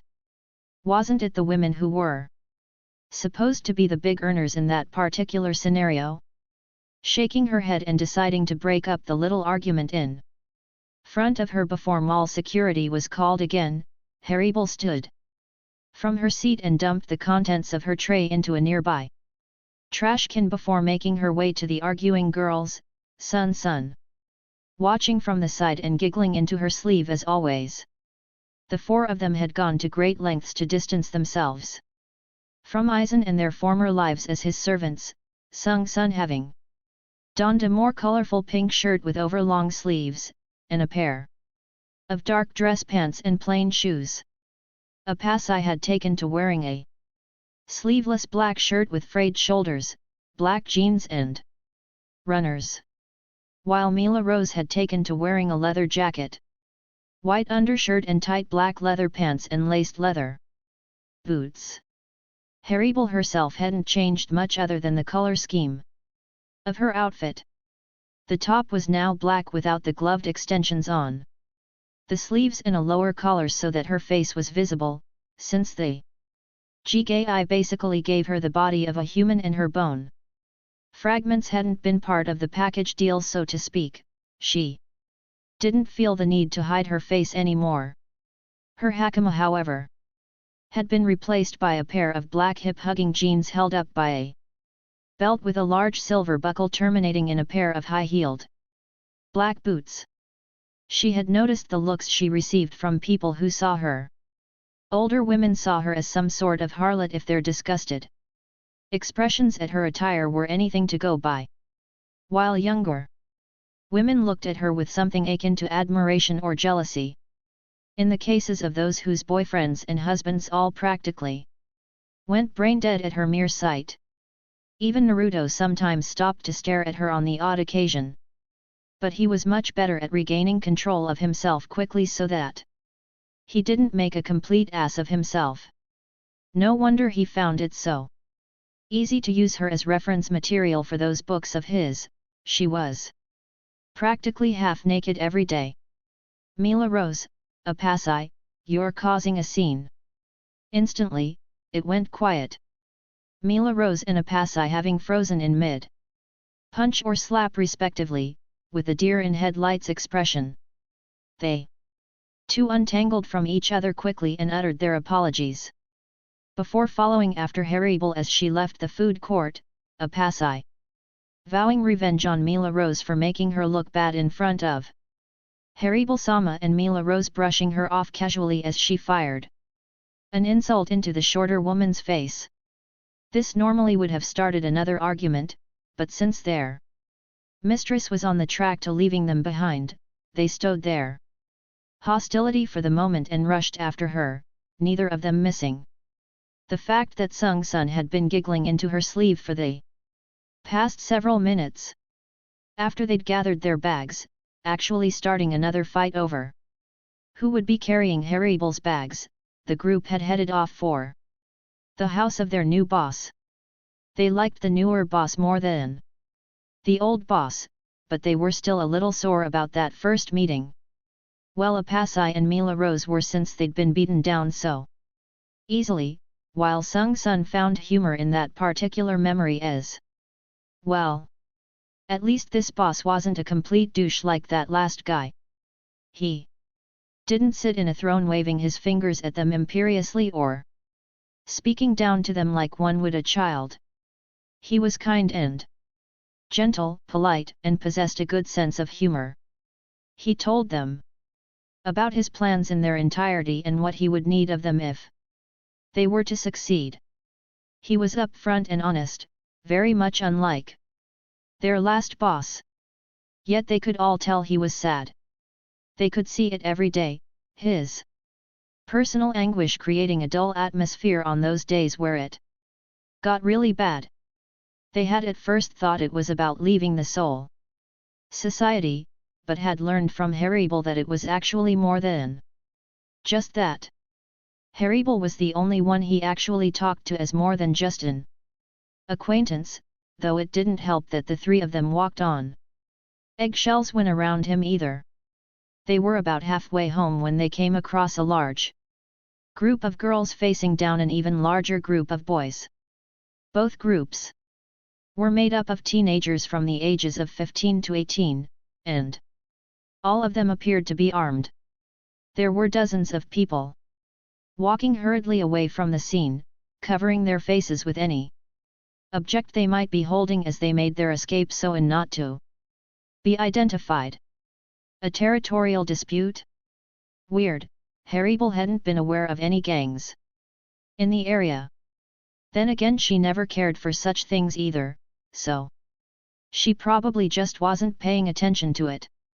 All she cared about now was getting stronger and destroying Aizen. It appeared, however, that the boys were blocking their way, and this just would not do. Heribel continued forward, ignoring the warnings from the young women on the other side of the path as they took notice of her and her fraction, but it wasn't needed. If the boys wouldn't move out of the way when she asked, then she would make them move. Stopping a few feet shy of one of the larger men in the group, Heribel looked him square in the eyes, or tried to anyways, since the moment he'd laid eyes on her his eyes immediately dropped down to her breasts. "Excuse me, my associates and I are trying to get home, could you please get off the street?" The large man simply continued to stare, but the rather roguish looking young man with the dirty stubble and greasy long hair standing behind him answered for him. "Look at this, guys. This lady here wants us to leave the streets, should we get acquiesce to her kindly request?" There was a resounding denial, and a few compromises shouted into the air. Such things as having her and her fraction go with them for entertainment, or some other such nonsense. Of course, Heribel shook her head, before lunging forward without warning. It was a massacre. One woman against a large group of well over 30 teenagers, and she was mopping the floor with them. Since they were still only children, she went easy on them, but even still it had ended just as quickly as it had started, lasting only a few minutes, but in the end, Heribel was left standing in a street littered with bruised and battered young men, all of which were either unconscious or lying on the ground and groaning as they clutched it. Their manhoods. Maybe that would teach them to respect their betters. Perhaps even to notice when they were simply outmatched. Before she could walk away, her and her fraction were suddenly surrounded by the other gang, this one being apparently nothing but young women in their early to late teens. They all had stars in their eyes as they complimented her ceaselessly on her strength and her cool beauty, saying they wanted to be just like her when they grew up. Of course, Hermit had no ideas on how she could deal with this new problem, so she simply pushed her way out of the group and continued on her way. Her number of followers now having increased from just 3 to nearly 60 in under a few minutes, much to her consternation. When the large group arrived at the mansion near downtown Karakura, the girls following them were once again in awe. A particular couple of girls, and one they'd snagged off the street on their way here that they'd called Tatsuki Anaki, walked up to Hermit and her fraction while dragging the red-faced young woman with the short and spiky black hair by her collar. The young woman had stopped trying to fight them off, considering she was pretty badly outnumbered, and had simply made it difficult on them. If they wanted to drag her along on their stupid little get-together, they could literally drag her, and much to Hermit's hidden amusement, the girl had forced them to do just that. "Is this your house, Hermit-sama?" As would be expected of such a strong and beautiful woman.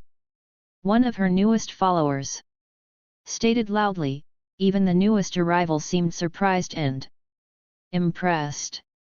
Hermit, however, took one look at the girl and shook her head. "I don't own this house, but I do live here with the one who does." Nodding, the girls all asked what they wanted to know next. Who could possibly own such a large house in Karakura, and what were they to their new Oni-sama? Hermit took a moment to think on that question before coming up with the best answer possible. "My boss." Break. Naruto was not a betting man, but when he did gamble he usually won, often showcasing his ability to send the world's wealthiest casinos into a downward spiral towards bankruptcy. In simpler terms, he cleaned them out. It was this particular talent that he was hating on right now, since it would appear he did indeed need to clarify which company was acceptable company with Hermit and her fraction. Why would he decide this was actually necessary? Simple. Sitting in his pile of cushions, eyebrow twitching in irritation in spite of the admittedly calm look on his face, Naruto sat smoking his pipe as he listened to Hermit explain what had happened to her and her fraction this afternoon on their way back, while sitting in Caesar on the floor in front of him. Her fraction sitting in a row behind her and what had to be 50 girls all sitting in neat rows of 10 behind them. 50 girls in his house. Madness. It didn't help that these girls were all looking at him as if he were the enemy, but it was an all-girls street gang, some of them even looked like biker chicks. Of course they viewed him as the enemy, most of them were lesbians or feminists. Or both. He had a headache. This was ridiculous, he had never in his wildest dreams considered this as a possibility when they came here over 100 years ago. Yet Hermit was apparently the perfect definition of what these young women aimed to become in life. She was beautiful, and unbelievable sexy, strong, and taciturn. A woman of few words, but profound statements and strong beliefs, easily proving that women could be just as powerful as men. Even more so. In some cases. She was, Naruto knew, the perfect role model for young women in their teens. Of course she would attract a following. He just didn't think it would happen so bloody quick and that she would bring them all to his house when she did. Then again, if they picked up her taste in clothing, the men of this world were doomed to raging erections and bloody noses every time. They looked outside for the rest of eternity. He just refused to believe that most of these girls were still in high school. It just wasn't possible. Some of these girls had the figures of women in their 20s. At least with a role model like Tyr, the chances of them getting attacked by molesters or worse were lowered considerably. Well, the chances of them being capable of defending themselves should something like that happen rose considerably anyways. What man in his right mind would attack a woman who made it a point to aim for the testicles? Trust him, he would know. Many a spar had ended in extreme pain and ice packs on that particular extremity. When she decided she wanted to actually win for once, it hurt a lot. Exhaling a large cloud of smoke, Naruto sighed. Horrible. While I understand what happened, what I really want to know is, why are they here? In my house? Sitting in Caesar in my sitting room and looking at me as if I'm some sort of mobster. Horrible blinked and actually had the decency to blush, though it was small and barely noticeable. They followed me home, and I decided that we could put them to good use here. Naruto raised an eyebrow and motioned for her to continue as he idly puffed on his pipe. You have been working very hard lately, not only on our plans for the future, but in taking care of me and my fraction as well.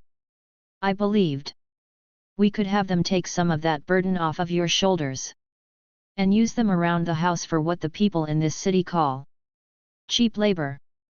So, can we keep them? Saying it out loud, so bluntly and without a care for what the girls behind you would think about it. That's Tyr, horrible ladies and gentlemen. Is that so? What can they offer me that I can't do myself? Just as easily. Horrible tilted her head to the side in thought, reminiscent of Naruto's own habit during his younger days, and something he still did every now and then. Time to yourself that you don't have to spend cleaning? Cheap labor? Security for the grounds? Did I mention cheap labor? Are these points good enough? Naruto hummed in thought, exhaling a plume of smoke through his nostrils as he did. He looked out over the girls in front of him, all of whom seemed to be looking at him intensely. They didn't seem to care that Horrible was basically signing them up for a job where they would basically be little more than maids. They were actually looking at him as if daring him to say no. With another sigh, Naruto leaned back in his pile of cushions and placed his pipe back in his mouth. Fine, anyone who agrees will be paid a flat rate of 2,500 yen per hour. If I tell you to do something, you do so immediately. My bedroom and the study are off limits, as are the shed in the yard. If you see kanji written on the walls, you are not to touch them, they are there for a reason. Noise is to be kept to a minimum, the only exception to this rule being training days. When Naruto fell silent, he bore witness to the dumbstruck expressions on the faces of those girls present. Their eyes were wide, and their jaws were hanging open, while Horrible and her fraction had expected him to say yes in the first place. It was the kind of person he was. Naruto puffed on his pipe before closing his eyes. This starts now. Horrible is your taskmaster, so my first order to you all is to do as she says and leave me be. The girls all turned their attention to Horrible, who simply sighed. I guess we should figure out who does what before I send you home for the day. Let's go to the yard, ladies. So they did, and when the door closed behind them, Naruto was once again left in the quiet, empty sitting room. Sighing in content, Naruto did what he did best. Smoke his pipe and look awesome. doing it. He loved his life sometimes, and absolutely hated it. Others, it could get so surreal. Like what had just happened. He could swear he just accepted a demand from Hermit to let her keep some new pets. Break. Arisawa Tatsuki sighed as she made her way home for the day. Scratching her head in mild annoyance and slight confusion over the day's events. She had been walking home from school, when she'd seen the large group of teenage girls walking in the opposite direction coming straight towards her. They were following a group of women that she'd never seen before and rambling on about something or other, ending all statements directed at the tall blonde. With Oni-sama. So they'd found themselves a hot new boss with the whole cool and exotic beauty thing going for her while boasting an admittedly frightening aura of strength. Good for them, but that was as far as her interest went. They'd been trying to recruit her for years, ever since she'd proven herself to be the second strongest girl of their age group in Japan. Her answer every time had been no, of course. She had no interest in such things, seeing them as a waste of her time and effort when she could be training or doing homework to keep her grades up. She hadn't expected them to literally grab her and start to drag her with them though. No request to join them, no explanation, they just grabbed her and continued on their way. She'd slugged a few of them without hesitation or regret, something that seemed to impress the tall blonde if the raised eyebrow and small smirk were any indication, but in the end the girls ended up literally dragging her with them. After close to 15 minutes of walking, they'd come across the largest house Tatsuki had ever seen in her young life. She'd seen bigger in magazines and on TV, but never in real life had she actually been this close to such a place. She knew what this place was, of course. It was listed on the television program titled Japan's Rich and Famous as being owned by the author Uzumaki Naruto. One of the wealthiest men alive thanks in great part to his books and smart investing. She hadn't actually seen this place up close before, having heard only vaguely that it was located in the heart of Karakura, and was owned by the mysterious author who was responsible for writing a certain book series that was beloved by men and some of the more extreme women the world over. He was almost never seen outside of his home, and when he was usually wearing traditional clothing and smoking a pipe. Tatsuki thought he was probably just some old pervert, was probably right too, since this house had only been owned by a single family under a single name for over 100 years. If the original owner was still alive, he was probably some wrinkly old gasbag with a butt fetish. When the beautiful blonde in the skimpy clothes had called him her boss, she amended that to wrinkly old mobster with a butt fetish. Upon going inside, however, her initial suspicions were proven to be grossly incorrect. For the first time in her life she had actually blushed at the sight of a man. Her eyes going wide and pupils dilating, as her lips parted and jaw hung open. The man was nothing like what she'd expected. He was young and handsome, with long messy blonde hair tied into a single wild ponytail reaching down to his lower back. Sharp oceanic blue eyes stared out from beneath messy bangs that framed his lean face, and his thin lips were set into a straight line around the mouthpiece of an ornate pipe. He was strong-jawed with high cheekbones and narrow eyes set beneath thin blonde eyebrows. His skin was a light tan, not like the type you see on all those actors or models, but a tan that was developed over years of working outdoors. He had broad shoulders leading down to highly defined pectoral muscles and shoulders, rock hard biceps and magnificently developed triceps. The muscles in his abdomen were no different, some muscles that were visible on this Man she'd never known could actually be developed to such a degree. His body was built for a combination of speed and strength. Not sacrificing one for the other, but attempting to maintain a balance between them. He was wearing a red haori with a black flame pattern near the hem, reaching about a quarter of the way up the article of clothing, underneath which he wore a fishnet shirt that left his chest and abdomen bare, and a black hakama with white socks on his feet. She could see what the critics meant by traditional, but damn, this guy made it look good. Looking back over at the woman who had led them here, she compared the two and realized that the man in front of them was on a whole different level. If her aura was one of frightening strength, then this man was absolutely terrifying. She knew it then and there, that this was a true master. Of what? She had no clue, but she knew it just the same.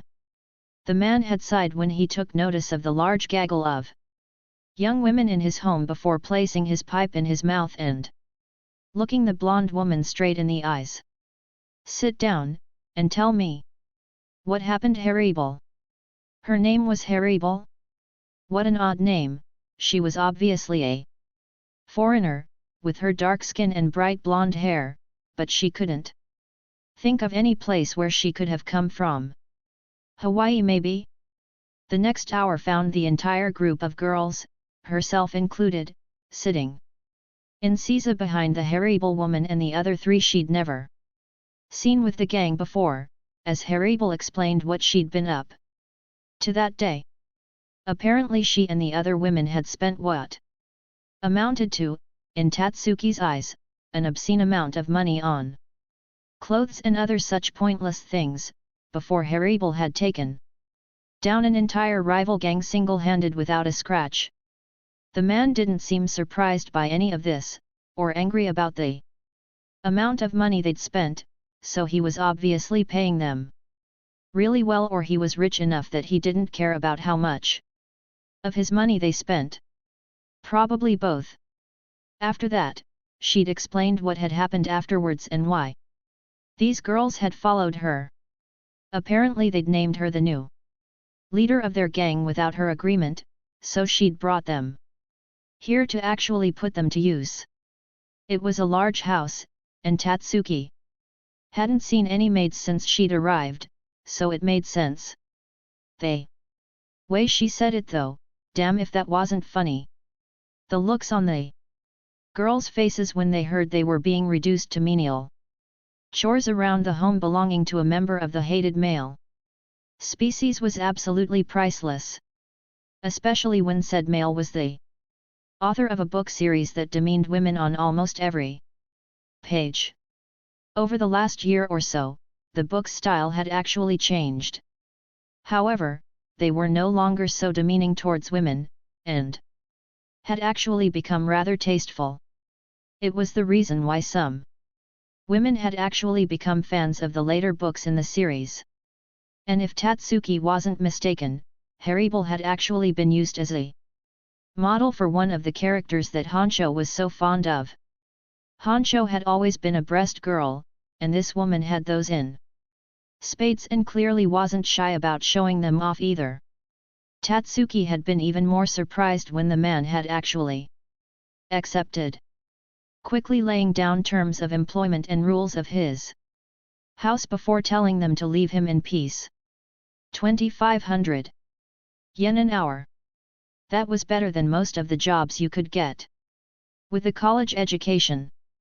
She was actually tempted to take his offer. But there was something she wanted to be absolutely sure of before she did. Whether or not the man was a pervert who simply hid it well, or if he was the genuine article.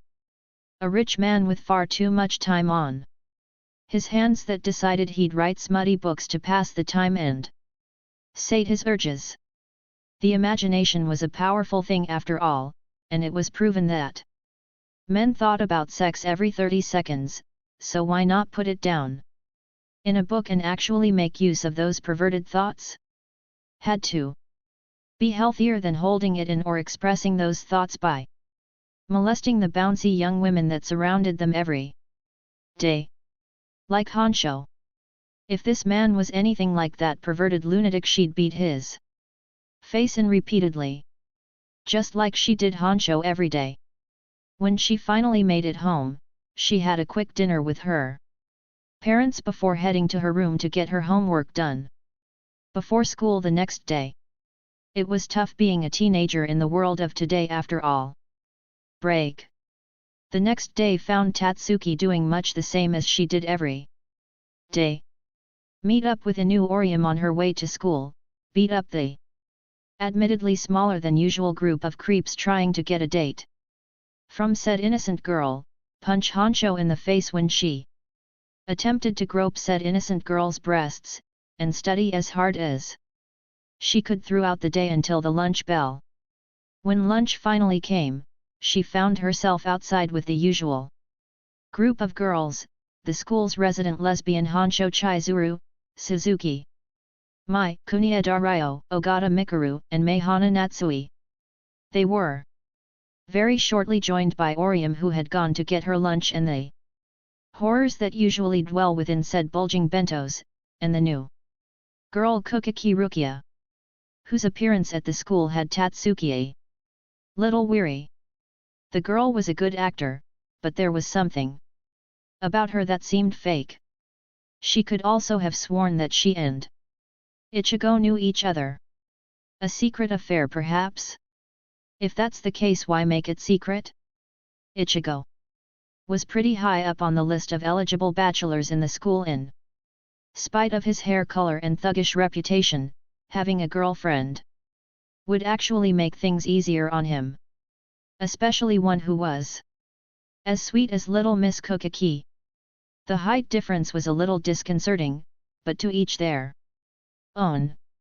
They got into the usual conversation, with Honsho repeatedly making a grab for Orium's breasts, and sometimes actually succeeding before Tatsuki decked her square in the face, and the other more carefree girls of their group discussing the latest guy on their list of interests, debating about the best choices and why they would or wouldn't make a good boyfriend. For once, Tatsuki actually found herself contributing to that conversation, which surprised everyone present, even Orium. Considering that when she spoke she actually blushed ever so slightly. I met someone just yesterday actually, that even Honsho would be interested in. For different reasons of course, but the sentiment is the same. Honsho raised an eyebrow at that one as the others urged Tatsuki to describe this guy in detail. When she did, she could literally see drool escaping from the corner of their mouths, their eyes glazed over as they fell into their fantasies in an attempt to create an image of this man. No wonder you're interested, you tomboy. The guy's a muscle-bound practitioner of some sort of martial art, the very least, Honsho stated dryly. However, I don't see why I would be interested. You do know that I'm a lesbian, right? Seeing that she'd been unable to get Honsho with the program with her description of the man she'd met yesterday, she decided to drop the bomb on her. He's the owner of that big mansion downtown, you know, the one, surrounded by the really high wrought iron fence with a large yard and storage shed. Traditional Japanese architecture. Over 100 years old?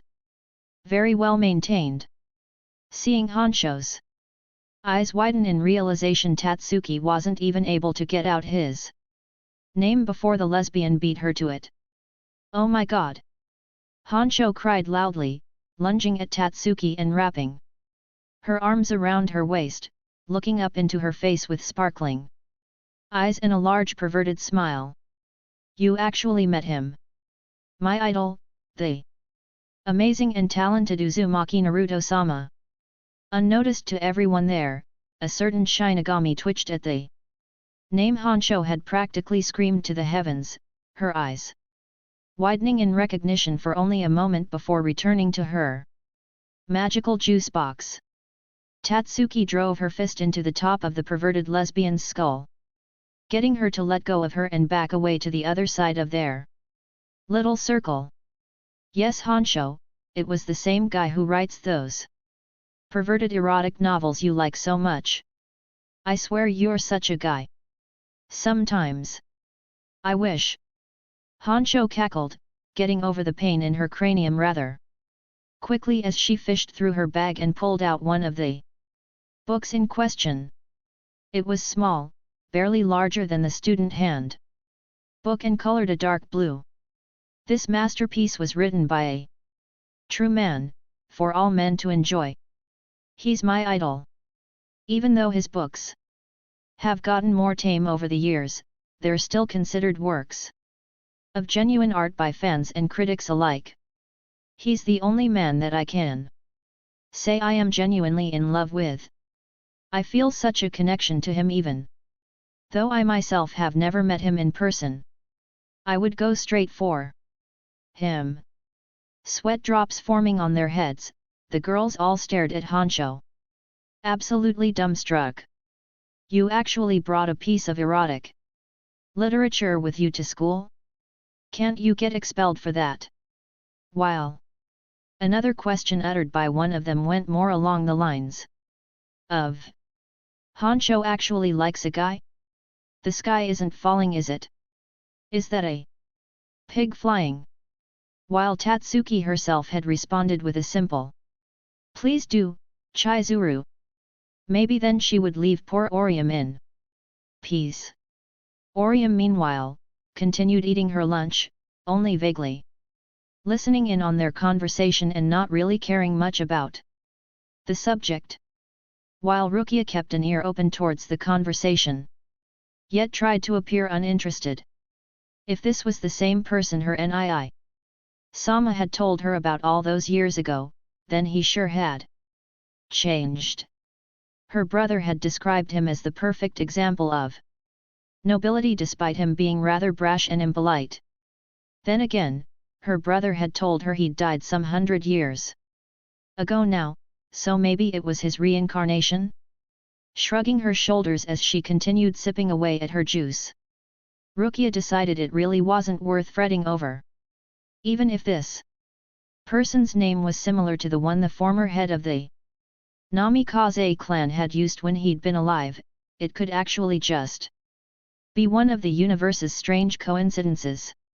Besides, with the way her nii Sama had described him, he was the last person she would expect to write erotica. Tatsuki was actually close to doubling over after listening to Honsho go on about her personal opinion on the man's character. She had actually met the man and he didn't appear to be anything like Honsho imagined. In fact, she would probably scar him for life. He appeared to be very old-fashioned, strong and unyielding, yet kind and well-mannered. She could be wrong, since she hadn't actually talked to him before, but that was what made interacting with new people interesting. You never knew what someone was like until you took the time to speak with them yourself and actually get to know them on your own terms.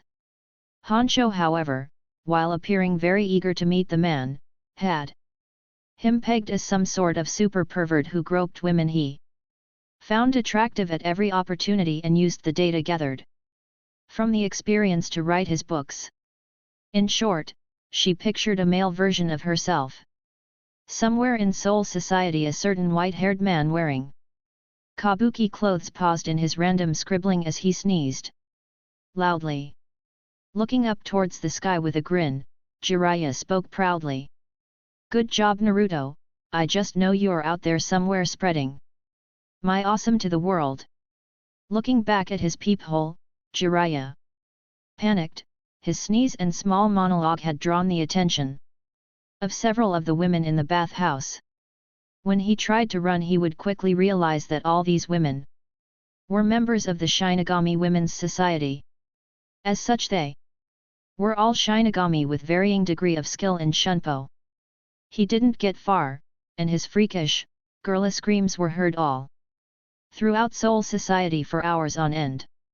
Back to the world of the living, their conversation had devolved into a series of questions and short answers, as the girls tried to milk the tomboy for her opinion on this local hunk whose apparent female bodyguard was so strong she was supposedly able to take on an entire gang of delinquents by herself with ease. They could honestly say they'd never seen a man like what she was describing, but they had seen a woman that matched this horrible's description, and Honcho had confirmed that she was indeed used as a model for one of the female police officers in Ika Ika, Law and Order. She also commented on how steamy that particular book had been since it had included several other tough, dominant and very curvy women in addition to the attractive blonde woman whom they had just confirmed was in fact a real woman. Honcho sat in a thinking pose, her legs crossed boyishly and her chin resting on the knuckles of her hand. Are all the women he uses in his books modeled after real women? If so, then this guy is my all-time favorite male ever, and a lucky bastard. I mean, how hard is it to share the wealth? Tatsuki sighed tiredly. I don't know if all the women in his books are real, since I didn't see any of the other women you described from that particular book in or around his house. In fact, I've never seen them around Karakura period. There's a good chance he used real life people as a basis for his characters, but at this point the only confirmed real-life model used detail for detail was this horrible woman who works for him. Tatsuki stood up to leave, since the bell was going to ring any moment now, but Honcho took a hold of her skirt and held on for dear life, nearly pulling the article of clothing off of her completely. Chizuru, can you let me go? Lunch is practically over and I've told you everything I know. So let me go. But Tatsuki, you have to introduce me to him. You have to. We're friends, aren't we? Tatsuki ground her teeth in irritation. She really did not want Chizuru anywhere near this guy. There's no telling what would happen if she did as she was being asked, especially with those beautiful women living with him. Chizuru was sure to molest at least one of them when she saw them, since at least two of them were very well endowed, and all of them were adults. They were bound to call the police over such a stunt. Or kill her. They were super strong. That didn't sound too bad actually. No, Chizuru, there's no telling what you would do to those women living with him. I will not risk having that on my conscience. Now let go, you're ripping my skirt. Lifting her hand, she clenched it into a fist before bringing it down on top of the lesbian's head in a powerful blow that sent Chizuru crashing into the unforgiving ground face first. Her grip on Tatsuki's skirt loosening enough for the tomboy to pull away without any embarrassing incidents on her list of regrets for the day. Grumbling about stupid horny lesbians and their lack of restraint, Tatsuki huffed. Lunch is just about over, so I'm gonna head back. Come on, Orium. Orium had packed up her things as well, having finished her strange lunch. Honestly, who could stomach a meatball sub with chocolate sauce and bean paste? Which wasn't even the worst item on her menu that day. Hi, Tatsuki-chan. Jumping up, the bubbly girl hurried to catch up with Tatsuki, Chizuru, and the others still sitting there under the tree. Tatsuki actually has a crush on somebody, Ajita whispered quietly. In disbelief, Ryo scoffed, her nose buried in one of her books as it had been for the entire conversation. She's a girl just like us, so it's not that surprising. Break. Naruto frowned as he sensed the ryotsuo of another hollow disappear. It wasn't so much the fact that he was worried about the hollows, it was the fact that the ryotsuo of the Shinigami responsible had changed. It was stronger, more wild, and much warmer than the Shinigami he'd sensed several weeks ago. Knowing the Juzenban Tai, the usual assignment for Shinigami was a tour of a month at the least. He'd sensed the Shinigami's Ryutsu when they had first arrived, and then not several days later, he'd felt a massive blast of Ryutsu overtake that of the Shinigamis, and only the larger source had remained. A transfer of power to a human? That hadn't happened in some time. In fact, it was made a crime to do so after the last human had been given Shinigami powers and proven that his character left much to be desired. He'd witnessed the entire event and had to say he agreed with their decision. The young man had gone quite literally power mad. So if another human had been given the powers of a Shinigami after that last incident, especially such a powerful human, then he needed to be sure that they wouldn't become a threat.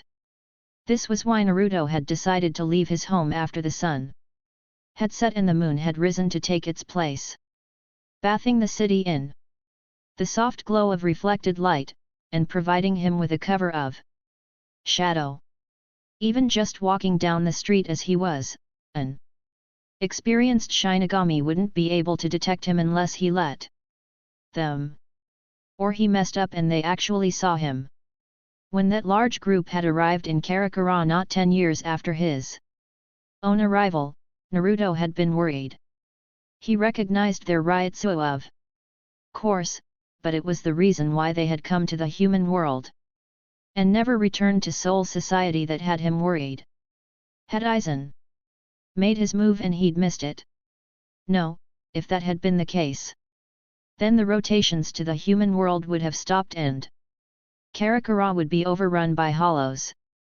So why were they still here? He needed answers, and there was only one way to get them. Of course, if he could just gather up the courage to face his old friends again after so long, then getting these answers would be easier than he was making it out to be. Knowing what he'd done to them was making it difficult. He deserved their anger, but that wasn't making it any easier. He was scared that they would hate him for what he'd done. It had felt like ages since he'd last had thoughts like that, but old habits apparently really do die hard. Coming up to his destination, Naruto read the sign above the door. On the building called the Kurosaki Clinic, it was in the immediate area where he'd felt that strange surge of Ryutsu, and stretching out. His senses momentarily confirmed his suspicions. Within the house he could sense the Ryutsu of the human that had been the source of the ambient energy he was using to hide himself. Here in the human world, as well as the faint presence of that Shinigami he'd sensed before. The contrast between their Ryutsu was obvious, one being warm and comforting, the other being chilling and cold to the feel, but it was now incredibly weak. Looking about the house, Naruto took in the sight of the cordoned-off area next to the house where construction crews were working on fixing up the damage to the street. From what he could see, the damage to the home itself had been patched up for the most part, but the repairs to the street off to the side weren't even halfway finished yet. Stepping around the roadblock, Naruto made his way to the center of the area and gently reached out with his Ryutsu. He needed to be sure of what happened here, and he needed to be sure that the Shinigami hadn't made a grave mistake in giving this human their power. The only way to do that would be to blanket the small area with his Ryutsu, singling out the lingering Ryutsu of those that had been present. Taking in what his Ryutsu was telling him, Naruto willed his Ryutsu to become visible to the naked eye. Covering the small area in a golden sheen, gaps in his Ryutsu's flow could be made out rather easily, being the lingering Ryutsu that he was looking for blocking his light covering of Ryutsu from filling the space they occupied. He could make out 4 shapes, 2 of which appeared to be small children, while the other 2 were larger. The Shinigami and the human they'd given their power. What really concerned him, however, was what he was seeing before his eyes. His Ryutsu had converged around the location of the massive surge of Ryutsu he'd sensed from the night before, stretching high up into the sky in a shape that resembled a blooming rose. Soft spires stretching high into the sky from a massive dome where the human's Ryutsu still lingered.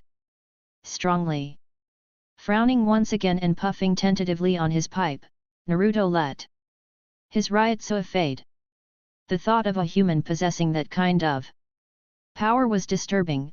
In his world such a thing was normal. Par 4. The course as it were, but this was not his world. A human with that kind of power could very easily be corrupted by that power. Power corrupts, and absolute power corrupts absolutely. It was a law of the universe, and only those with significant moral fortitude could resist human nature itself. Breathing out a cloud of smoke, Naruto made to turn away from the area when a voice stopped him cold. "So you are alive, Naruto?" Break. Standing outside of the large manor house known to be owned by Japan's most famous author, Kurosaki Isshin, formerly Shiba Isshin, and father of Kurosaki Ichigo, shook his head in disbelief.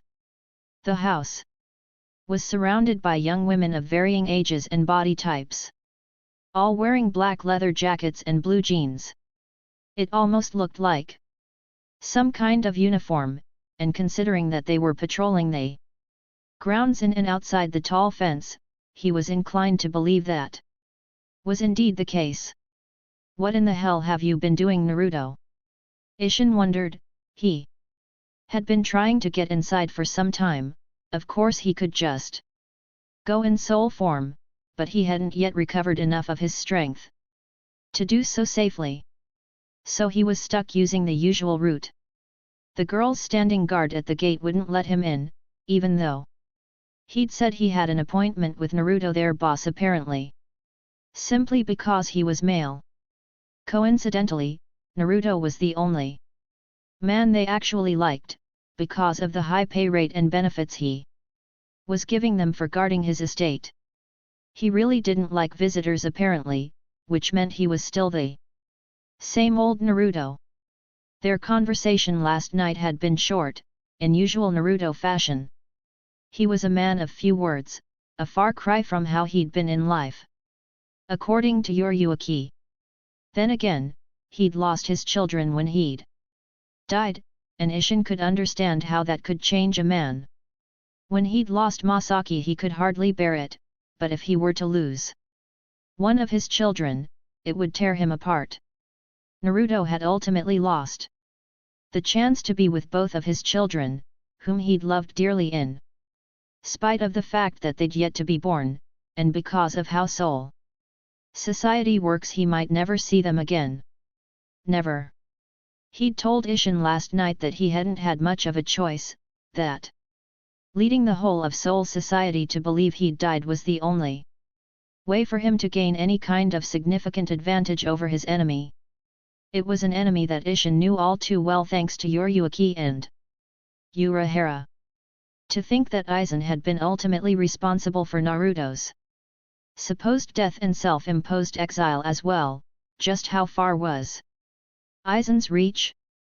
They had ended their conversation with Naruto giving Isshin directions to his home, and telling him to meet him there so they could talk in private before he'd left the scene like a ghost. Simply stepping back into the shadows and vanishing completely. Isshin still wasn't used to that. When Isshin was turned away for what must have been the 100th time in the last hour, he was about to give up and try another day when a voice directly behind him made him turn. "What's going on here?" When he'd turned he was treated to the sight of 4 very attractive young women. The leader was only a few inches shorter than he was, with short, messy blonde hair with 3 braided locks falling away from her head, blonde eyebrows and thick blonde eyelashes, and vivid aquamarine eyes.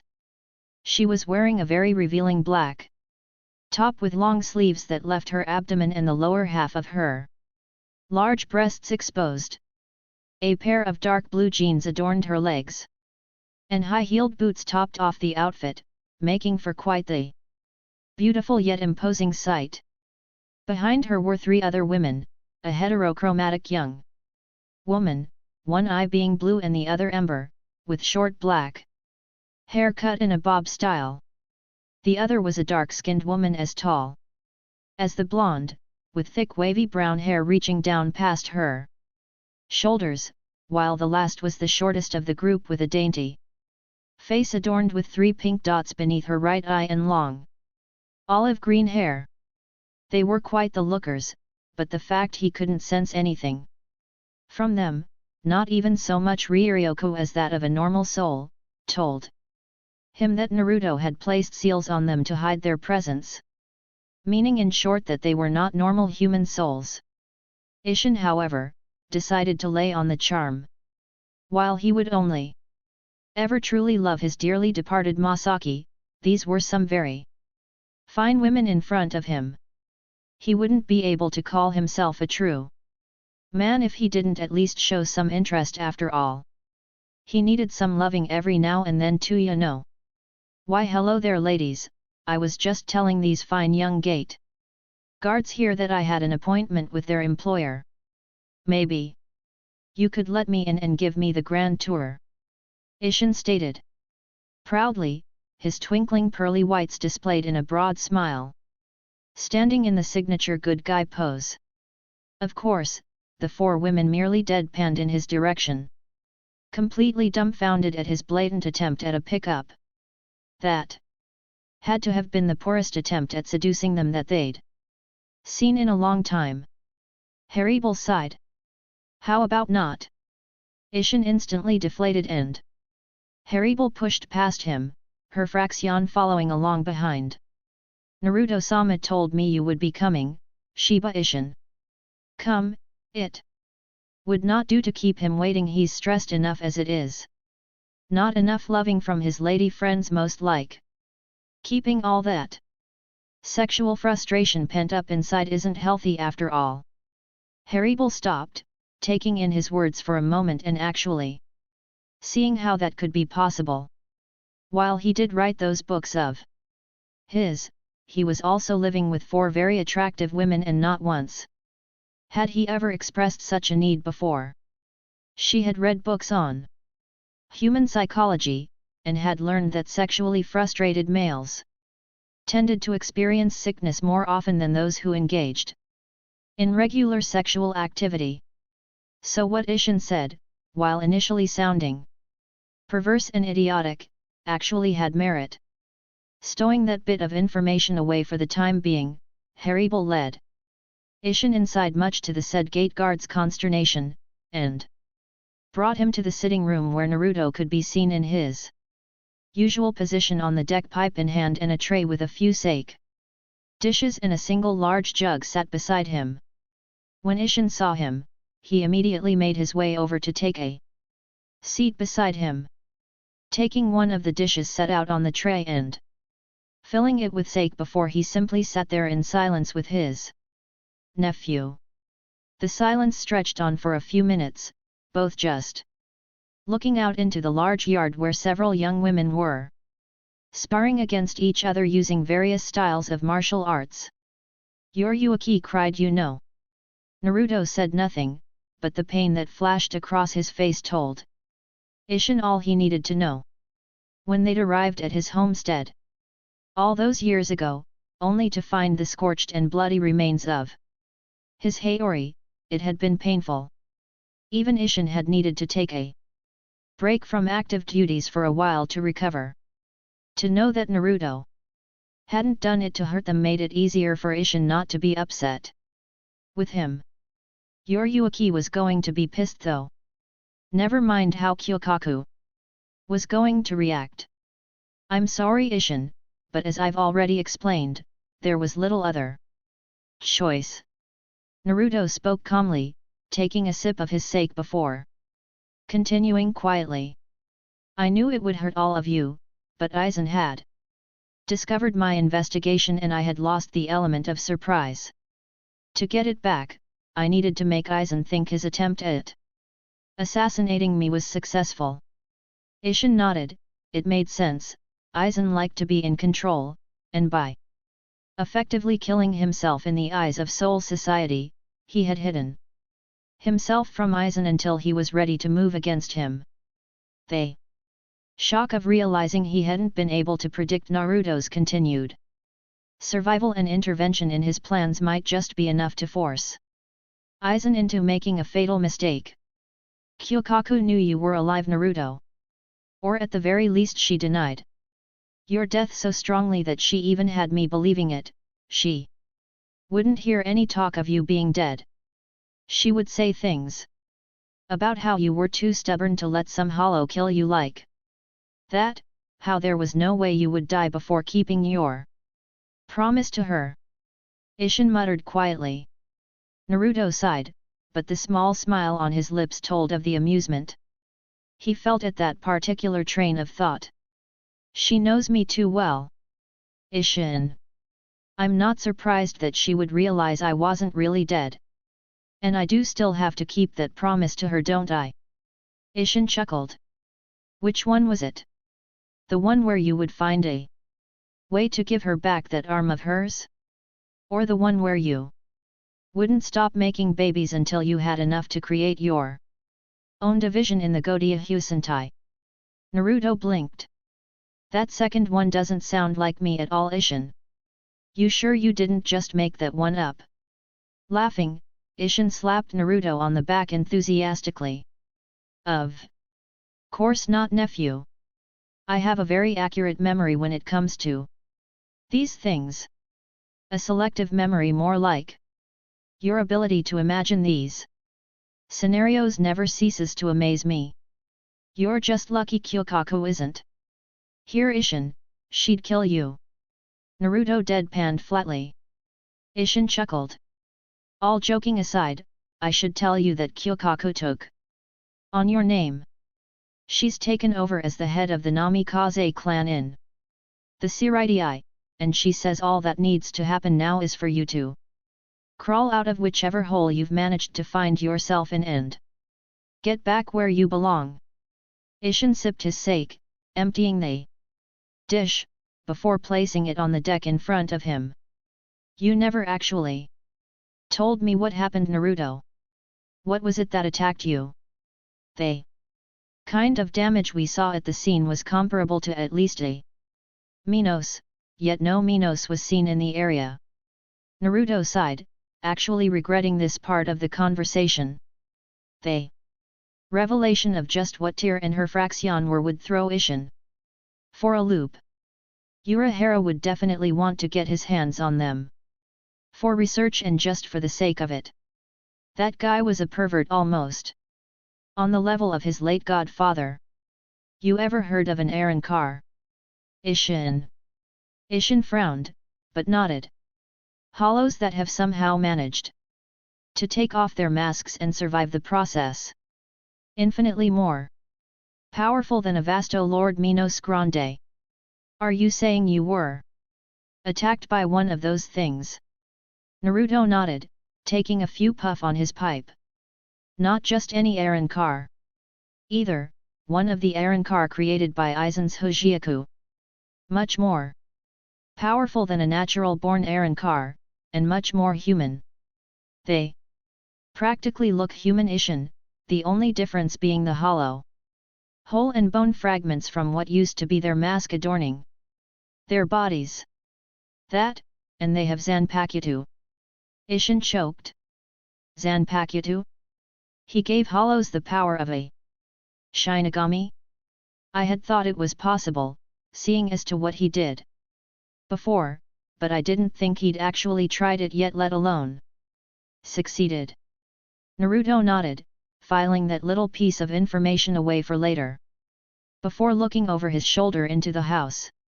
Tear, come over here please, and get out of your Jigai.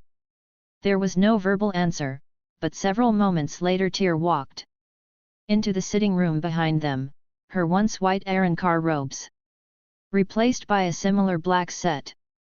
Her zanpakuto in its usual place on her upper back and the bone-like protrusions running up her spine. Ishin looked back at her and his eyes widened. She's... Yes Ishin, this is Tir Haribal, former Trace Espada, and Avasto. Lord Class Arankar. She and her fraction, or servants as it were the ones who attacked me back then on Aizen's orders. Putting out his pipe, Naruto nodded to Haribal, letting her know it was all right to leave. She however mistook that for something else. And as she unzipped her jacket, Ishin was sent rocketing off the deck and into the yard by a massive explosion of blood from his nose. Pinching the bridge of his nose, Naruto growled. I am not cleaning that up. Break.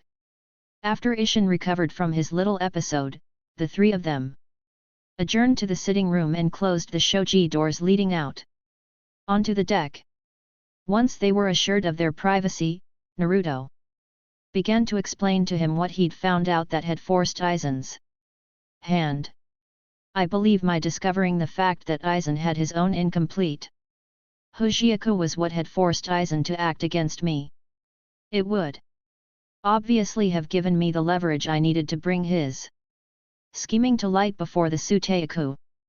I had been making plans to retrieve his Hojiaku for solid proof, and since the Hojiaku that Urahara had created was kept under lock and key, the Suteaku would have been forced to believe my arguments and make a move. Naruto leaned back into his cushions, pointing his pipe at Ishin for emphasis. He must have discovered my plans somehow, and it had frightened him into acting prematurely. He sent Haribal here to ensure that I was destroyed, but since he had no knowledge of my power, he had no way of knowing that what he considered overkill wouldn't be nearly enough to keep me down. Aizen had told me that he knew next to nothing about Naruto-sama. Not even how strong he was. He was confident however that I would have little issue taking care of him. Haribal stated calmly. Even though Aizen had unknowingly ordered me to my own death, he'd also presented us both with an unusual opportunity. Aizen would have believed that Naruto had died of his wounds shortly after defeating me and my fraction, giving both of us the cover we needed to, as Naruto-sama put it, stay under the radar. Naruto nodded. While Aizen would believe both of us dead, we could hide ourselves away and grow stronger so that we would be ready to act when the time came.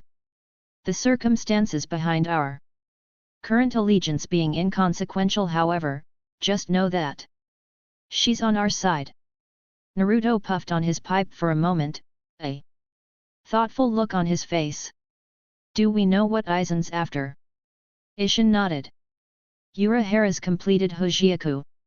It's currently hidden away in the soul of one Kokaki Rukia, the Shinigami who was assigned to Karakura not too long ago. She was forced to give her powers to my son Ichigo when our home was attacked by an Ajicha's class Minos. It is precisely that however that gave Urahara the opportunity he needed. Naruto shook his head sadly. Let me guess, he gave her a modified Jigai that will slowly change her soul into that of a normal human. She'll lose her powers as a Shinigami, but the Hojiaku will never be recovered once she dies and enters the cycle of reincarnation. Ishin grunted. I don't like how he's going about it, but it is imperative that Aizen doesn't get his hands on the Hojiaku. There's no telling what he'll be able to do with a completed Hojiaku if this he gestured towards Haribal at this point, is what he can do with an incomplete one. Naruto hummed his agreement as he held his pipe to his lips. It would have been best for one of us to volunteer, at least that way we wouldn't have to deceive anyone. Urahara means well, but he's practically forced the young Kuchiki's involvement in this whole thing without her knowledge or consent. Suddenly, Naruto was struck by A rather strange thought. You have kids, Ishin? When did you get hitched? Ishin blinked and looked over at Naruto owlishly.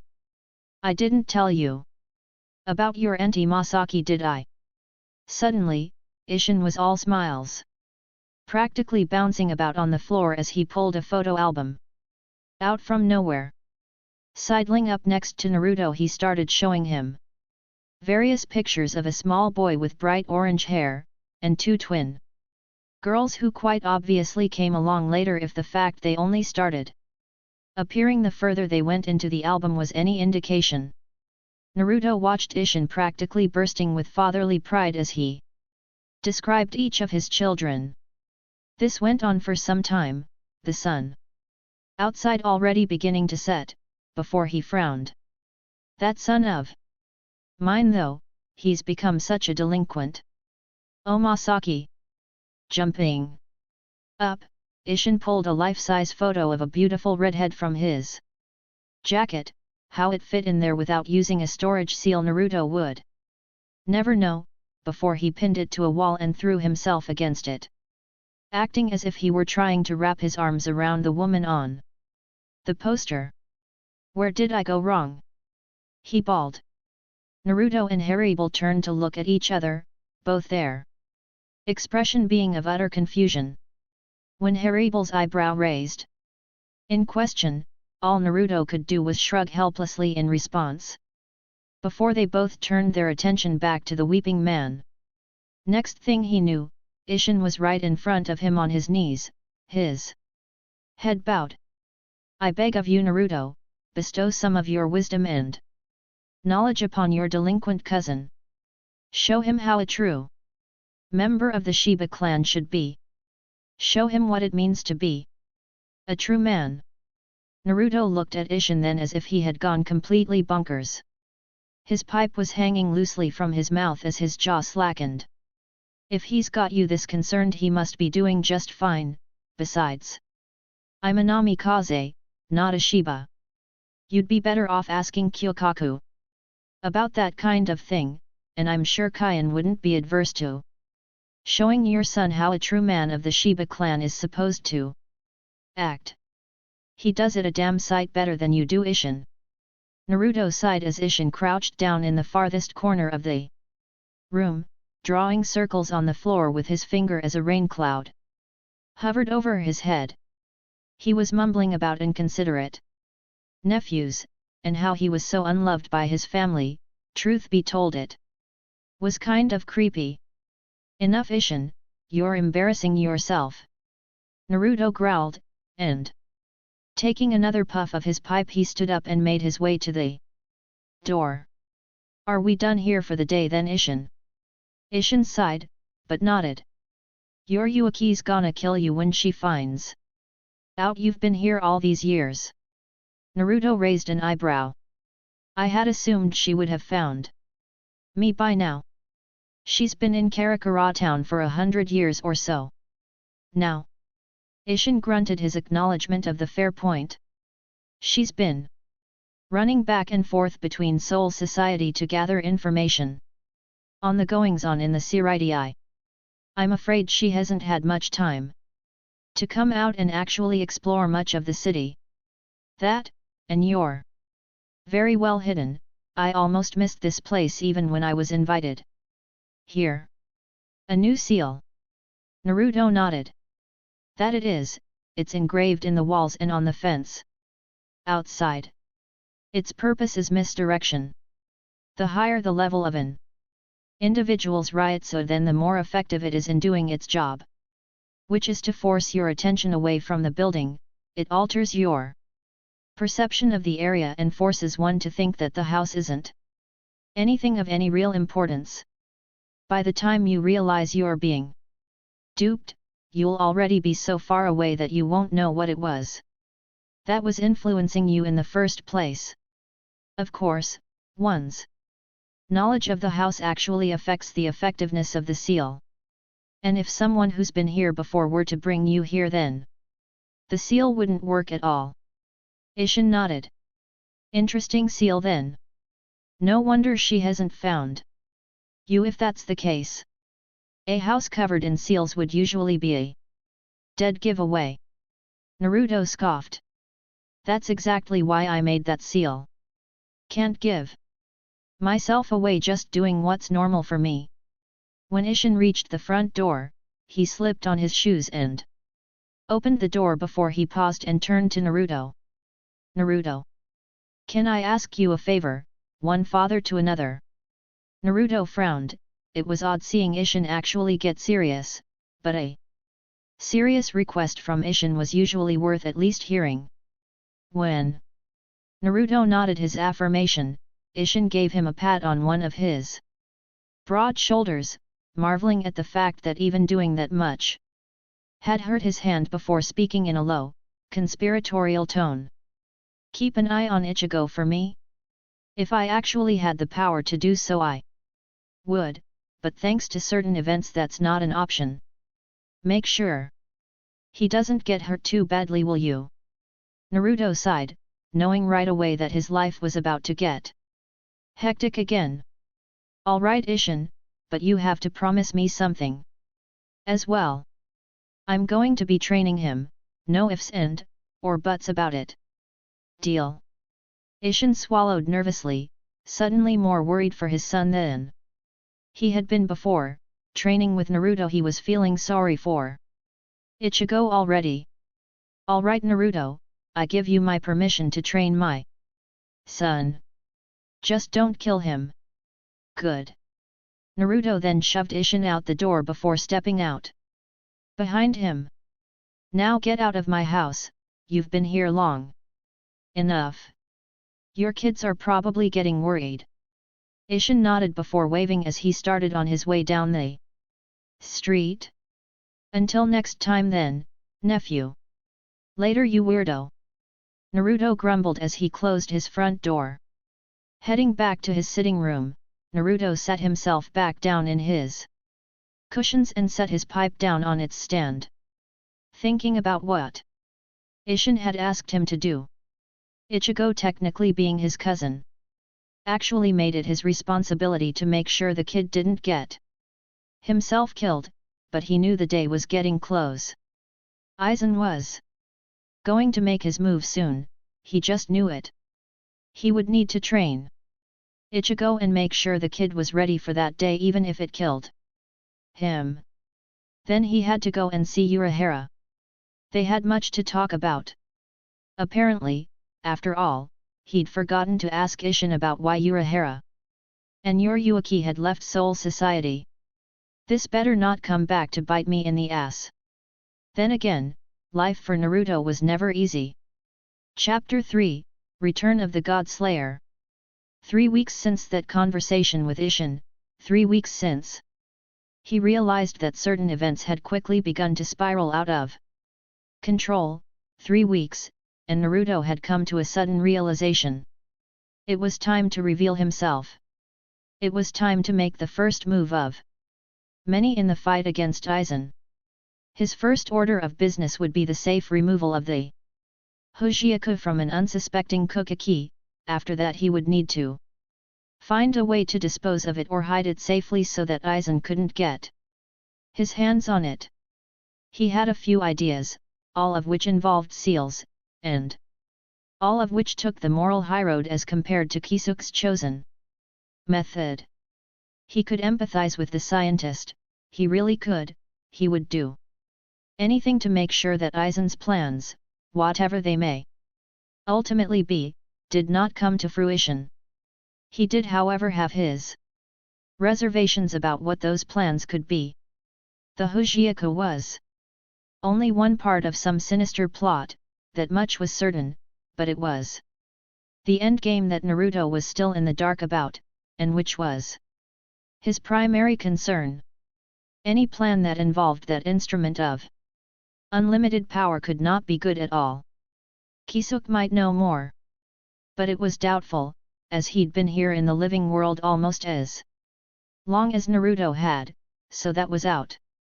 Anyway, the second order of business was the transferal of Rukia's soul to a proper Jigai. The one she was in was no good, and while it worked for Kisuk's purposes, it was counteractive to Naruto's intention of righting the wrong done to her without her knowledge.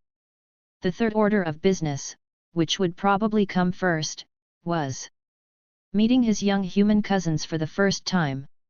He was especially excited about meeting the young twins, even if he didn't show it, he still enjoyed the thought of having a family again after so long.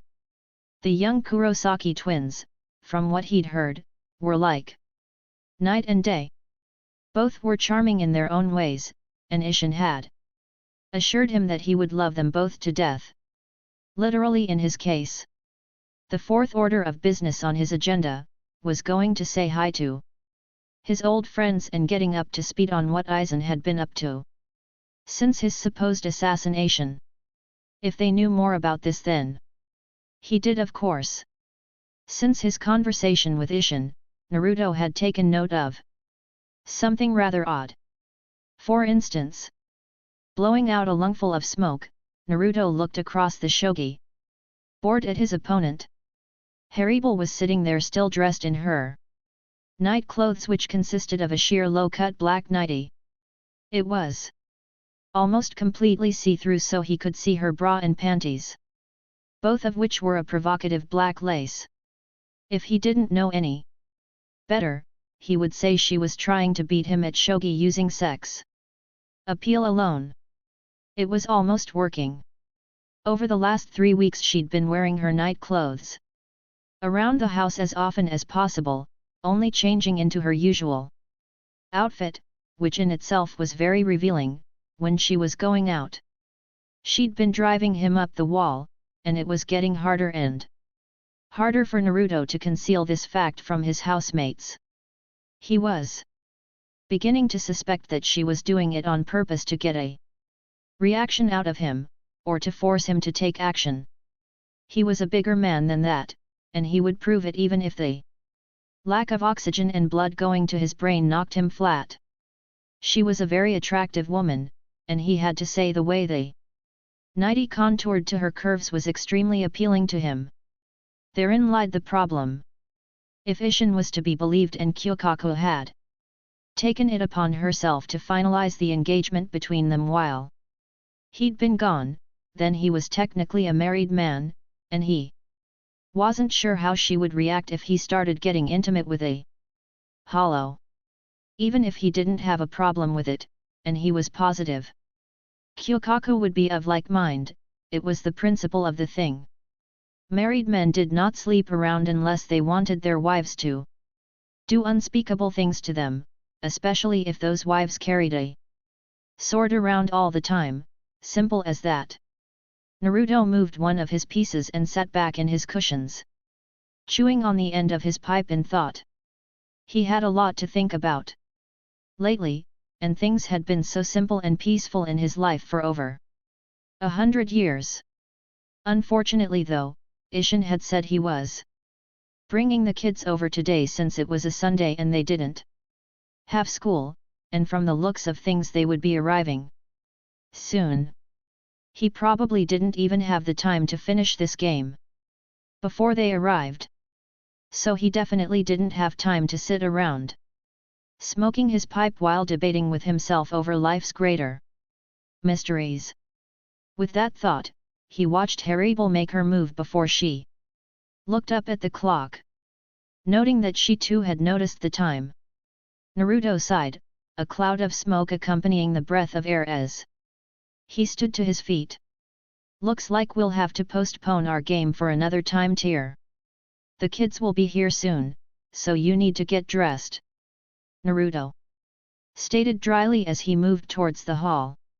Hermit stood from her place and stretched, her breasts nearly popping out of her top as she did so, and Naruto had to quickly turn his head to avoid getting an eyeful as her nightie rode up on her hips. This did not go unnoticed by Tyr, and the strange glint in her eyes did not comfort Naruto at all. With a sigh, Hermit let her arms fall back to her sides before she sauntered towards Naruto at the hallway door, letting her hips sway seductively as she passed. Naruto twitched. Something is definitely going on here, Just what did Ishin say to her that day? I know this is his fault, it's always his fault. Is she seducing me on purpose, or did her natural sensuality get some sort of level up in the last 3 weeks? On the bright side, it did provide him with some very good material for his books. He was positive the next release was going to be more popular than any of his previous works to date. With Hermit going off to her room to change, Naruto decided to go and check on the 3 fraction before the kids and their insane father arrived. He felt for those kids, growing up with a father like Ishin couldn't have been easy. Considering that from what he'd heard none of his children were even remotely like him, he was happy that his uncle's more inane quirks hadn't rubbed off on them. So it was the least he could do to make sure that they realized the rest of their family was nothing like their crazy father. When he reached their room, he gently slid the door open and confirmed that the 3 fraction were indeed still lazing about and sleeping in.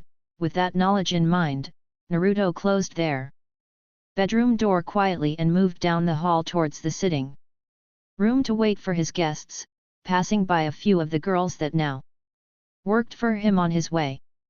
Just as he reached the door, there was a series of rapid knocks on the front door before it opened, and one of the girls who had taken up door duty for the day poked her head inside.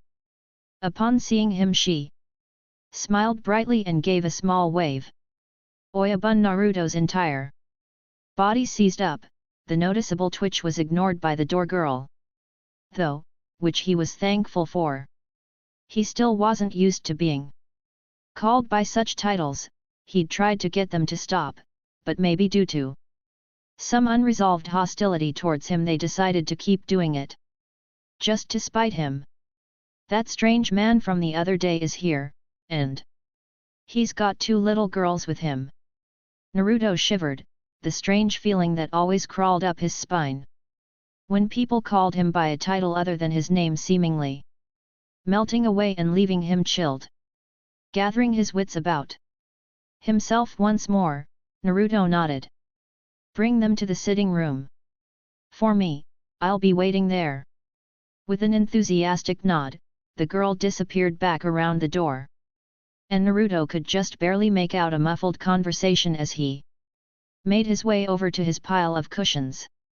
He'd had the girls set out some more cushions earlier that morning in preparation for their visit. So there were an additional 5 smaller piles scattered about the room not far from where he now sat. Unfortunately, it would seem that Ishin didn't bring Ichigo along, probably because his duties as a substitute Shinigami had dragged him off to the other side of town. So it would only be him and the girls for the day. Ishin had said he would only be there for about an hour or so, and after that he'd tasked Naruto with looking after and getting to know his younger cousins until he'd finished with his business elsewhere. Hermit re-entered the room at that moment, looking about before taking a seat in the pile of cushions that she had previously occupied during their game of shogi. Folding her legs beneath her, Hermit took to simply staring at him as he sat there smoking his pipe and fiddling with a shogi piece. There was a series of thumps near the front door before a loud shout, and both Hermit and Naruto were treated to the sight of Ishin flying into view for a moment before disappearing down the hall in a tumble. Eyebrows nearly disappearing into their hairlines, Naruto and Hermit glanced at each other before looking back to the door as their doorgirl led 2 young girls into the room. You can sit anywhere you like, the boss man is cool like that. The girls were fraternal twins, as they looked nothing alike, one being dark-haired with large dark grey eyes, while the other had bright brown hair and light brown eyes. The brighter of the 2 seemed to be just that, as while her sister wore a rather disinterested expression on her face, she was all smiles, looking about the room with a bright inquisitive air that was rather refreshing really. With a throaty chuckle, Naruto motioned to the 2 girls, and then to The cushions piled about the room. Take a seat, girls, while we wait for your father to scrape himself off the floor. The dark-haired girl snickered at that and the other just nodded enthusiastically before both chose a pile and plopped down into them, the girl with bright hair muttering something along the lines of comfy as she settled. It didn't take too long for Ishin to appear in the doorway, goofy grin in place and eyebrows wiggling suggestively. So, Naruto M-boy, how have things been taking care of that stress problem? Ha! Pipe hanging from his mouth as he looked at Ishin. Incredulously, Naruto raised an eyebrow as he started piecing things together from the last 3 days. Stress problem? What the hell are you? Pipe suddenly slipping through his fingers as they went slack. Naruto finally connected the dots. The suggestive touches, the provocative dress, the seductive swaying of her hips at every opportunity. It really was all Ishin's fault. Clenching his fist and grinding his teeth, Naruto growled. You told Hermit something unnecessary, didn't you, you old goat? Ishin's smile only seemed to get wider at the sight an angry Naruto. I'm a doctor, Naruto, all this stress can't be good for your health. There are several outlets, but only one really does the trick, one that you could access quite readily with all these beautiful women living with you. You need to learn to let loose once in a while, it'll really help you out in the long run. Naruto's growl grew in intensity, and Ishin stopped smiling, believing he'd finally stepped on a landmine. There are children present, Ishin, let's save this conversation about my health for some other time. All right. Ishin nodded quickly, before he too sat down on a cushion and sighed. So traditional, yet always so comfortable. Ishin then turned to his daughters and smiled. Yuzu, Karin, this is your cousin. He married into the family a few years back and I wanted him to meet you. Since he's been so busy with his work lately it had to wait until now, but better late than never. Karin frowned. If he married into the family, then is that barely dressed lady his wife? Naruto chuckled at the look that crossed Hermit's face at that statement. It looked like some sort of cross between embarrassment and incredulity, regardless of how slight the change in her expression was. Naruto had gotten rather adept at reading her in the time they'd spent together. Sorry but no, Kyokaku is living elsewhere at the moment because of her job. I'm sure she'd love to meet you all as well, but unfortunately that may not be for some time yet. Putting out his pipe, Naruto tucked it into his haori and smiled. My name is Namikaze Uzumaki Naruto, it's nice to meet the both of you. The bubbly girl, Yuzu, nearly bounced out of her seat in her haste to introduce herself. Out of the two, she seemed the most enthused about meeting another member of their family, even if he was a cousin by marriage alone. I'm Yuzu, it's really nice to meet you. And I'm Karin, so tell me, Karin leered across at Naruto with a strange glint in her eye, before her brows knit together in a more serious look. You some kind of yakuza or something? Ishin chuckled uneasily at Naruto's surprise, while Naruto himself looked like a deer caught in headlights at the question, before he realized what his home must look like to others with all those women dressed in sleek, form-fitting, black suits patrolling the property. A few of them had even brought their large German shepherds from home, adding to the image that had obviously been painted in the young Kurosaka's mind. Those suits also looked like they cost a fortune, and Hermit had confirmed that she'd chosen them as the new uniform a week ago. She liked the look apparently.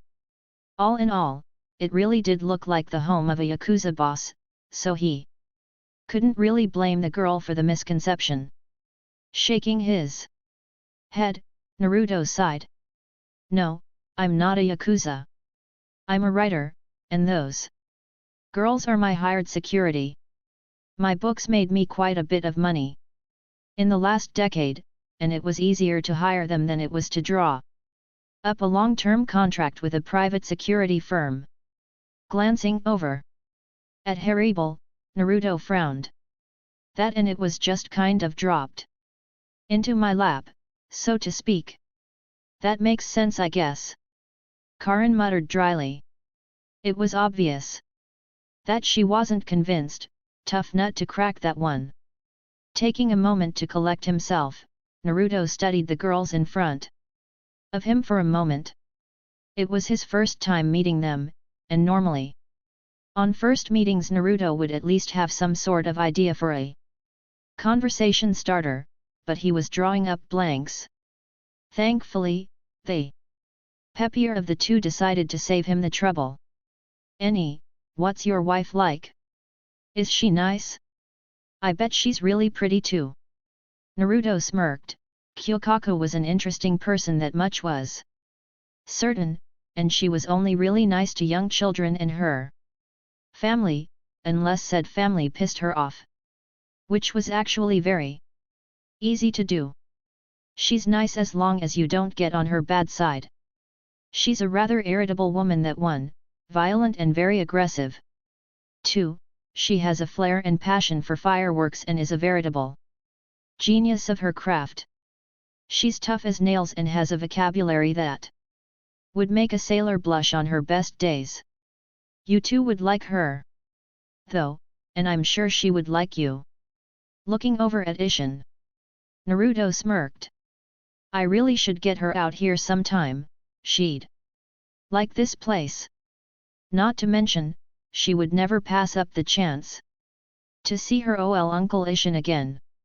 Ishin laughed nervously, a nervous look on his face and sweat collecting on his brow at the very thought of Kyokaku finding out that he really wasn't dead. He would most definitely die for real this time. I'm sure she would. Naruto. Like that, the group went on to discuss trivial things, favorite foods, movies, hobbies, and the like. It was one of the most normal conversations Naruto had had in a long time. Considering most of his conversations with Hermit lately revolved around her state of dress, he could swear he had developed ulcers thanks to all the stress. When Ishin finally did have to leave, Naruto took the girls out into the yard where Karin took to playing a game of soccer with some of the guards who were on break. They'd shucked their suit jackets and ties and opened a couple buttons on their tops for better airflow. Had all the women in his life suddenly decided to mess with him? Yuzu, however, had decided to sit on the deck with him and Hermit. While he drank sake and smoked his pipe, she drank tea with Hermit as the older woman taught her how to play shogi. It was nice to be able to get to know his extended family. Even if he was just a glorified babysitter for the day, he missed things like this. Simple things like laughing and playing with friends and family, and not having to worry about whether or not tomorrow will be your last day. He hadn't felt that way in quite some time.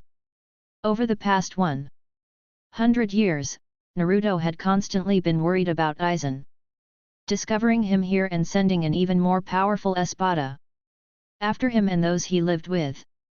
If that happened, then Karakura would quickly become a war zone and a lot of innocent people would be caught in the crossfire.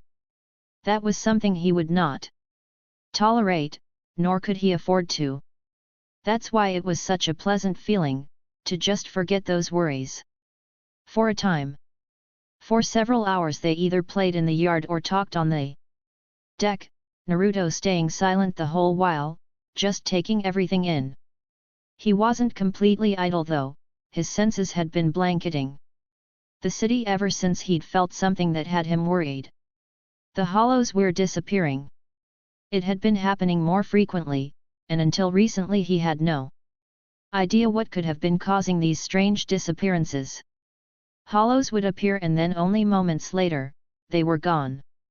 Ichigo hadn't been involved, of that much he was certain, since the boys' Ryutsu usually never even made it anywhere close to the hollows before they inexplicably vanished. Ichigo was also nowhere near this quick with dispatching hollows either, even when he did arrive on time. He sensed another was responsible, and the Ryutsu of this being was completely different from any Shinigami. It was a Ryutsu he hadn't felt the likes of for a little over 100 years. Quincy. A Quincy was in Karakura. How had he missed it? Had his senses really grown so dull in the last 100 years that he'd failed to detect a lone Quincy? Or was something else to blame? Ichigo came to mind at that question. His Ryutsu was so wild and uncontrolled that it covered an entire corner of the city, acting as some sort of dampener to the senses and making it near impossible to pinpoint his location. The same was true for any others in its area of effect, especially if their Ryutsu was far below the strength of Ichigo's own. Another vanished at that moment, and he could feel Ichigo and the weak presence of the Shinigami who had gifted him with his current abilities arrive at the location only a moment later. Naruto frowned and puffed absently on his pipe. Things are getting out of hand. I'm going to need to step in if this continues. 1.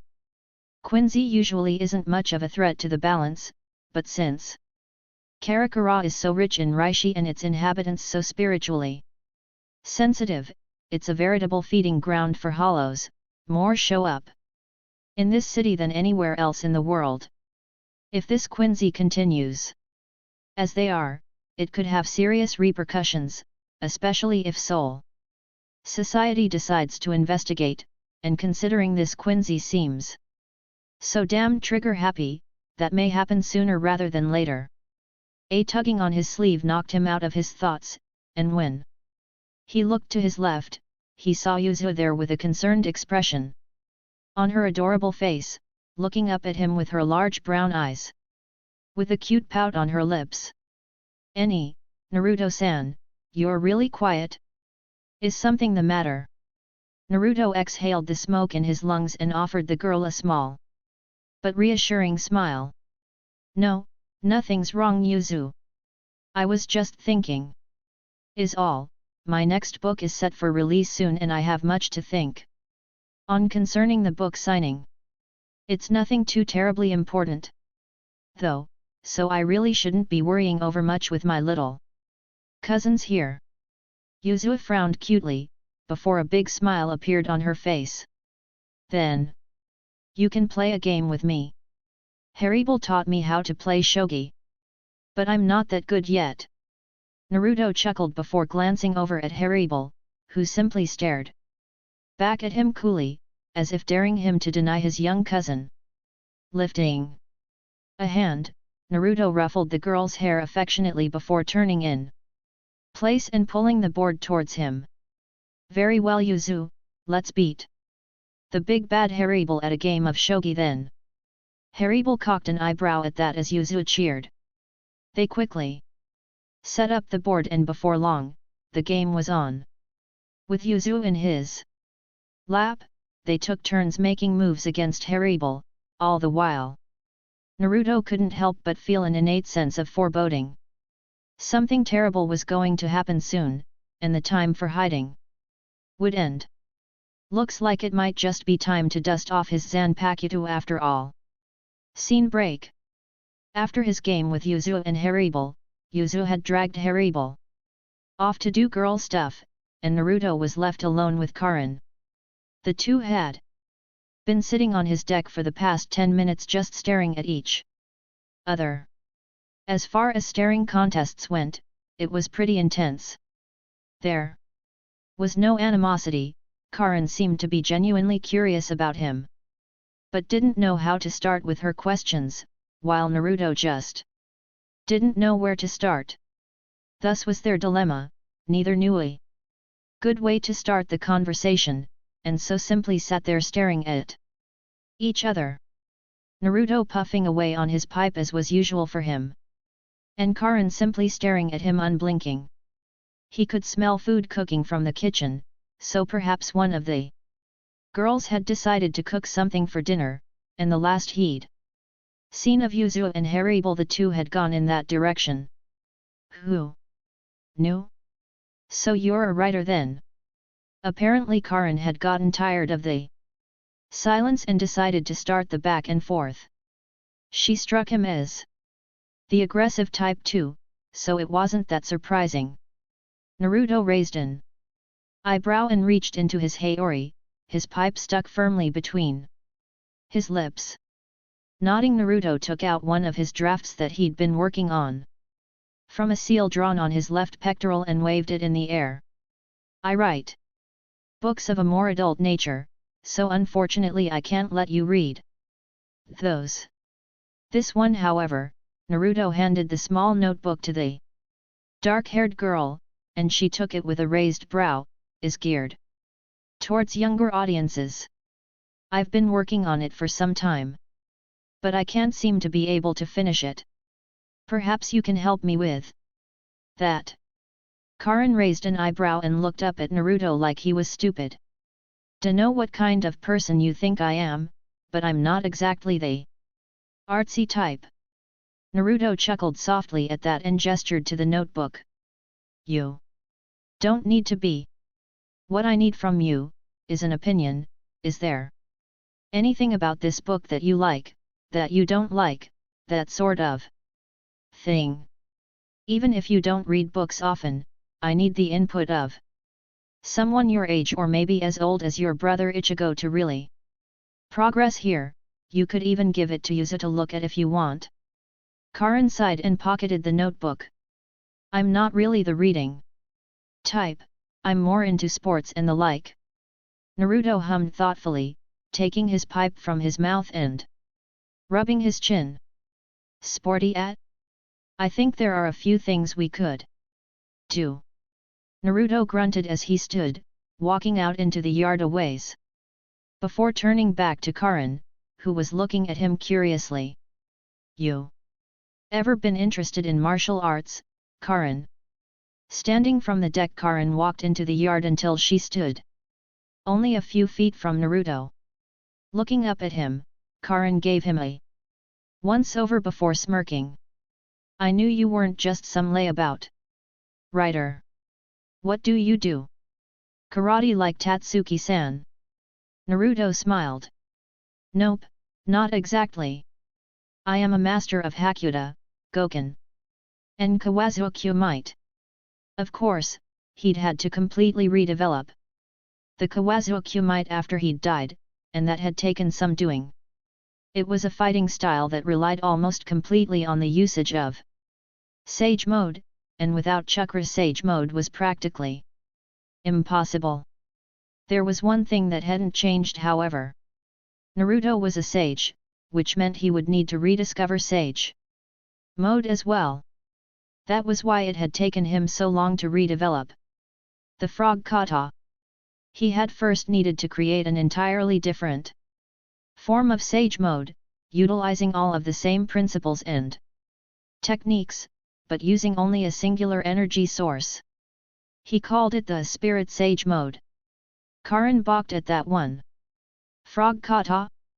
I've never heard of that one, or this Hakuda, or Goken. You make these up yourself or something? Naruto laughed. No, all of these styles were invented by old friends of mine. They died a long time ago, but have given me permission to continue the development of their techniques and styles as I see fit. This also means that I can teach them to whomever I so choose. So, want to learn a little of my martial arts, Karin? At that he extended his hand towards Karin, who looked at it strangely for a moment. After several moments of silent contemplation, Karin chuckled dryly. Yuzu gets a book, and I get martial arts. Why not? With that, she reached out and shook Naruto's hand. She had no idea what she was getting into. Scene break. It had only been a day since the Kurosaki twins had come to visit, and already Naruto missed the life they brought with them to his home. They were so lively, both in their own ways, and had really brightened up the atmosphere if only for a short time. With Karin he'd decided to teach her the Goken, as it was the least complicated of the arts he knew. Hakuda encompassed several different martial arts all rolled into one punishing package, while Kawazuokyu might would require that he taught her Sage Mode. He was understandably wary about teaching someone so young something so dangerous, regardless of whether or not she had the potential for it, and she did, but Sage Mode was extremely dangerous just in the learning, let alone in actual use. She wasn't ready for it, and if she tried to learn it as she was, it would destroy her very soul. Not a very comforting prospect. Yuzu and Haribel had bonded as well. The young girl seemed completely enamored with the former espada for some reason, and Haribel had become a complete mother hen around the bubbly pre-teen girl. It was weird, the stoic Arankar had allowed Yuzu to pull her about the house for hours without complaint, and after they had all finished eating the meal the two of them had prepared, she helped the girl with the dishes and had even let the young girl sleep with her for a few hours until Ishin had arrived to pick them up. As cute as it was, Naruto just hadn't expected it. All things like that had to come to an end at some point though. There would be other times to visit with his family here, for now. However, he had more pressing matters to attend to. Namely being the close proximity between the Quincy and his other cousin whom he'd yet to meet. He had a bad feeling about this, but for now at least, the Quincy seemed perfectly content with killing hollows and keeping his distance from Ichigo. That would change eventually, but until then, Naruto would continue to watch the situation closely. The other more pressing piece of business had directed Naruto's attention elsewhere, somewhere more mundane than the happenings of the land of the dead. The mall. Thus, here he was, in the mall and surrounded by hundreds of normal people going about their business. He received several odd looks to be sure because of his choice of dress, being more traditional than most others akin to the elders of society who remembered the old ways. He was comfortable however, and that's all he really cared about when dressing himself. Normally, he tried not to venture out into the wide world that often. But since he'd already acknowledged that he would need to start moving in opposition to Aizen soon, it couldn't be helped. That end. There were a few things he needed to pick up, namely a new note pad and writing utensils for his work, as well as a calligraphy brush and ink, among other training supplies that he'd ordered a week ago. For his newest student. Or at least, for the person he was thinking of taking on as a student. He hadn't actually spoken to them about it yet, but they struck him as the type that would get rather annoyed about being left out of the action. That and their chakra reserves were among the largest he'd seen in a person outside of the elemental nations. Out of everyone he'd ever met in the world of the living, they had the largest potential. Where the ninjutsu of his world was concerned, they of course had no idea that their forced visit to his estate on behalf of his new employees had managed to catch his attention. He was thankful for that at least, since if they hadn't appeared in his home that day then he never would have realized that someone like that existed in this world of the living. He'd watched them for the entirety of the visit as often as he could, trying to get a proper read on their level and personality. He liked what he saw so far. He knew of course that a random offer for training from what was in essence a complete stranger in this day and age was a little strange. But he was positive that if he explained the situation and what he was really offering, this person would jump all over it in a heartbeat. He could teach them so much, but only if they were willing to learn. It helped that this person was already so strong in a physical sense. That was one thing he wouldn't really need to help them with.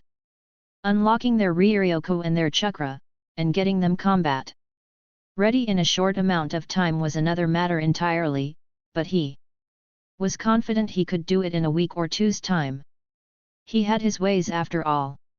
So Naruto wandered about the mall, visiting various stores and stalls, and gathering up items from sports equipment retailers and arts and crafts hobby shops. Training dummies, several bags full of blank paper, brushes and bottles of ink, bandages and antiseptics, the list of course goes on and on.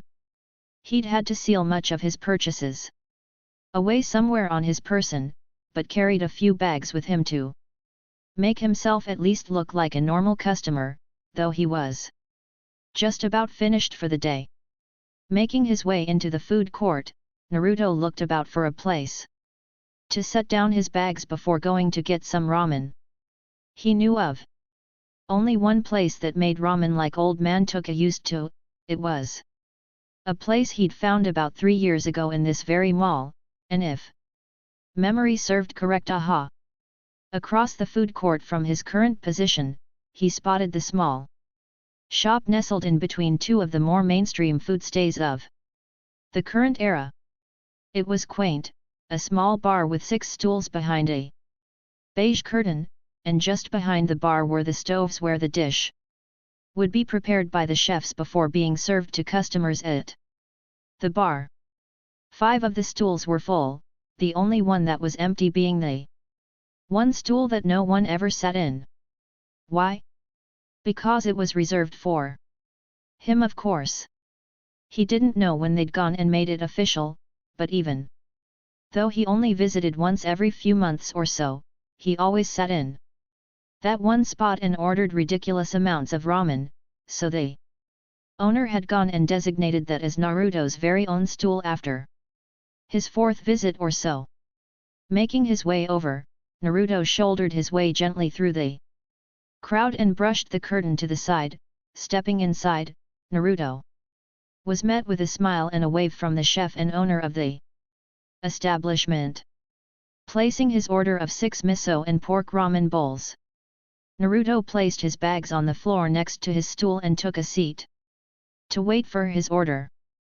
Now to think of how he was going to find this person he needed to speak with without looking like some kind of creepy stalker. POV change. Tatsuki sighed tiredly. Being who she was never really one for girly stuff, preferring to go to the dojo and train her body until she dropped. She was on target to become the strongest girl in Japan. Just one tournament win and the title would be hers. Thus, excursions to the mall to get a little girl time and shopping for clothes of all things she found to be rather exhausting. This was why she was so tired. She'd been in the mall for a good part of the day. After school had ended, getting dragged about by a few of the girls from her class, and felt as if she'd just gone 10 rounds with the sensei of the dojo she'd been frequenting since her early childhood. There was Ryo, Meihana, and Honchou, along with a couple girls Tatsuki hadn't bothered getting introduced to. Fortunately for the sake of Tatsuki's sanity at least, Orium was off somewhere doing something or other. So at the very least she wouldn't have to deal with Honchou constantly groping the poor girl in public.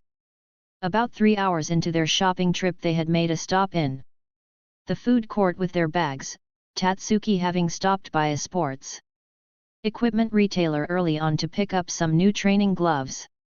Since hers had been worn out a week ago, as such she only had the one bag. So she sat there, drink in hand, listening to the girls go and about what high school girls do. Boys, boys, clothes, boys, makeup, clothes, boys, grades, and so on and so forth. Most of these being things that Tatsuki had next to no interest in. Then again, recently she had found herself thinking about something that had been bugging her.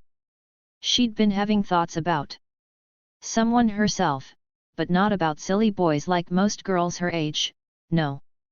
She was thinking about someone older. He was more mature than even Kojima, and his presence was as sharp as any blade. Now she could be mistaken, but she could wager a guess as to say he was probably one of the strongest people in the world.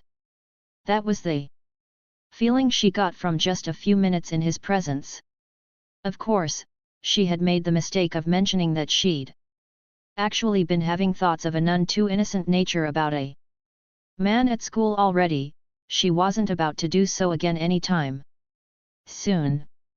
Finishing off her drink, she set the empty cup back on the table and stretched. After hearing a satisfying pop from her shoulder, she relaxed into her seat and sighed quietly.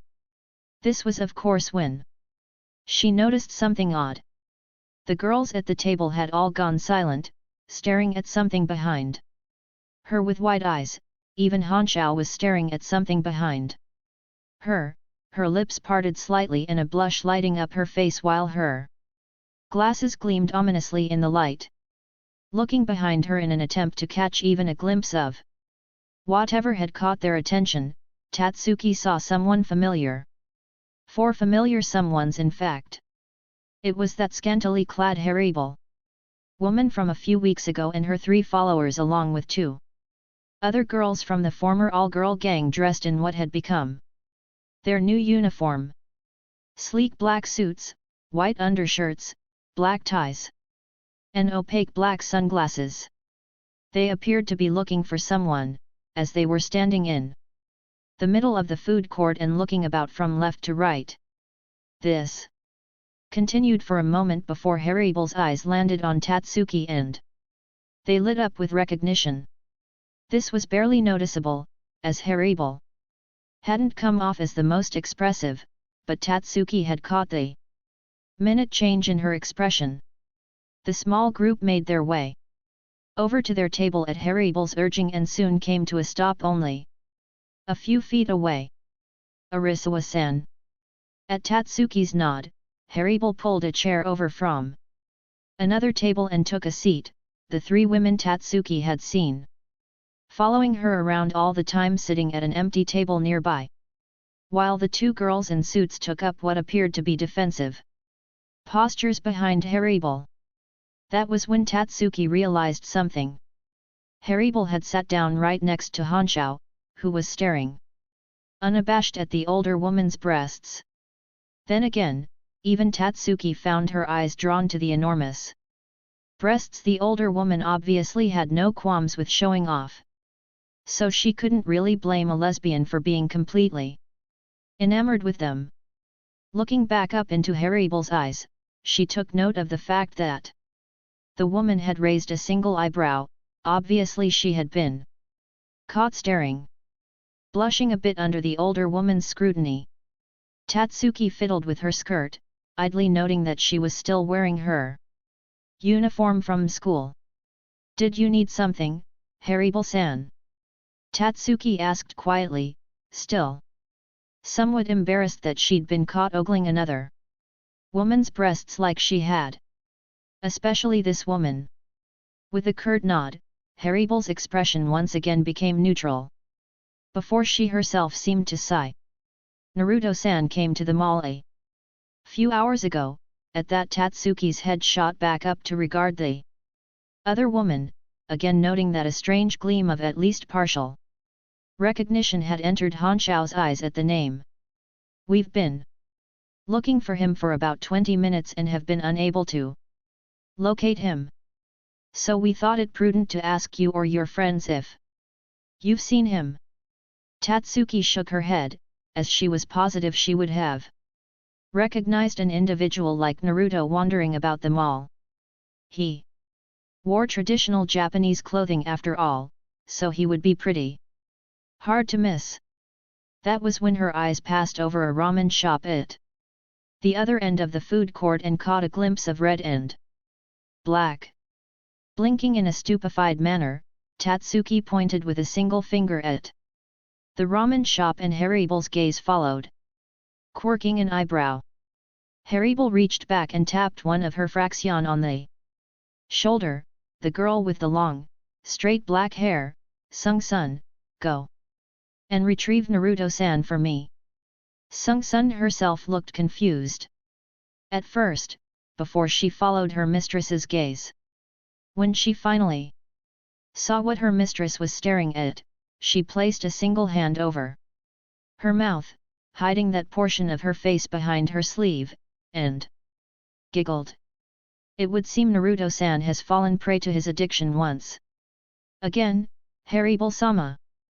Sung-sun said through her giggle as she stood.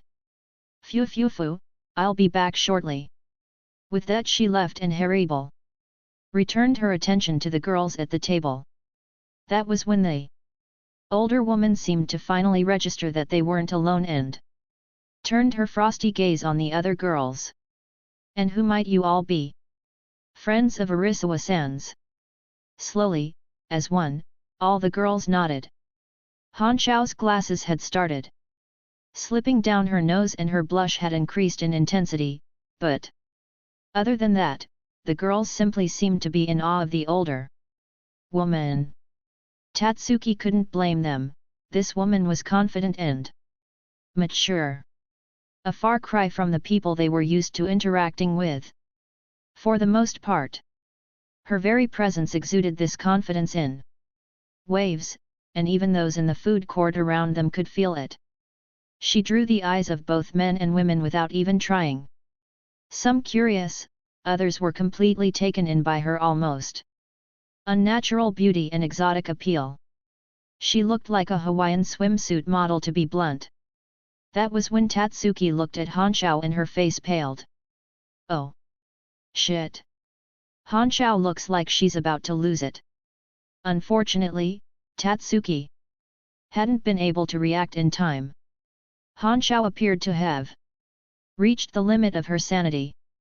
Raging lesbian with a breast fetish, plus incredibly beautiful dark-skinned woman with very large breasts, equaled a potential molestation the likes of which you only read about. Potential being a very flimsy word at this point in time, as it was almost a sure thing. Fortunately for everyone involved, when Hanchao did pounce, she ran face first into the rock-hard washboard ABS belonging to the newest addition to the scene. Tatsuki blinked confusedly, just like the other girls present as Hanchao rolled on the ground holding her face and groaning in pain. When had he gotten here? Standing there, looking down at Hanchao, was the blonde man that Tatsuki had only met once before. They hadn't spoken to each other directly, but she had the distinct impression she had felt his eyes on her that day. Standing there looking down at Hanchao with a rather amused visage, was Uzumaki Naruto. He was much more physically imposing than he'd been when she'd first seen him. Then again, he'd been sitting down that time, so she hadn't been able to get a good look at him. He was huge, that much was obvious. A mountain of compressed and streamlined muscle. Easily standing at least 6 feet tall, and weighing what must have been at the very least 200 pounds. Broad shoulders and V-shaped torso barely concealed by his red haori, so many things all rolled together to create what modern-day society would label as an Adonis. Hanchao groaned from the ground, finally coming to a stop and laying still. What the heck hit me? Naruto chuckled, and the girl looked up, and up, and up further still. Until she could look into the startlingly blue eyes belonging to the veritable wall of muscle that she'd run into. Considering he hadn't even budged or shown any kind of discomfort when a girl of her size had slammed into him with that kind of force, all that muscle was obviously not for a show. I wouldn't say I hit you, more the other way around, any. Hanchao blushed in her embarrassment, before standing and dusting herself off, rubbing her nose to ease the slight pain she was feeling before looking back up at Naruto, realizing for the first time just how large he was in relation to herself. What the heck are you? Some kind of giant? You're almost as tall as Sato-san. In truth, Tatsuki realized he was only about an inch shorter than the Mexican youth in their class. He had a similar complexion as well, though his skin was a shade or two lighter than Chad. So the comparison was valid for the most part. He was still freakishly tall for a Japanese man, however, even if he looked like an American, the slant to his eyes and his general facial structure gave away his true heritage. Deciding not to humor the girl with a response other than to laugh quietly to himself, Naruto turned to Tatsuki and smiled. Arisawa. Tatsuki was it? A pleasure to see you again, you've been doing well, I hope. Tatsuki nodded. Well enough, I suppose. I feel the need to warn you about the girl who broke her face on your stomach, though. She's a raging pervert and die-hard lesbian. Your friend Hermit should keep a close eye on her at all times. Naruto blinked several times, tilting his head to the side in an almost adorable manner as a confused expression formed on his face. Why just Hermit though? All of the people who work for me are female. Tatsuki sighed and pointed at Hermit's chest with a blush. Hermit simply blinked and looked down at her own bosom with a raised eyebrow. My breasts, Arisawa-san. The next thing they knew, two hands appeared from behind Hermit and captured her breasts. A perverted giggling drew their attention to Hanshao, who had somehow managed to sneak around Naruto and behind the stern woman.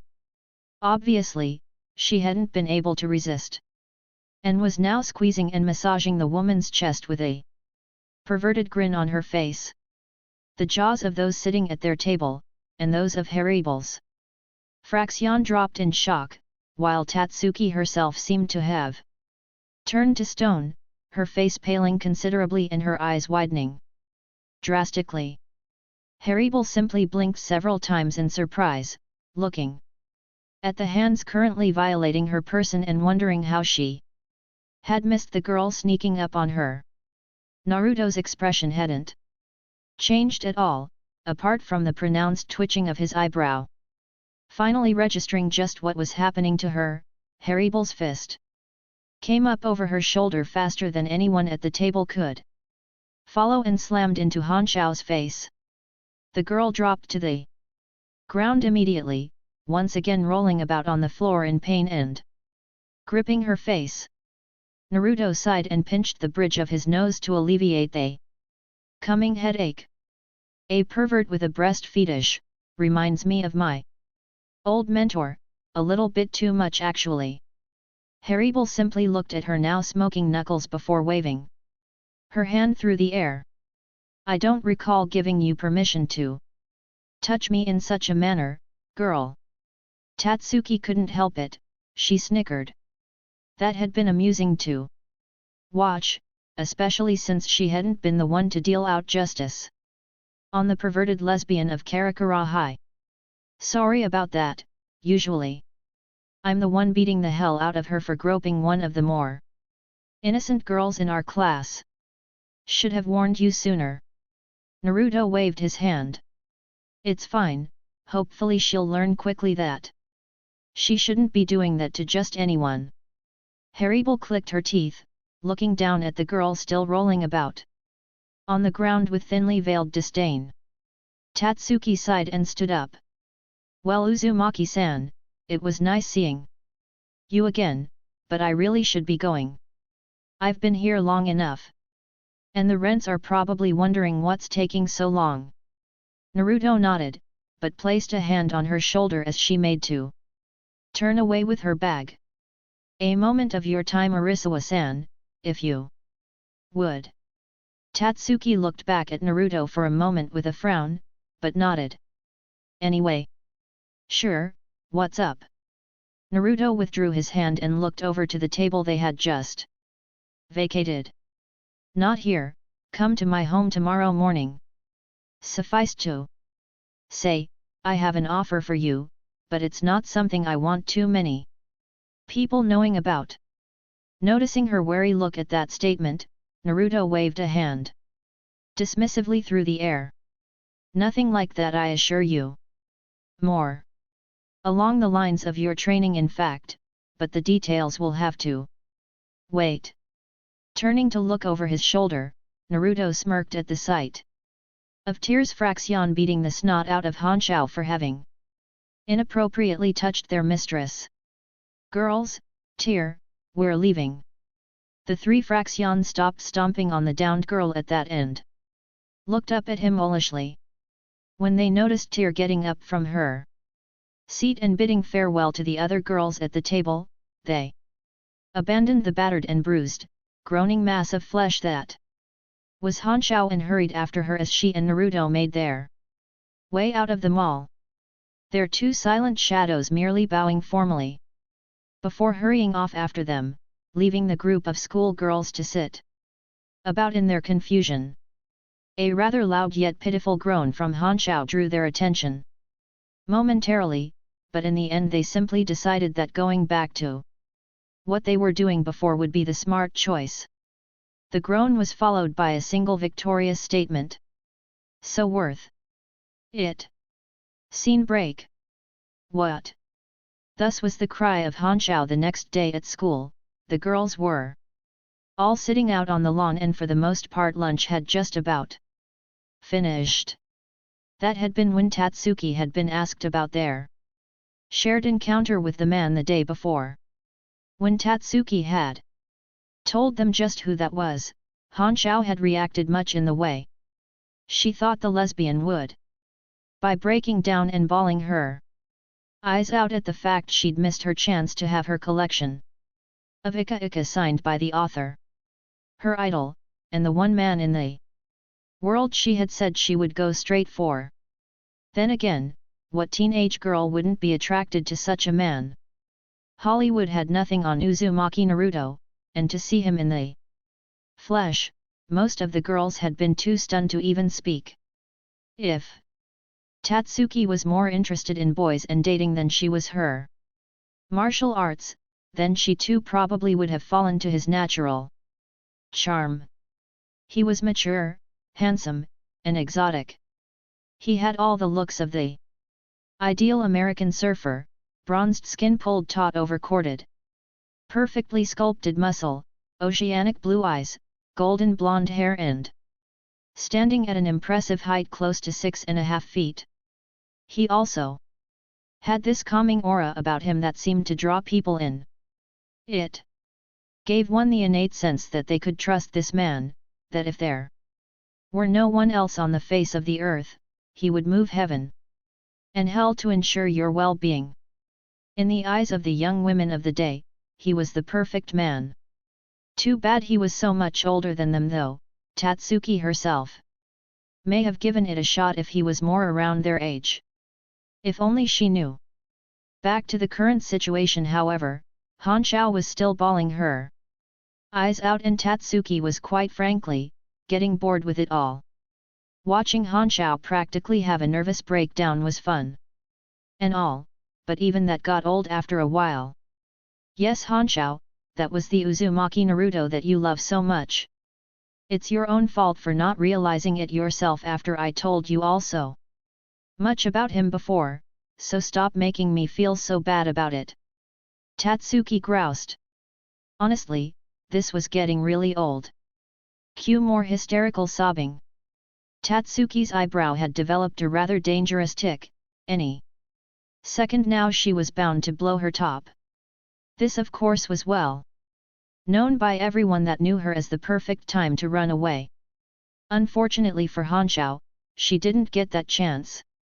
Making a show of rolling up her non-existent sleeves, Tatsuki stood and stalked towards the pitiful sight of the school's resident lesbian, bawling her eyes out over a man of all things, before laying into her with a beating for the ages.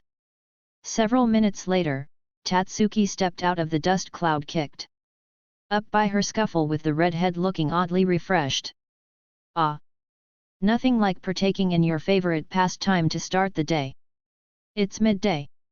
Ryo deadpanned, looking up from her book for a moment. Tatsuki just waved her hand dismissively. Details.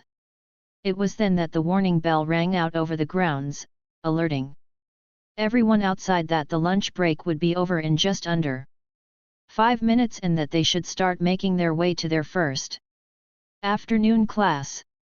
Tatsuki, however, was looking towards the end of the day with a sense of apprehension.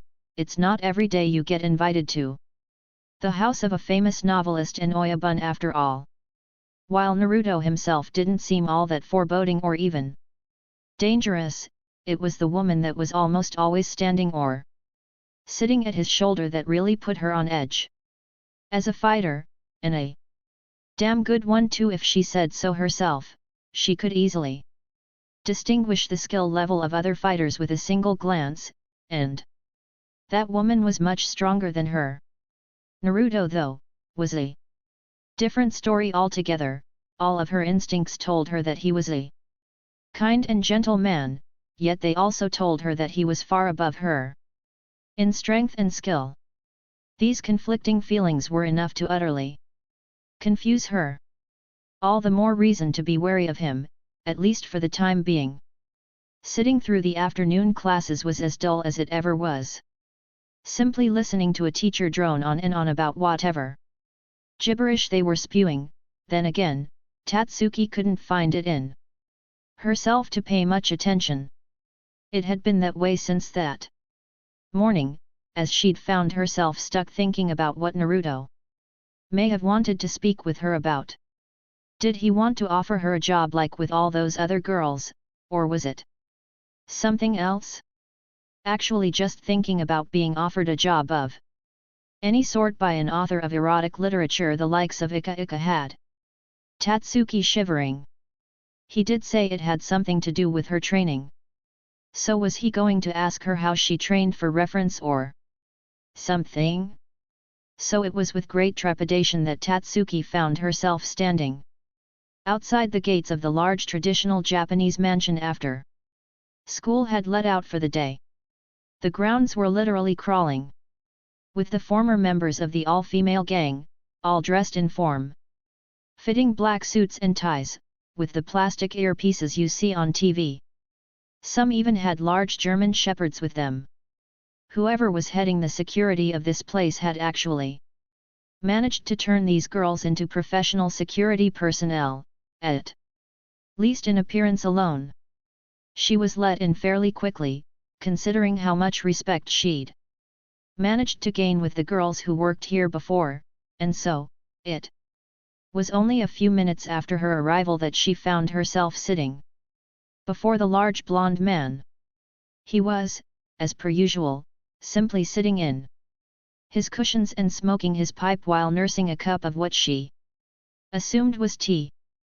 Haribel was positioned to his left on a single cushion with her legs crossed and her arms crossed beneath her breasts, her cool and almost detached gaze leveled on Tatsuki while Naruto simply observed her quietly with a great deal of scrutiny. Exhaling with a sigh after several long moments of silence, Naruto decided to start things off to the point rather than beat around the bush. "Welcome to my home once again, Arisawa-san. I asked you here because I have an offer for you that I highly doubt you'll want to refuse." Tatsuki's face scrunched up a bit in displeasure when she heard that, and looked Naruto in the eye almost defiantly. "Isn't that a bit presumptuous of you, saying you have an offer that I won't refuse? Even though you barely know me?" Naruto smirked slightly, not condescendingly or arrogantly, just to display his amusement at the statement. "I have a keen eye for character, and you strike me as the type of person who doesn't like being on the sidelines when their friends are involved in questionable activities." Tatsuki frowned. "Questionable activities? What the hell do you mean by that? None of my friends are in any gangs or anything." Naruto nodded and took another puff on his pipe. "Not a gang per se, a military organization actually, dedicated to the protection of human souls and the destruction of evil entities known as hollows." Tatsuki blinked several times, absolutely blindsided by that statement. What the heck are you smoking? Maybe you should stop. Naruto looked at his pipe with a raised eyebrow. Looks and tastes like it usually does. His gaze shifted over to Hermit and in a joking tone he spoke with a small smile towards the quiet blonde. You didn't slip anything funny into my tobacco, did you, Tear? Tear merely shook her head and that was that. Turning back to Tatsuki, Naruto chuckled. I know it sounds outrageous, Arisawa-san. But what I'm about to tell you is all true. After I have explained everything to you, I will give you 1 day to make your decision. At that time, you will find me here awaiting your answer. Our story starts a little over 100 years ago. And so, for several hours Naruto told her everything he knew about how he had come to live in this world of the living, about Aizen, and about what Ichigo and Rukia truly were. He told her of his connection to Ichigo's father, his sisters, and Ichigo himself. How Ichigo and the rest of his family only really belonged in the world of the living because of a technicality, and of his own plans concerning Aizen and what was known as the Hojiaku. He told her everything, and Hermit merely sat at his side, her eyes closed as her true nature, and that of her fraction, was exposed. Strangely enough, Tatsuki apparently already had her suspicions about Ichigo, having seen him running about in strange clothes while carrying a large sword on his back once before, and so after having everything explained properly she wasn't quite so skeptical about it all anymore. In fact, she seemed almost thankful that all of this was finally being explained to her after having been standing just outside of the loop for so long. The fact that Tear was some sort of super hollow, Shinigami hybrid didn't even bother her all that much. It helped that Naruto had told her that she no longer needed to devour the souls of the dearly departed. Not even a slight craving. It had something to do with her Shinigami side apparently. Naruto himself admitted to knowing very little about it, but he had sworn he would know more once he could get decent insight into the Hojiaku and how it worked. After having explained everything to a now shell-shocked Tatsuki, he then made his offer, stating quite simply that he wanted to train her not only in how to utilize her already budding Ryoryoku, but in some of his own personal styles, all of which was knowledge that had long since been lost to humanity, or at least, the humans of this world. All hers, free of charge. He wanted to take her on as an apprentice. That had been what had shocked her the most about the current situation, receiving an offer of apprenticeship from a being that was over 200 years old, with more martial knowledge than any living human. A master of several forms of martial arts, and several arts that only she could learn. He said he wouldn't explain just why she was so different from any other human, especially Ichigo, until after she'd accepted his offer. Then he would fill in any blanks and explain just what it was he'd seen in her. After that, they would get started on her training as soon as possible, as her close proximity to Ichigo would undoubtedly make her a target. When he'd sent her on her way for the evening, he'd left her with more questions than answers really. What made her so special? What exactly was he? Was he a Shinigami like Rukia, or was he something completely different? It was one of the things he hadn't told her. Perhaps he'd simply forgotten to mention it. Whatever the case may be, she was slightly confused, but she would think on all that later. She had a decision to make, and 1 day to do it. Train under a 200-year-old spirit, learning arts passed down 400 of years, techniques that would make her stronger than any living human and even some dead. Get herself involved in Whatever world Ichigo had found himself to be a part of, however, unwillingly, or refuse and go back to her ordinary life. It was a very easy decision to make. Tomorrow Tatsuki would return to Uzumaki, Naruto's home, and she would accept his offer. Just the thought was enough to almost make her giddy. Scene break. It was now Wednesday, middle of the week, and the time had come. Naruto could feel it. Which was why he currently found himself standing atop a street light in soul form. His Zanpakuto resting in place at his lower back and more than ready to make a comeback. He could feel it in the air, the atmosphere that surrounded Karakura had completely changed. Something was going to happen. Something big, and he had prepared himself for the worst, if such things came to pass. Such as an army of hollows deciding to descend upon Karakura town. Which was absolutely ridiculous, though that was exactly what was happening apparently. They were all low-level hollows, but there were so many of them it wasn't even funny. A few had tried their luck with him, only to disperse into Reishi before they could register what had happened. They were so sluggish that Naruto had only to utilize his incredible speed to purify them when they got too close. It had been so fast. They hadn't even caught the motion of him drawing his blade and cutting them in two before it had been returned to its scabbard. For him or any other Shinigami, it wasn't anything flashy. Sure, it was fast. But that was it. Other than being far too quick for most to follow, it was nothing more than a simple slash. Kinda boring really, but since this was all happening in a highly populated area, it would be best if the high-level hollows remained in Hueco Mundo where they belonged. He was watching the unfolding situation with a keen eye, keeping an especially close eye on the young Kokaki.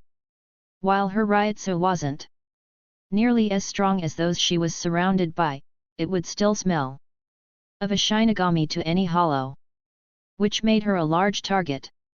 He hadn't yet had a chance to take the Hojiaku from her and give her a new Jigai, but he had a feeling he would get the chance to do so in the near future. Switching his attention to the park and the large tear in the sky above, Naruto frowned. He was getting a really bad feeling from that place, but as of yet nothing had happened. It was the sole reason why Naruto had remained stationary and refrained from hunting down the mass of hollows currently invading Karakura, and why he'd had Haribel and her Fraxion go in his stead to ensure Tatsuki was unharmed. They would be arriving at the school any moment now, and hopefully Tatsuki was still there, or they would need to spend time searching for her. Time that these hollows would be loath to give them willingly. The Quincy had gone and really made a mess of things, but there were signs that another had a hand in this mess. This whole situation reeked of Aizen's handiwork, as there was no way a simple piece of hollow bait would be capable of drawing this many hollows to one place, not without tampering. Naruto sighed as he cut down another hollow that had come too close. This whole mess was getting really annoying.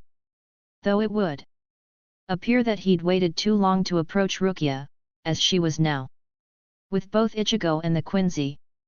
It would be prudent of him to make an appearance soon, and with that thought in mind, he made two shunpo in their direction before his attention was drawn by something concerning. The hollows were all converging now, suddenly moving away from the buffet below them, and not on any of those fighting them either. They were in fact heading in the opposite direction, towards the park.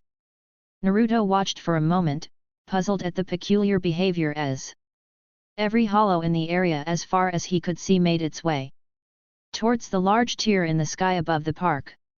There was a niggling feeling in the back of his mind that he'd seen this before. He couldn't quite recall when, or even what it meant, but it was there.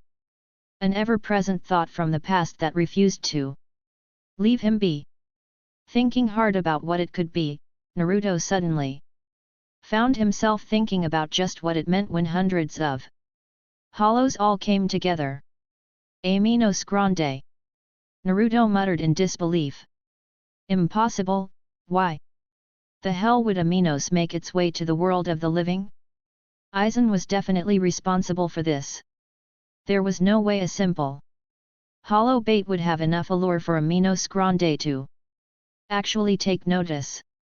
The massive bone-white hands currently pulling at the tear in the sky told him that it was indeed Aminos Grande making its way into the world of the living, and that his attention was apparently needed elsewhere rather urgently. The situation with Rukia and Ichigo would have to wait.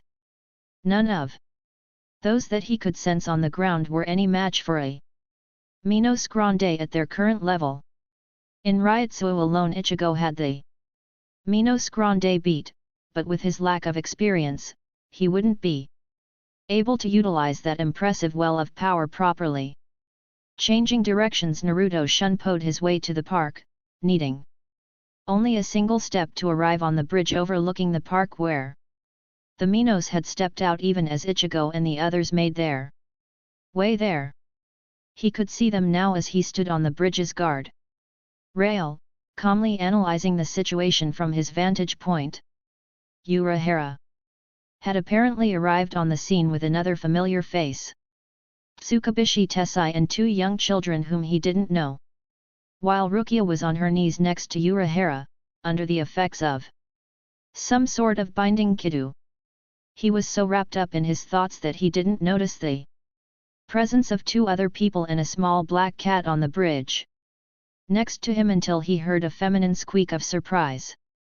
Turning only slightly to take in the sight of the two teenagers and their pet cat, Naruto raised an eyebrow at the fact they could see him. Before he got a good read of their Ryoryoku, they weren't all that impressive, but it was enough for them to be capable of seeing him. With a slight nod of acknowledgement, Naruto's attention returned to the scene below just as Heribel and her Fraxion appeared out of Sanido on the bridge behind him, getting another squeak of surprise from the auburn-haired girl. Heribel stepped forward and with a slight hop, jumped onto the railing next to him before folding her arms beneath her breasts. We found her, but she was wounded quite badly by a hollow before we arrived. We brought her back to the estate and treated her injuries to the best of our abilities. Unfortunately we don't have your expertise with healing kiddu, so she will need your attention soon, Naruto-san. Naruto nodded, not noticing that the black cat had been staring straight at him with eyes wide with disbelief ever since he'd appeared. His attention was focused solely on the sorry excuse for a battle below, he had to admit. Watching his young cousin get thrown around by a Minos Grande was slightly amusing. However, he was merely observing for the moment to get a better read on his young cousin.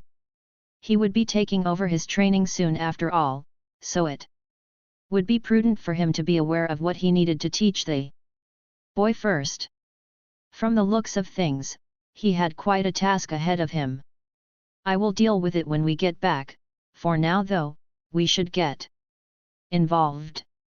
Ichigo isn't ready to take on Aminos, and if he continues to try, he'll be doing nothing more than annoying it. I need to get down there before it decides to use its. A shout from below from the young Kokaki still at Urahara's side drew his attention back to the Minos, where it had opened its massive jaws and had begun charging a menacing orb of saffron.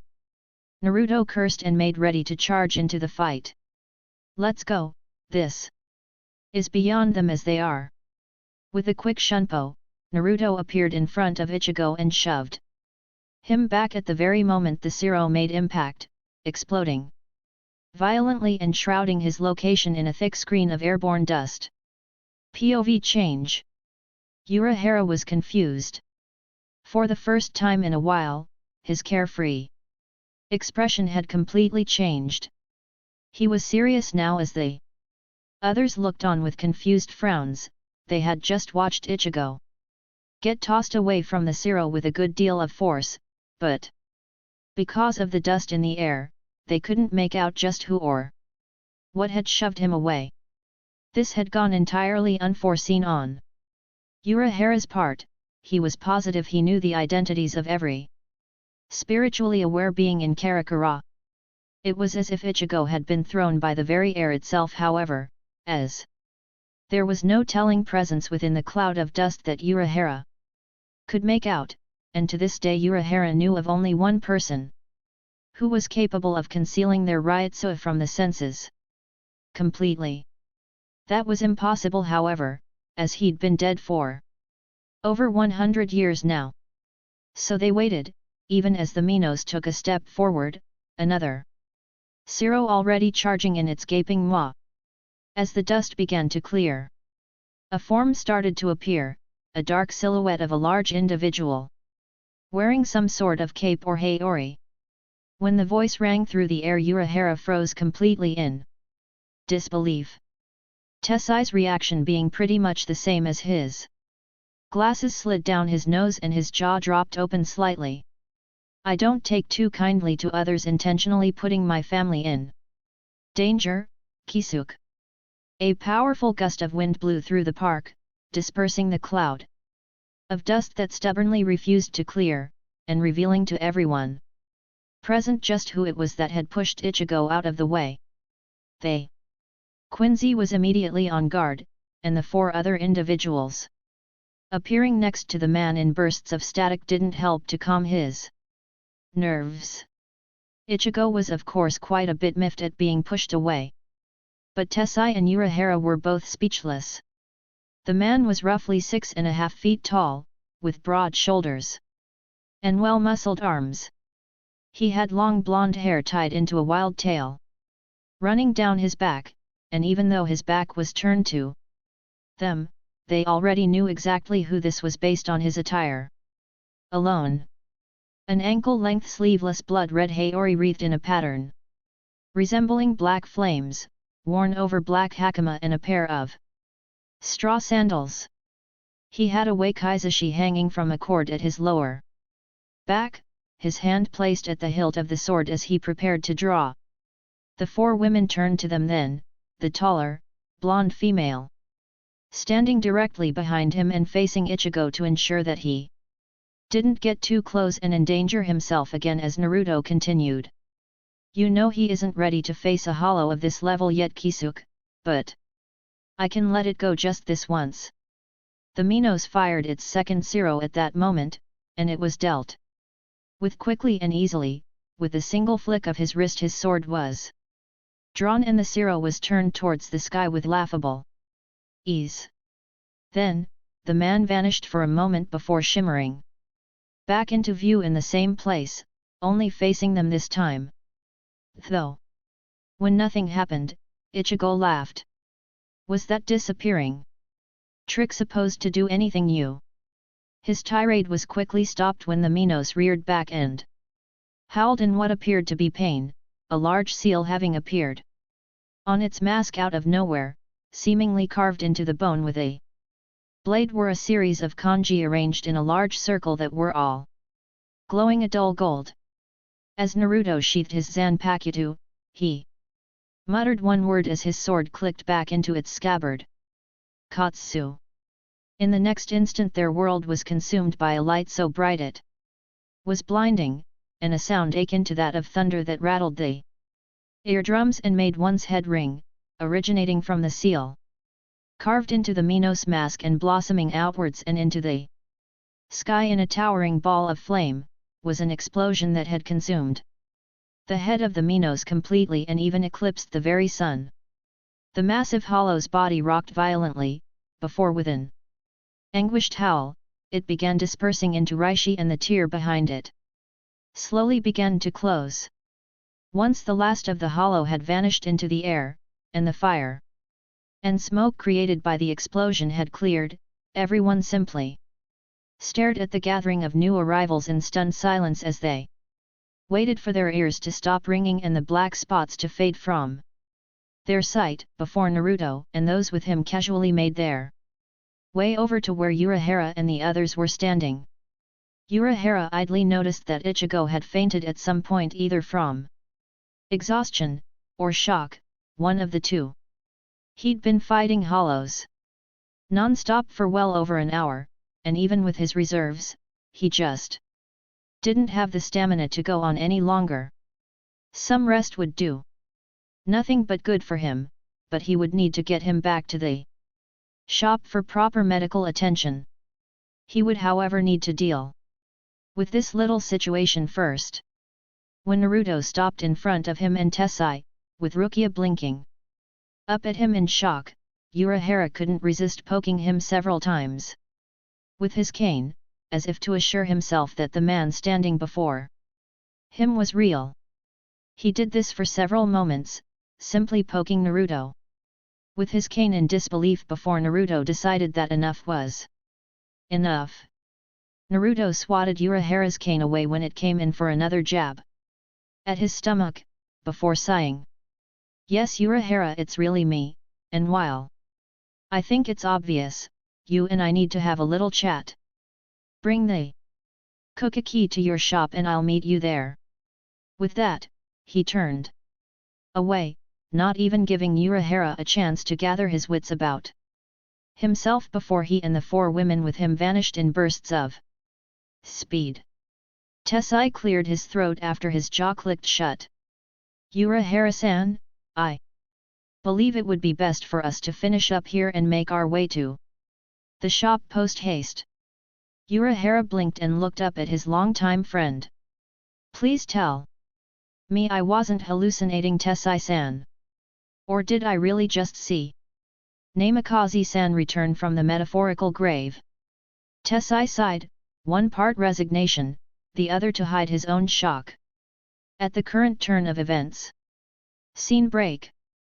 Urahara sat quietly at the table in the Urahara Shouten, Tessai sitting next to him as the pair mulled over the day's events. Events that revolved around a certain individual that was currently sitting across from them at the table, smoking his pipe and sipping sake leisurely. As if there wasn't anything off about this whole situation. The other blonde sat next to him had them both on edge though, since they were positive that they'd seen what looked like bone plating on her body. Naruto didn't seem bothered, but neither of them had any way of knowing his true intentions until he told them, which up to now, he hadn't bothered even beginning to explain. So they sat in silence. And it was wearing on Urahara's nerves. He knew Yoruichi was nearby, possibly trying to listen in on the conversation without giving away her position, since to this day she was the only one who could hide from Naruto effectively. She had a bone to pick with Naruto, that much was certain, but she didn't want to tip her hand too soon. With a sigh, Naruto set down his dish and took a puff on his pipe, before locking his eyes onto Urahara seriously. "First things first, I'm sorry to you both for not revealing myself to you sooner. It was foolish, brash, and insensitive of me to do as I did, but it was also the only option available to me." Urahara frowned but remained silent as Rukia returned to the room from checking on Ichigo. Taking her seat next to Tessai and turning her attention to Naruto, Urahara took out his fan and flipped it open in front of his face in his usual manner. "I'm afraid I don't quite understand, Namikaze-san, why was it your only option to make everyone think you were dead?" Naruto gestured to the woman beside him, who until that moment remained silent. "My name is Tir Haribal, formerly the third Espada under command of Aizen. I was sent to kill him that day over 100 years ago because he felt that Naruto-san was getting too close to exposing him to his superiors in Soul Society. As such, Naruto-san was viewed as a threat too great to be ignored. We both came to an understanding, however, and to fool Aizen into believing we had both died on that day, we decided to go into hiding." Urahara's gaze darkened at the mention of Aizen, but Rukia looked Absolutely confused. So Aizen was responsible for your disappearance as well then? Naruto frowned, but nodded. Tear here is an Arankar created using an incomplete Hojiaku of Aizen's creation. The strongest of these Arankar are known as the Espada, or Aizen's elites, and the lower the number the stronger the Espada. The Espada are numbered from 10 to 1 by my understanding. Puffing on his pipe as he let Urahara absorb the information, Naruto exhaled before continuing. Aizen somehow discovered that I was onto him, and I had only just managed to discover the incomplete Hojiaku before he sent Tear to kill me, so I decided to let Aizen believe that his gamble had succeeded. That way he wouldn't be on guard for my continued interference, and he wouldn't send one of the other two higher ranked Espada to finish what Tear could not. Urahara nodded grimly, understanding now why Naruto had done what he'd done. Naruto was a shinobi, and a shinobi's greatest tool was deception, by making even Soul Society think that he was dead. Aizen too would be caught in his trap. This would ultimately allow Naruto to make his plans from the shadows and observe Aizen without tipping his hand. The element of surprise was a very powerful tool after all. If there was one thing that even Urahara rarely understood, it was Naruto's mind. The man was intelligent and cunning, and even though it would hurt even himself, he was not above deceiving even his own friends and family if it meant that his enemy would also fall into the same trap. Make Aizen ignorant to your survival and make him arrogant in thinking that his plans were progressing without problem. In this way, he would be entirely unprepared for the eventuality in which you revealed yourself to still be alive.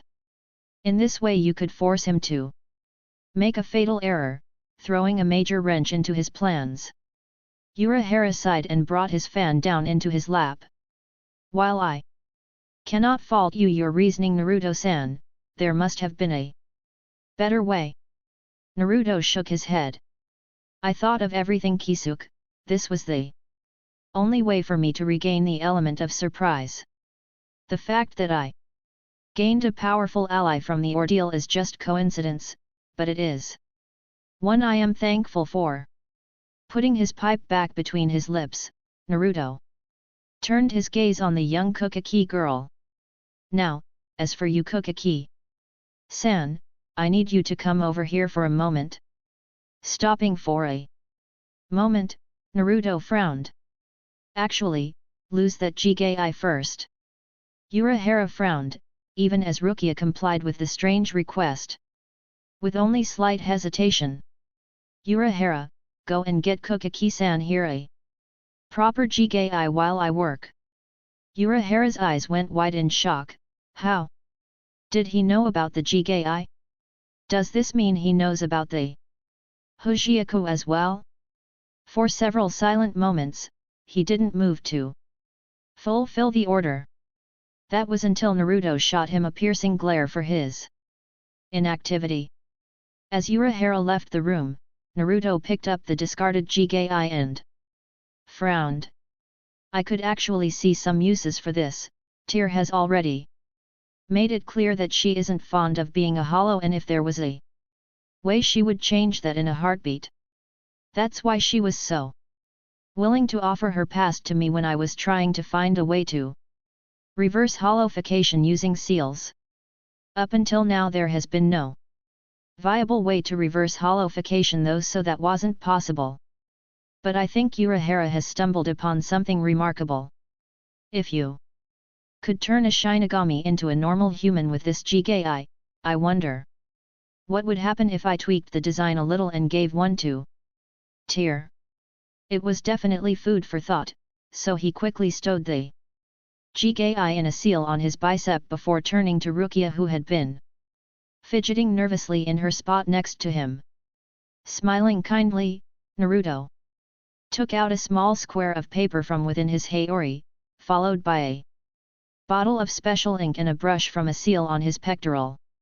Now, Kokaki-san, this may be painful for a moment, and you will probably lose consciousness, but I need you to bear with me.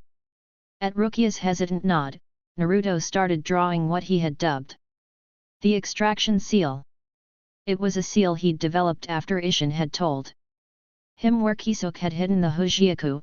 It wouldn't harm Rukia, and it would enable him to extract the Hojiaku with a simple application of Ryuryoku. After that, he could think seriously on what he would do about the device. When he finished drawing the seal, Naruto had Rukia open the front of her robes only slightly, just barely revealing the small swell of her breasts while keeping her decent, pressing the seal to her sternum. With 2 fingers Naruto looked into her violet orbs seriously. Take a deep breath now, and relax. This should only take a moment. Rukia nodded once again, even though her face was beet red with embarrassment at exposing herself even this much, before Naruto activated the seal, and she flinched as the feeling of a red-hot poker traveling through her chest took over her senses. The pain only lasted a moment, and when it was over, her eyes rolled back into her head and she fell back into Haribel's waiting arms. Haribel sighed, fixing the young woman's robes with a free hand as she cradled the petite woman against her breasts, before looking up and seeing Naruto holding a familiar object in place of the paper tag he'd used on Rukia. It was a small bluish orb resembling glass, held gently between his 2 fingers. He was observing it with a keen eye, puffing tentatively on his pipe for a moment before shoving the Hojiaku into his Hayori and scratching his head. That went well. Now I just need to figure out what to do with this thing. Can you destroy it, Naruto-san? Naruto looked up, hearing Urahara's voice from the other side of the room. He was looking at Naruto with a grave expression, but he didn't appear angry. He almost looked hopeful, but was trying to cover up that fact by appearing the very image of grim. He was holding a Jigai in his arms that resembled Rukia down to the last detail. It was obvious that he had already made the Jigai for Rukia. And thankfully, unlike the one Naruto had stored away on his person, Naruto was able to tell that it was indeed just a simple Jigai. Thinking about the question for a moment, Naruto shook his head. Not in refusal but in resignation. I don't know, I'll need to study it for a while before I can develop a seal capable of such a thing. If worst comes to worst, I'll seal it into an alternate dimension where it will never fall into the wrong hands. Aizen will never know I've taken it either, so there's a plus. Pausing for a moment and looking over at Tyr thoughtfully, he tilted his head to indicate that he was speaking to Urahara. I would like to ask your permission to test a theory of mine, Urahara. Tyr tilted her head in confusion, while Urahara's frown grew more pronounced, but when he looked over at Tyr he seemed to have thought of his own theories. And what theory is that, Naruto-san? That you would need to ask my permission.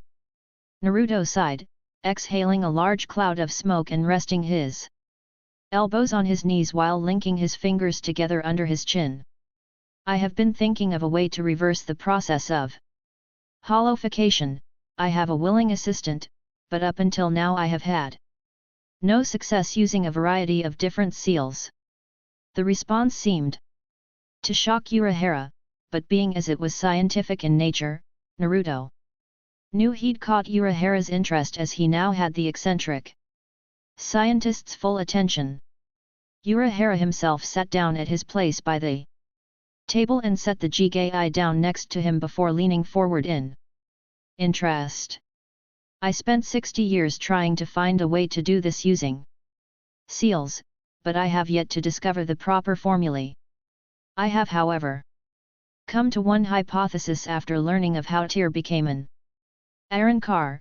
If the Hojiaku is capable of granting the user's wish, such as breaking down the barriers between hollows and Shinigami and Giving a hollow the powers of the latter, would it not be possible to take it a step further? Urahara leaned back and rubbed his stubbly chin in thought. He looked over at Tessai with a question in his gaze, but the large man merely shrugged. Turning back to Naruto, Urahara placed his hands in his lap and shook his head. I honestly don't know, Naruto-san. When I made the Hojiaku, I knew of its capabilities to break down the wall between hollows and Shinigami, and it was the very reason why I locked it away. It's possible in theory, as the Hojiaku does appear to answer the will of the holder, but whether or not it's actually capable of changing the nature of a soul from one extreme to another is unknown. Taking off his hat and rubbing his fingers along the brim, Urahara cleared his throat. You are right in thinking that, however, as even I'm not completely sure just what the Hojiaku's limits are, I'm sure it could at least act as a catalyst for a much larger change. However, I want you to promise me something before I give you my permission to actually use the Hojiaku. When you are finished testing your theory, destroy it or lock it away. End of discussion. Naruto nodded immediately. I had already intended on doing so. Kisuke, I merely wished to test my theory first. If it's a success, I can observe the process and develop a seal to replicate the effects. Once I am finished, I will begin looking into a way to either destroy the Hojiaku, or seal it away for all eternity. Urahara was silent for a moment before his face broke out with a broad grin. If your theory is correct, you will have discovered a whole new way to purify a hollow. I do hope it works, and if you need any help at all, you just let me know. All right, Naruto-san. Naruto chuckled, glad to see that Urahara was back to his old self in light of all this seriousness. I'll be borrowing that modified Jigai of yours, Kisuke. In case this doesn't work, I'm sure I can modify it even more to work towards the same effect.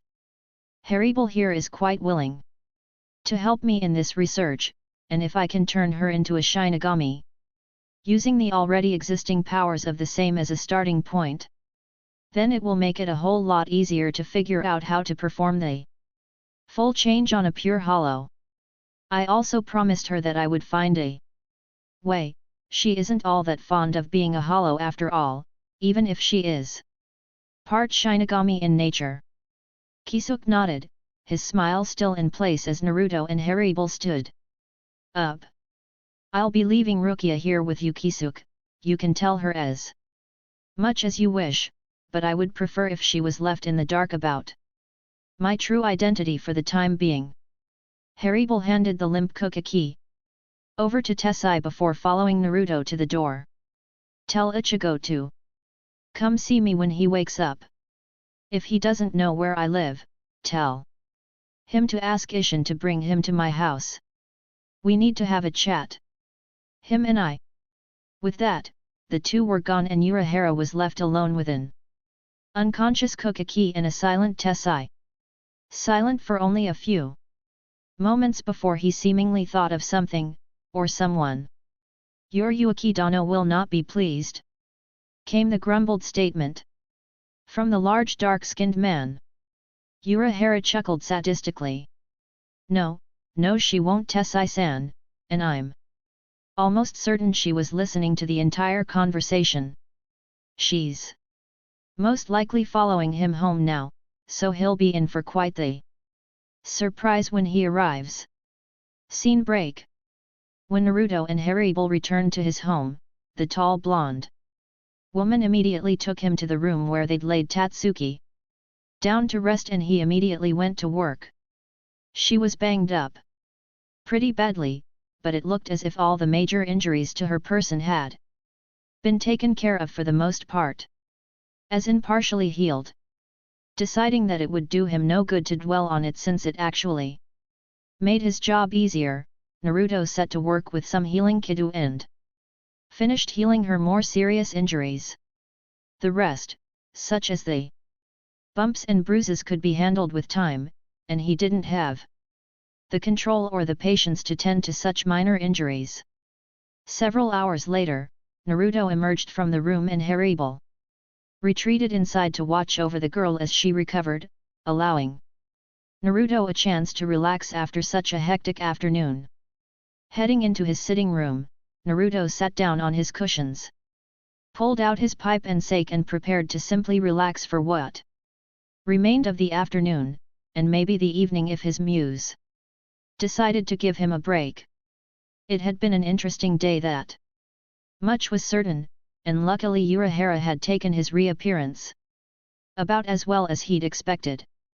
He was upset with him for sure, he could see that much, but he also saw the truth in Naruto's words and couldn't dispute them for long. Yoruichi, however, would be another story entirely.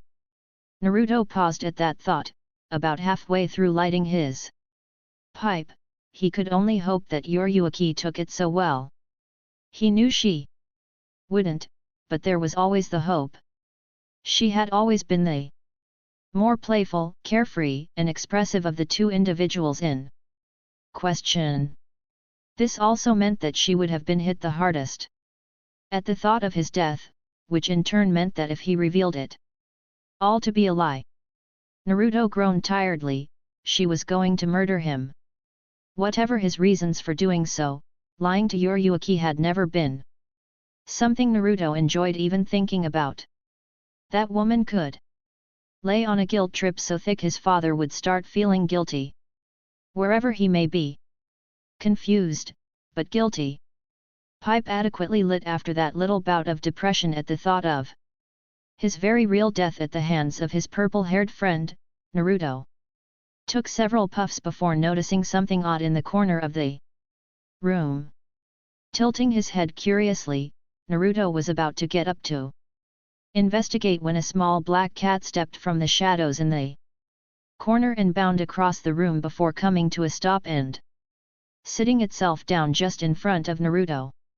It then simply took to staring straight into his eyes, its own reflecting a degree of intelligence Naruto had only ever seen in the summon animals from District 13. Its golden eyes reminded him of Yoruichi for sure, and the way it was looking at him was exactly how he imagined Yoruichi would when he eventually got around to finding her and telling her the truth. As he had Urahara. This little cat looked pissed. Sighing, Naruto leaned down and patted the cat atop its head. Did one of the girls decide to bring their pet to work today? I know some have brought their dogs, but a cat.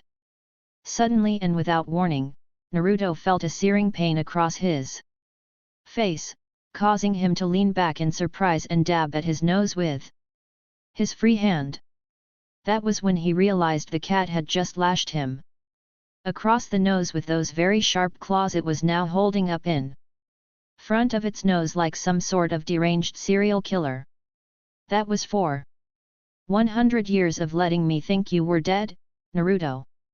Freezing in place, Naruto looked down at the cat with an owlish expression, eyes wide in surprise.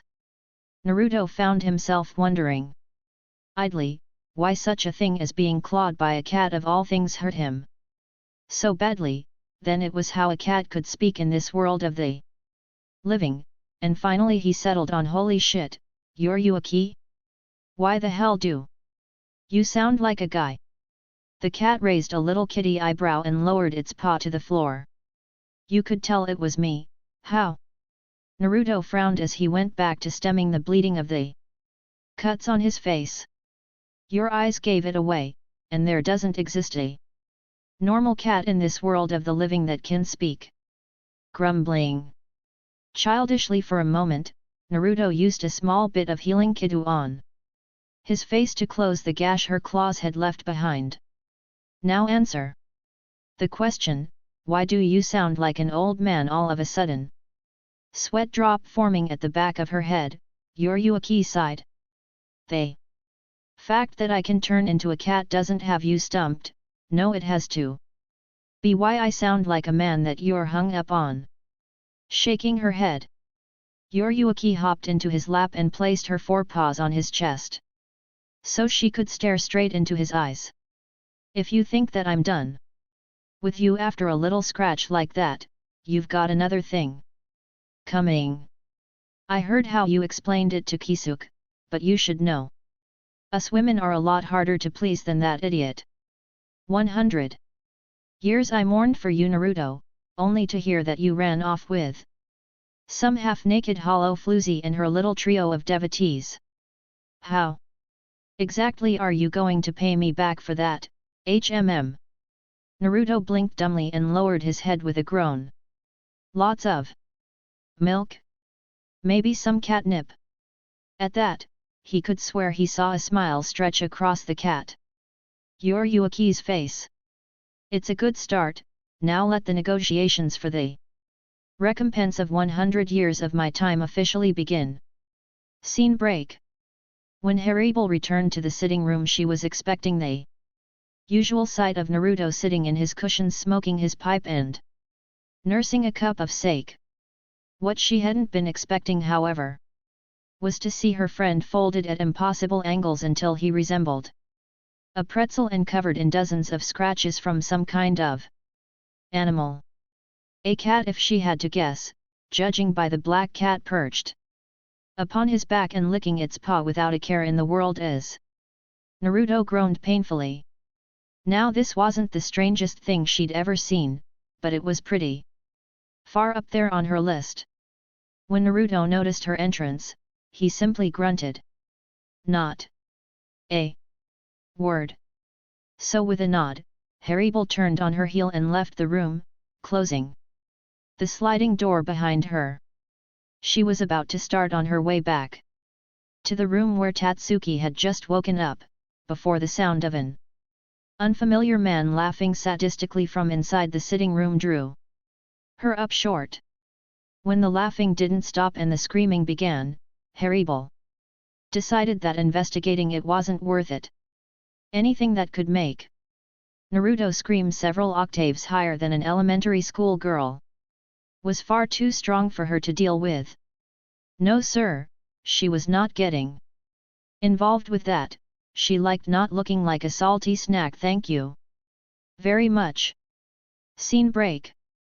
So you've accepted my offer? Naruto was interrupted by a loud crack as Hermit popped his shoulder back into its proper place, the sound being loud enough that it made Tatsuki, who had woken about 20 minutes ago, wince in sympathy. They had convened in Tatsuki's room only a few minutes ago so that Naruto could tell her what he would be teaching her once she had fully recovered, which he'd said should only take another day or so. Thank you, dear, and as for you, Tatsuki. Tatsuki perked up as Naruto rolled his shoulder while looking at her out of the corner of his eye, the majority of his attention being on the black cat sitting off to the side. You can rest here for the night, or head home, either way works for me. I'd like you to be here tomorrow morning though, so whichever works best for you. Tatsuki blinked. Tomorrow morning, even though I have school? Sorry, but my grades are pretty important. Naruto smirked at that. That was until Hermit pressed her knee into his back and pulled his shoulders back with both hands. His spine let out a series of snaps and cracks as the vertebrae slid back into place, and this time Tatsuki wasn't the only one who winced. Huffing and puffing as the pain passed, Naruto leaned forward, his arms falling limp over his knees.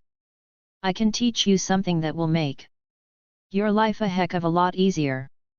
It's the ultimate in multitasking tools. And it's called the Kage Bunshin. Tatsuki blinked. The shadow clone. Naruto nodded, before reaching into his Hayori, and pulling a small scroll from one of the storage seals inside. Handing Tatsuki the scroll, Naruto continued. It's a surprisingly simple technique, one of the easier ones to learn in fact.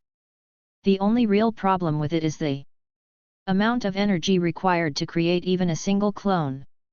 Within that Scroll is your first assignment, get it done before midnight and I'll show you how to multitask like a pro.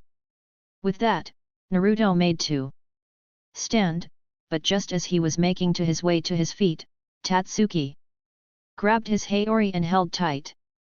Wait, Tatsuki said firmly. You haven't explained anything to me yet. And already you're saying all this nonsense about clones and what not. I'd really like that explanation you promised me the other day. Naruto chuckled lightly before gesturing to the scroll in Tatsuki's hand. Completing the exercises detailed on that scroll will be all the explanation you'll need. Think of it as a test. If you succeed, I'll tell you everything you want to know. Remember, Naruto walked to the door out of the room and slid it open before looking back at Tatsuki over his shoulder. Get it done by midnight, and I'll teach you the shadow clone technique. After you've learned that, you'll be able to learn everything you need to know to succeed in a normal human life, while never attending another class ever again. With that, Naruto stepped out of the room, the black cat and Haribo following him into the hallway before he gently slid the door closed. Naruto then retreated to his sitting room, leaving Tatsuki to read the scroll on her own. If she was as talented as he thought, she'd have the exercises down by 10 in the evening, and then he could really start her training. It was only a matter of time. Looking at the clock in the sitting room, Naruto frowned. It was getting on in the evening, roughly 6 o'clock, and Ichigo still hadn't arrived. Was he blowing him off, or was he still out of it at Kisuke's? Sitting down and relighting his pipe, Naruto sighed as he leaned back in his cushions before watching Yoruichi sit down next to his elbow. That brat better not make me wait too long. I swear, kids these days have no respect for their elders. No respect at all. Reminded him of himself when he was that age to be totally honest. A little bit too much of himself. With another sigh, Naruto exhaled a plume of smoke from his lungs before scratching Yoruichi behind the ear. 110 years of waiting, and the day's events had convinced him that the waiting would be coming to an end soon. If Aizen was pulling these kinds of stunts, then Naruto could no longer afford to simply wait. Unfortunately, Ichigo was likely to be involved in the whole mess. It may only be a gut feeling of his, but he wanted to make sure Ichigo was prepared for whatever might come his way before the shit hit the fan. Only a short while longer, then he would make a move of his own, and Aizen wouldn't know what hit him. At that thought, Naruto grinned. I hope you're ready for me, Aizen. It would be awfully boring otherwise.